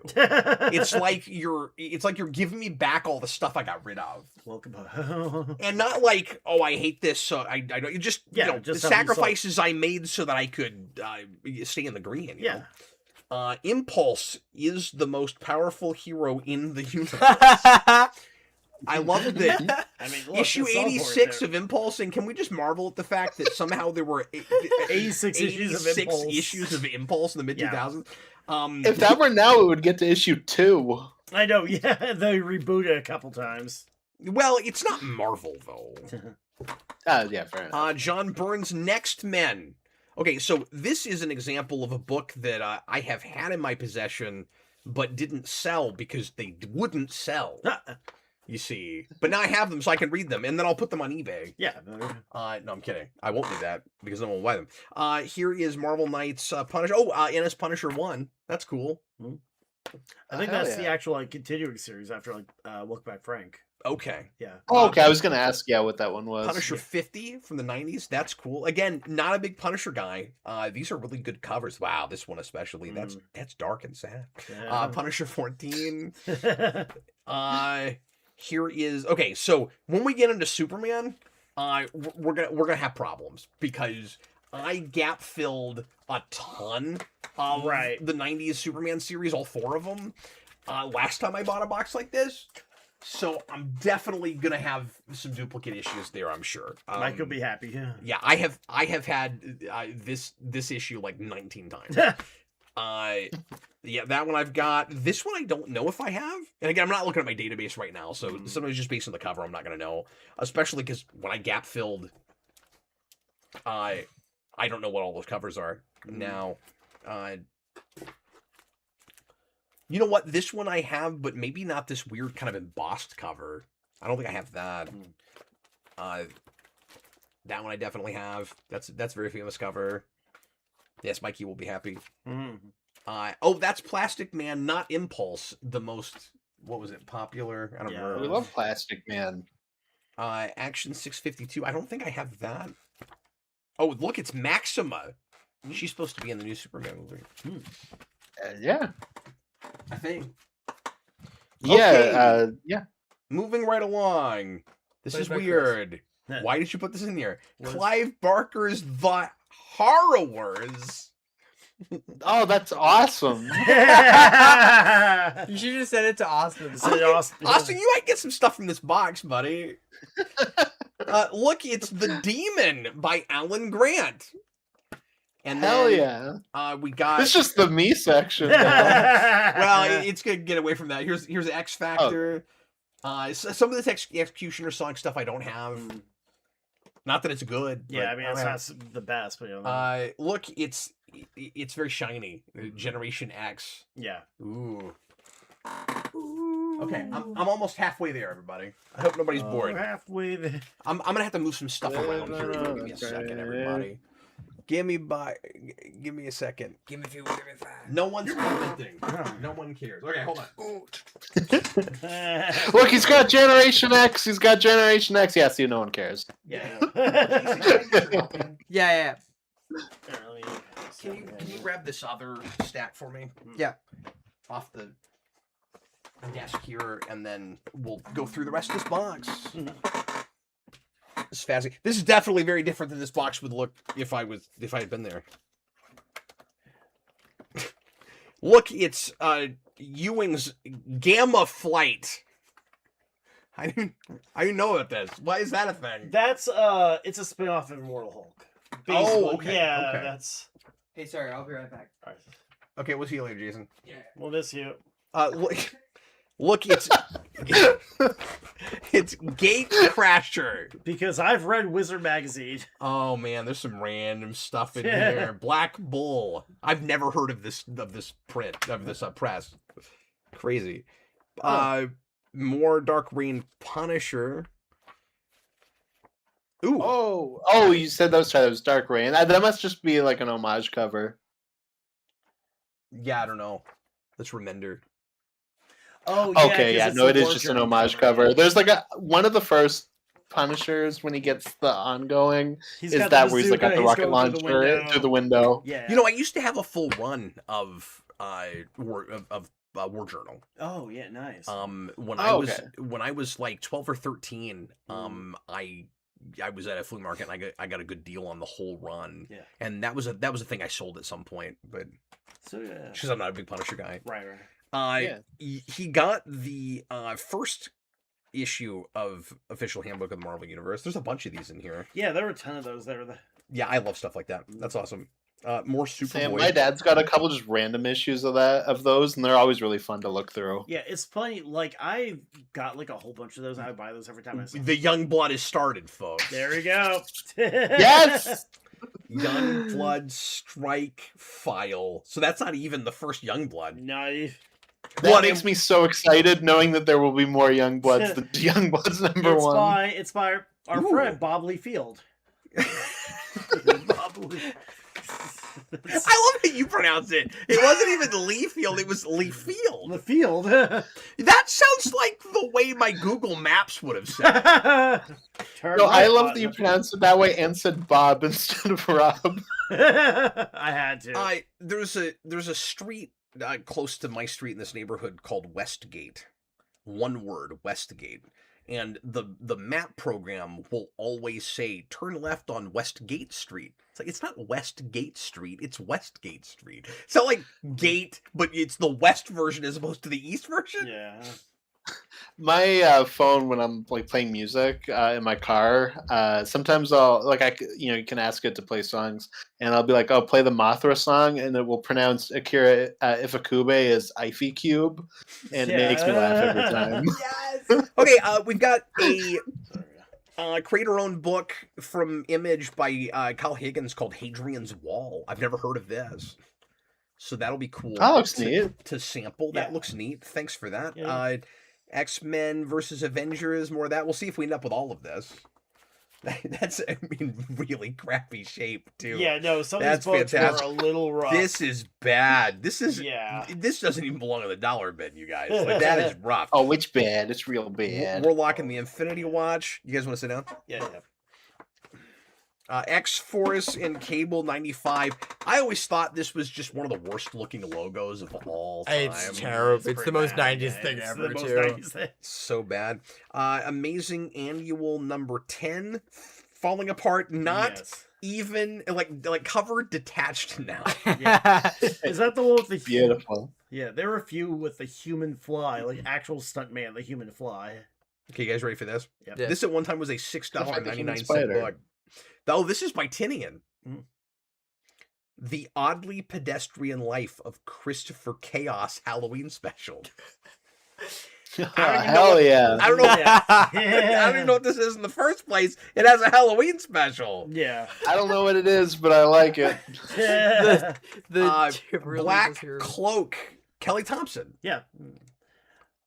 Oh, he just wants me to sample a bunch of Image books. Yeah, exactly. But at least he gave me the first and not the third issues. I actually got there were 2 covers there, so I took one and gave you one too. It's just because I was curious. Well, thanks, man. Yeah, I'm curious as well. I'm appreciating the stuff I'm getting that I would not have picked. Oh, he got me a wizard. Yep. And a sealed wizard too. So I have been thinking recently about going for a complete set. Yeah. Of wizards. I really appreciate that. Yeah, no, I know you mentioned it too. I saw one. I was like, okay. That might spur me on. The Incomplete Death's Head. It's not complete. It's not complete. They're just gonna stop writing that at some point on purpose. Harbinger. Some Valiant. More Valiant. More stuff Valiant. I couldn't move when I had a flea market booth. And then we have The Lonesome Hunters, The Wolf Child, number 1. What a freaky deaky cover. This is Dark Horse. I've never heard of this. Yeah. But it's scary. It does look really cool. Yeah. He wants to give me nightmares. A little bit. More Firestorm, the Nuclear Man. Again, I'm collecting it now. I am now an avid Firestorm collector. I'm up to 6 issues. Look, you finally have to catch up on the new Firestorm. I was about to say, new Firestorm book is great. So you know. Yeah. Here is Marvel Knights Captain America 17. That's a logo I've always loved. Okay, now look, you're ticking me off with this one. No, and here's why, okay? Because I already own a full set of All-Star Batman and Robin, and I can't give this one to Mikey, okay? Like, I can't do that. So now I have another one, so I don't know. It's not the one where you get this one, Jason. It's not the one where they leave the masks on, so at least it's that. Is it the Green Lantern issue? It's not. That's much late. The Green Lantern issue is like 9, if not 10. It's real late. It's late. Wait, I want to know now. I couldn't tell what give it issue to me. that was. I want to know. You're not prepared. Oh, I want to know. Oh, you've never read All-Star? Tales from Nottingham? Look at this guy. He's creepy. Oh, Nottingham that looks is cool. interesting because it's basically like a murder mystery where the sheriff of Nottingham. 2022. This is real recent. I was Yeah, gonna so say that Mad must Cave. have something to do with Robin Hood. Yeah. Mad Cave. I can't believe you found so much recent stuff. Yeah. This is interesting. Some of this box is just Chris going, no, here's what you should be reading, Cap, you idiot. And then we have, you know what? This is like, this is what this is like. This is like Christmas morning. But like when your mom gives you stuff that's like just adjacent from what you wanted. You know what I mean? Like, No, what like, I love you about got this is real that close. so far we've gotten a lot of like really cool looking indie books that all look great, and the only Batman thing for Cap is All Star. I love this. And an issue I own. Yeah. You can never own too many issues of All There wasn't Star a whole Cap. lot of Batman there. No, I mean, It probably got enough, cleaned out. none of that. I thought you might not have too. I think there might be a little bit in there too somewhere. Oh, sure. Oh man, Jack More Skellington All-Star. is back and he's armed to the bone. Hell yeah. Sorry, we'll run through this. Jeff Lemire's The Tenement, another series that I've not heard of. From Aftershock, The Normals, just all these #1s of these recent indie That's things. a neat cover. Yeah. This is cool. Gauze from Arcana. Sorry, I thought this would go faster, but there's a bunch of these #1s for series I don't know. Void Indigo from Epic. Here is a preview of old Vertigo things. Here's more $20.99. Thanks for that. Yeah. Astro City #4. Seems like the perfect jumping on point You for know, Astro City. I'll tell you the truth. They didn't have a whole lot of Astro City. But Jurgen's Thor. Yeah. Yeah, I mean, We're going to Jurgen into the mysteries. I've heard great things about I've heard that. Jorgen's Thor's really good. Yeah. Then we've got. Oh my God, what is happening? Then, sorry, I'm Holy getting vertigo crap. here. Amazing Annual 27. I thought I had this. I might not, but that'll be a good Mikey book if I do. New Avengers 26. And for the record, I ended up when I did this with some duplicates myself. Yeah, where I yeah, just yeah. didn't look close enough. Well, a lot of times you start grabbing it. It's like, okay, I need this. Okay, so here is Batmite 2. I reviewed this when it was coming out, Oh. and I think this might be a variant that I don't have. Okay, so good. But I do have that. So I think that was like a 6-issue miniseries. Guardians #3. During like maybe Marvel Now. Justice League Dark. Don't have that. Here's some Flash. There's Flash 760 in Williamson's run. Hawk and Dove. Yeah, Hawk and Dove. Popular characters. Remender. Oh, you guys, are you ready for this? This is exciting. Remenders the Sacrificers. #3. I've heard of that book. Yeah. The perfect jumping on point. Black Widow 2. Kelly Thompson too. Oh, okay. It's her run, yeah. Yeah, she did Black Widow. Yeah. I've heard her run on Black Widow is really good. Yeah. Guardians 40. I own this. Oh, is that the There's 80s some book? ups and downs. Yes, Or no, is that?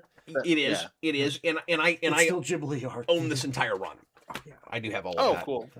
No, I said it and then I that's what I questioned it. I was have. like, what's that We got to the 80s? Batman now.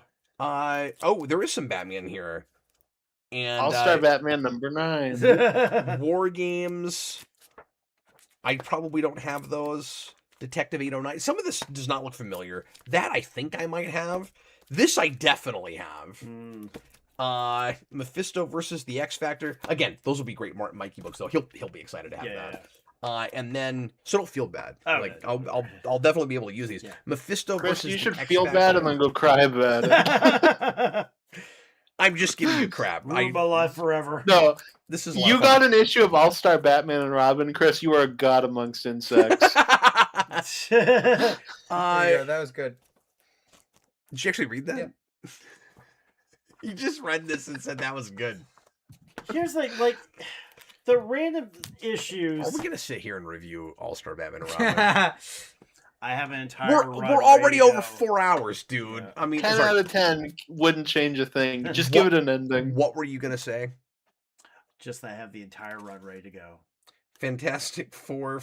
This Fraction. Number 9. I forgot Fraction even did that. Yeah. Gorilla Yeah. Man. Oh, now we're talking. Iraq, Son of Thunder. Not Iraq. Generation Next. Number 3. Number 3. Exo Man. Are you serious? I'm sorry. You put I'm fucking sorry. Exo Manowar. I couldn't in help my- it. Exo Man of Tic Tac Toe. That's, Did it occur to you I was spending money on this? you know, he's like Iron Man, except he's a Visigoth. Nomad. Yeah. Hell yeah. Okay, That's gonna we've go got- up now because Steve Rogers in a black shirt. That's a Green Arrow I'm missing. Thanks for that. I gap filled a lot of Green Arrow last time I was there. Here's some more of that when it was Green Lantern, Green Arrow, and that's great if it's the stuff I'm missing, and it probably is. Starman 0, Secret 6. Peter David Supergirl. I've been gap filling this like mad lately. That's 14. I'm pretty sure that's one I don't have. Thanks for that. I thought I cleared him out of those, so that's great. Oh, look at this. Tales from the Dark Multiverse. Infinite Crisis. Yay. Inhuman. Just one Inhuman. Why? One Inhuman. Why would you do that? You're making my collection look so weird now. JLA. Yes. I hope you also don't own This is what I any don't issues have. of the Inhumans, because also only owning one issue One of them is is called Inhuman. Inhuman, and it's You- already not plural, is too perfect. Oh, look at this. We have JLA, the Justice League of Aliens. Okay. More Ennis Punisher. Different July. Hell yeah. And then Uncanny X-Men. I definitely have these. This one's signed. Oh, what? Yeah. Well, I don't have that. That's awesome. Thank you, sir. Yeah. Wow. How is that just in there? They're just in there. Wow. Is Wow. it a Bendis signature or a Botula signature? Like Can't like quite who's tell. this? Wait, somebody. Somebody wrote signed on it. it. Yeah, somebody wrote I'm on gonna it. homeless hold this. person. I'm gonna hold this out and do some research and figure out who signed that. Yeah. That's awesome. And then I don't know if that's the cover I had, but I have those too. That series is awesome. Yeah. It's one of my favorites. Okay, we're getting to the bottom of the box here. Jason, would you come grab this stack? Yeah. Oh, there you go. You're right here. You guys were so almost done. Huh. I'm gonna have to change the title of the show to 4-hour special. Yeah. But then it's gonna say 3-hour special on the Yeah. screen the whole damn time. That makes sense. That's beautiful. It like really makes you think. You know, yeah. Are we all just makes you pontificate on time. I'm sorry. look, aren't we all 4 hours into our 3-hour special in Yeah. life? It just brings a tear That's to your actually eye. deep. That should be the title of the book. Exactly, yeah. Red Hood Outlaw 48. Why? It was there. He's an heck yeah. outlaw. He's an Look outlaw. on the draw. Brightest He's an Day 100-page outlaw. spectacular. That's cool because I've got all of Brightest Day, but I don't think I have that. Micronauts 54. Oh, look at this. Marvel Superheroes 80-page winter special from 92. I've never seen this. This weird Doctor Strange cover. That's cool. Yeah. Oh, look, it's the cave. You know about the Yes, it's the cave. cave? That TV show is not great. Yeah. Green Lantern. I liked it when it first came out. That first season episode. movie. I don't know why. Green Lantern, number 3. Is that Parallax, Hal? I think it's like right before. I think it's Right This is before? Because I just saw he had the gray hair on the side. Well, Yes, yeah. that's such a good cover. And he's punching the crap out of what's his face, Yeah. Guy Gardner. Yeah. But no, this is 1990, so it would have to be just before that. Oh, okay. The Sacrificers, Rick Remender. Number 2. I think we had The the first Remender's two. good, you know. We're It's all- good work. We're almost there. Can't go wrong with Remender. Yeah. Oh, more of that. Cool. Well, I hope this is good because Yeah. I've got more than one of it. Duck and Cover by Scott Snyder. I've never heard of this. It's Snyder, so again, keep it that.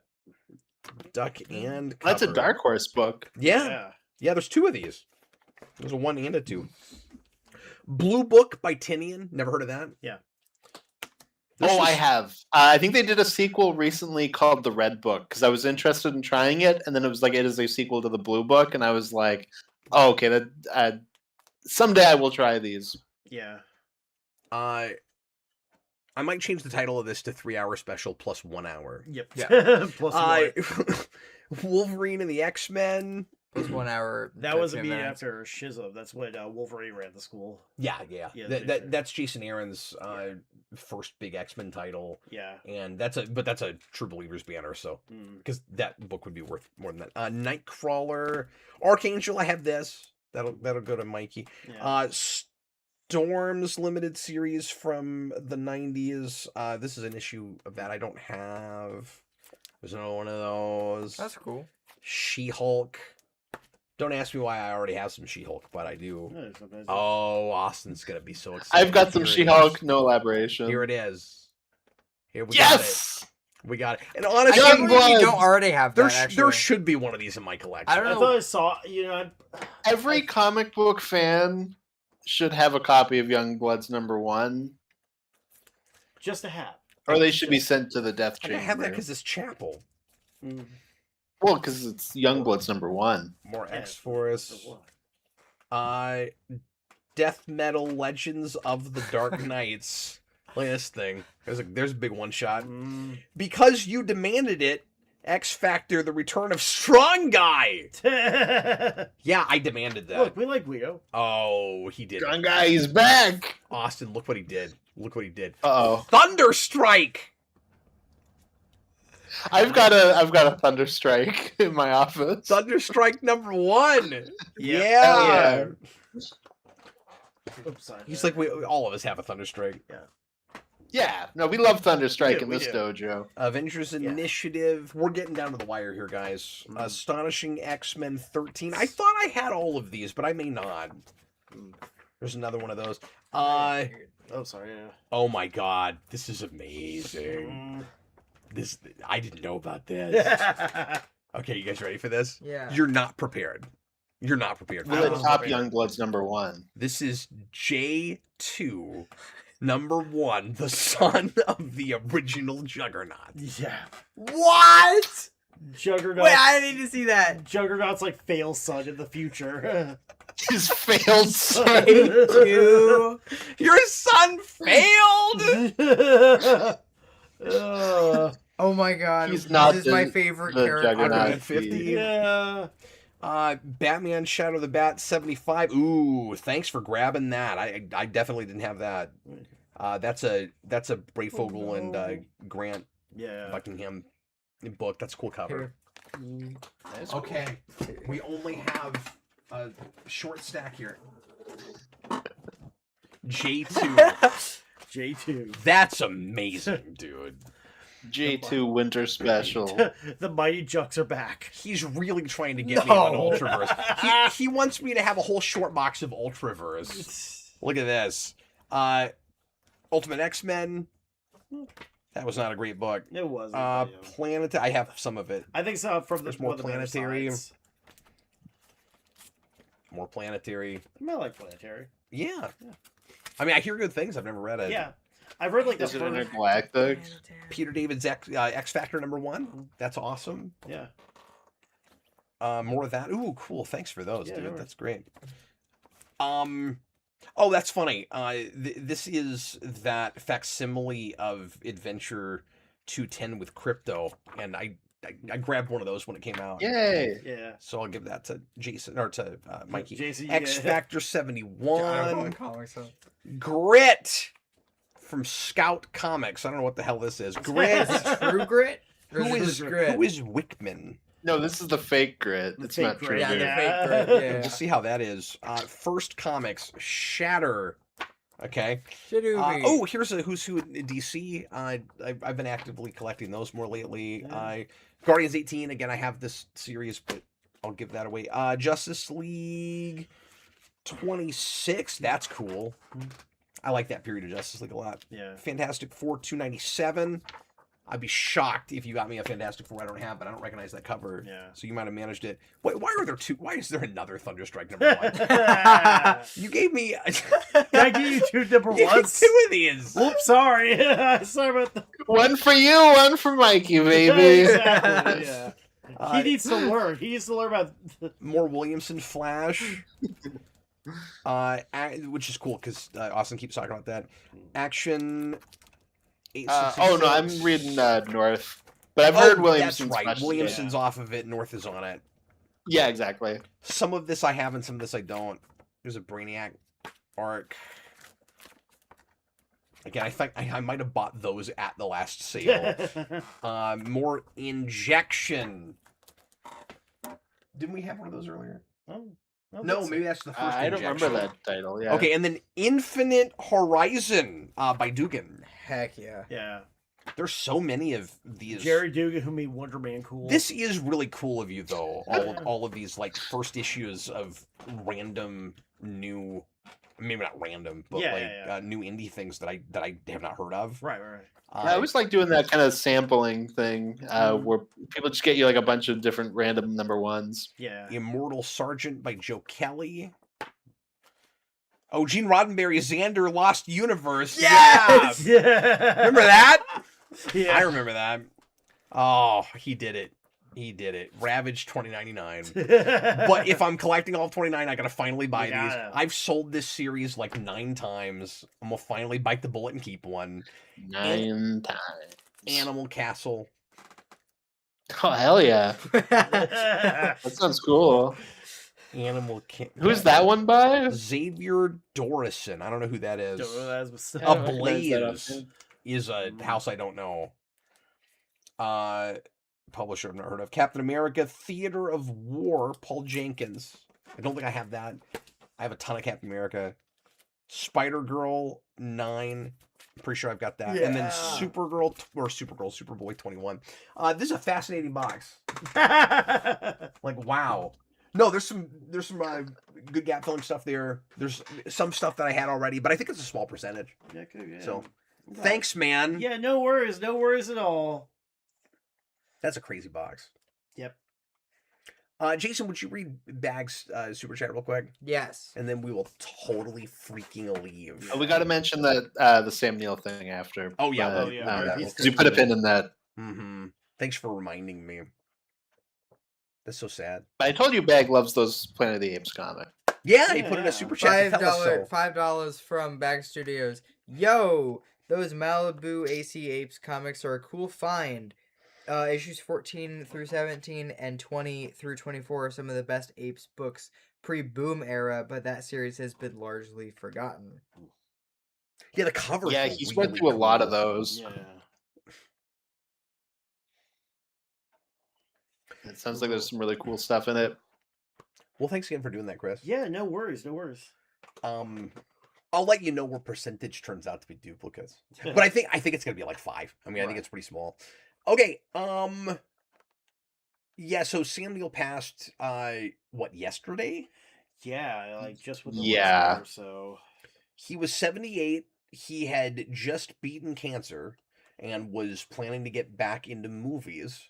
And Austin and I just had this conversation not that long ago. We were really excited about that. And Well, he's gonna be in the Godzilla movie, right?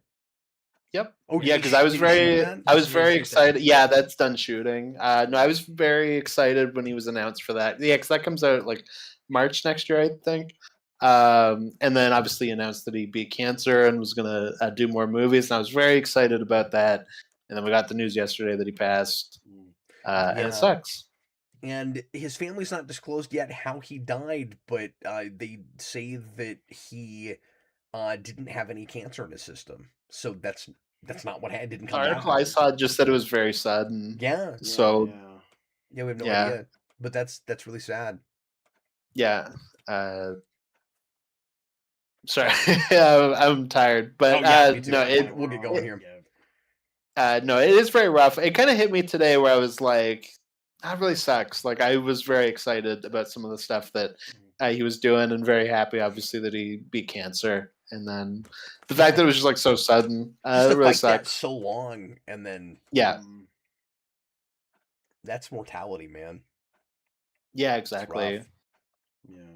Well, anyway, that's kind of a sad note, but Why do we everybody's always ready do to go that? back. I know we do it. We do it all the time. Well, I hope you guys enjoyed this 4-hour, 3-hour special. We just had to go through this box. It had to be done.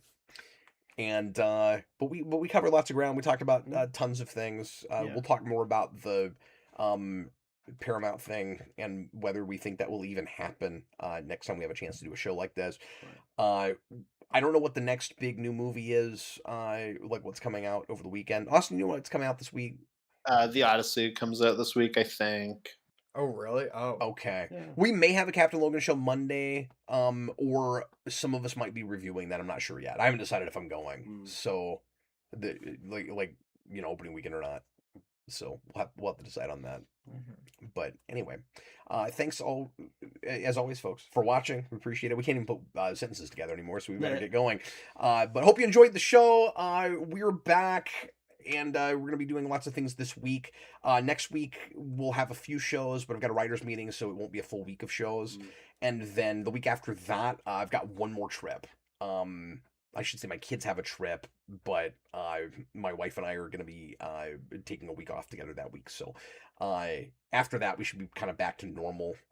And anyway, appreciate you guys. I was Captain Logan. We had Austin, the Day Ghost. I want to make sure and say his name while he's drinking. Cheers. And Jason, my regular co-host, who needs some sleep. I need like a title, like the Day Ghost. What would you call yourself? I meant like a title like Jason, your the sir, like your- co-host. No, good one. Yeah, That's excellent. The J. You got the Day Ghost and the co-host. the Day Ghost and the co-host. I've With got the it. most. I've got it. You'll be J2, the No! failed son of Juggernaut. No. Don't No, put you that can be evil Geek in me. Foolish and Youngbloods. Exactly, Yes. And this back here was Chapel. Thanks a lot for watching, everybody. Appreciate you guys, Crapple. and we'll see you again real soon. Bye. Bye, folks. Hey, everyone. Right.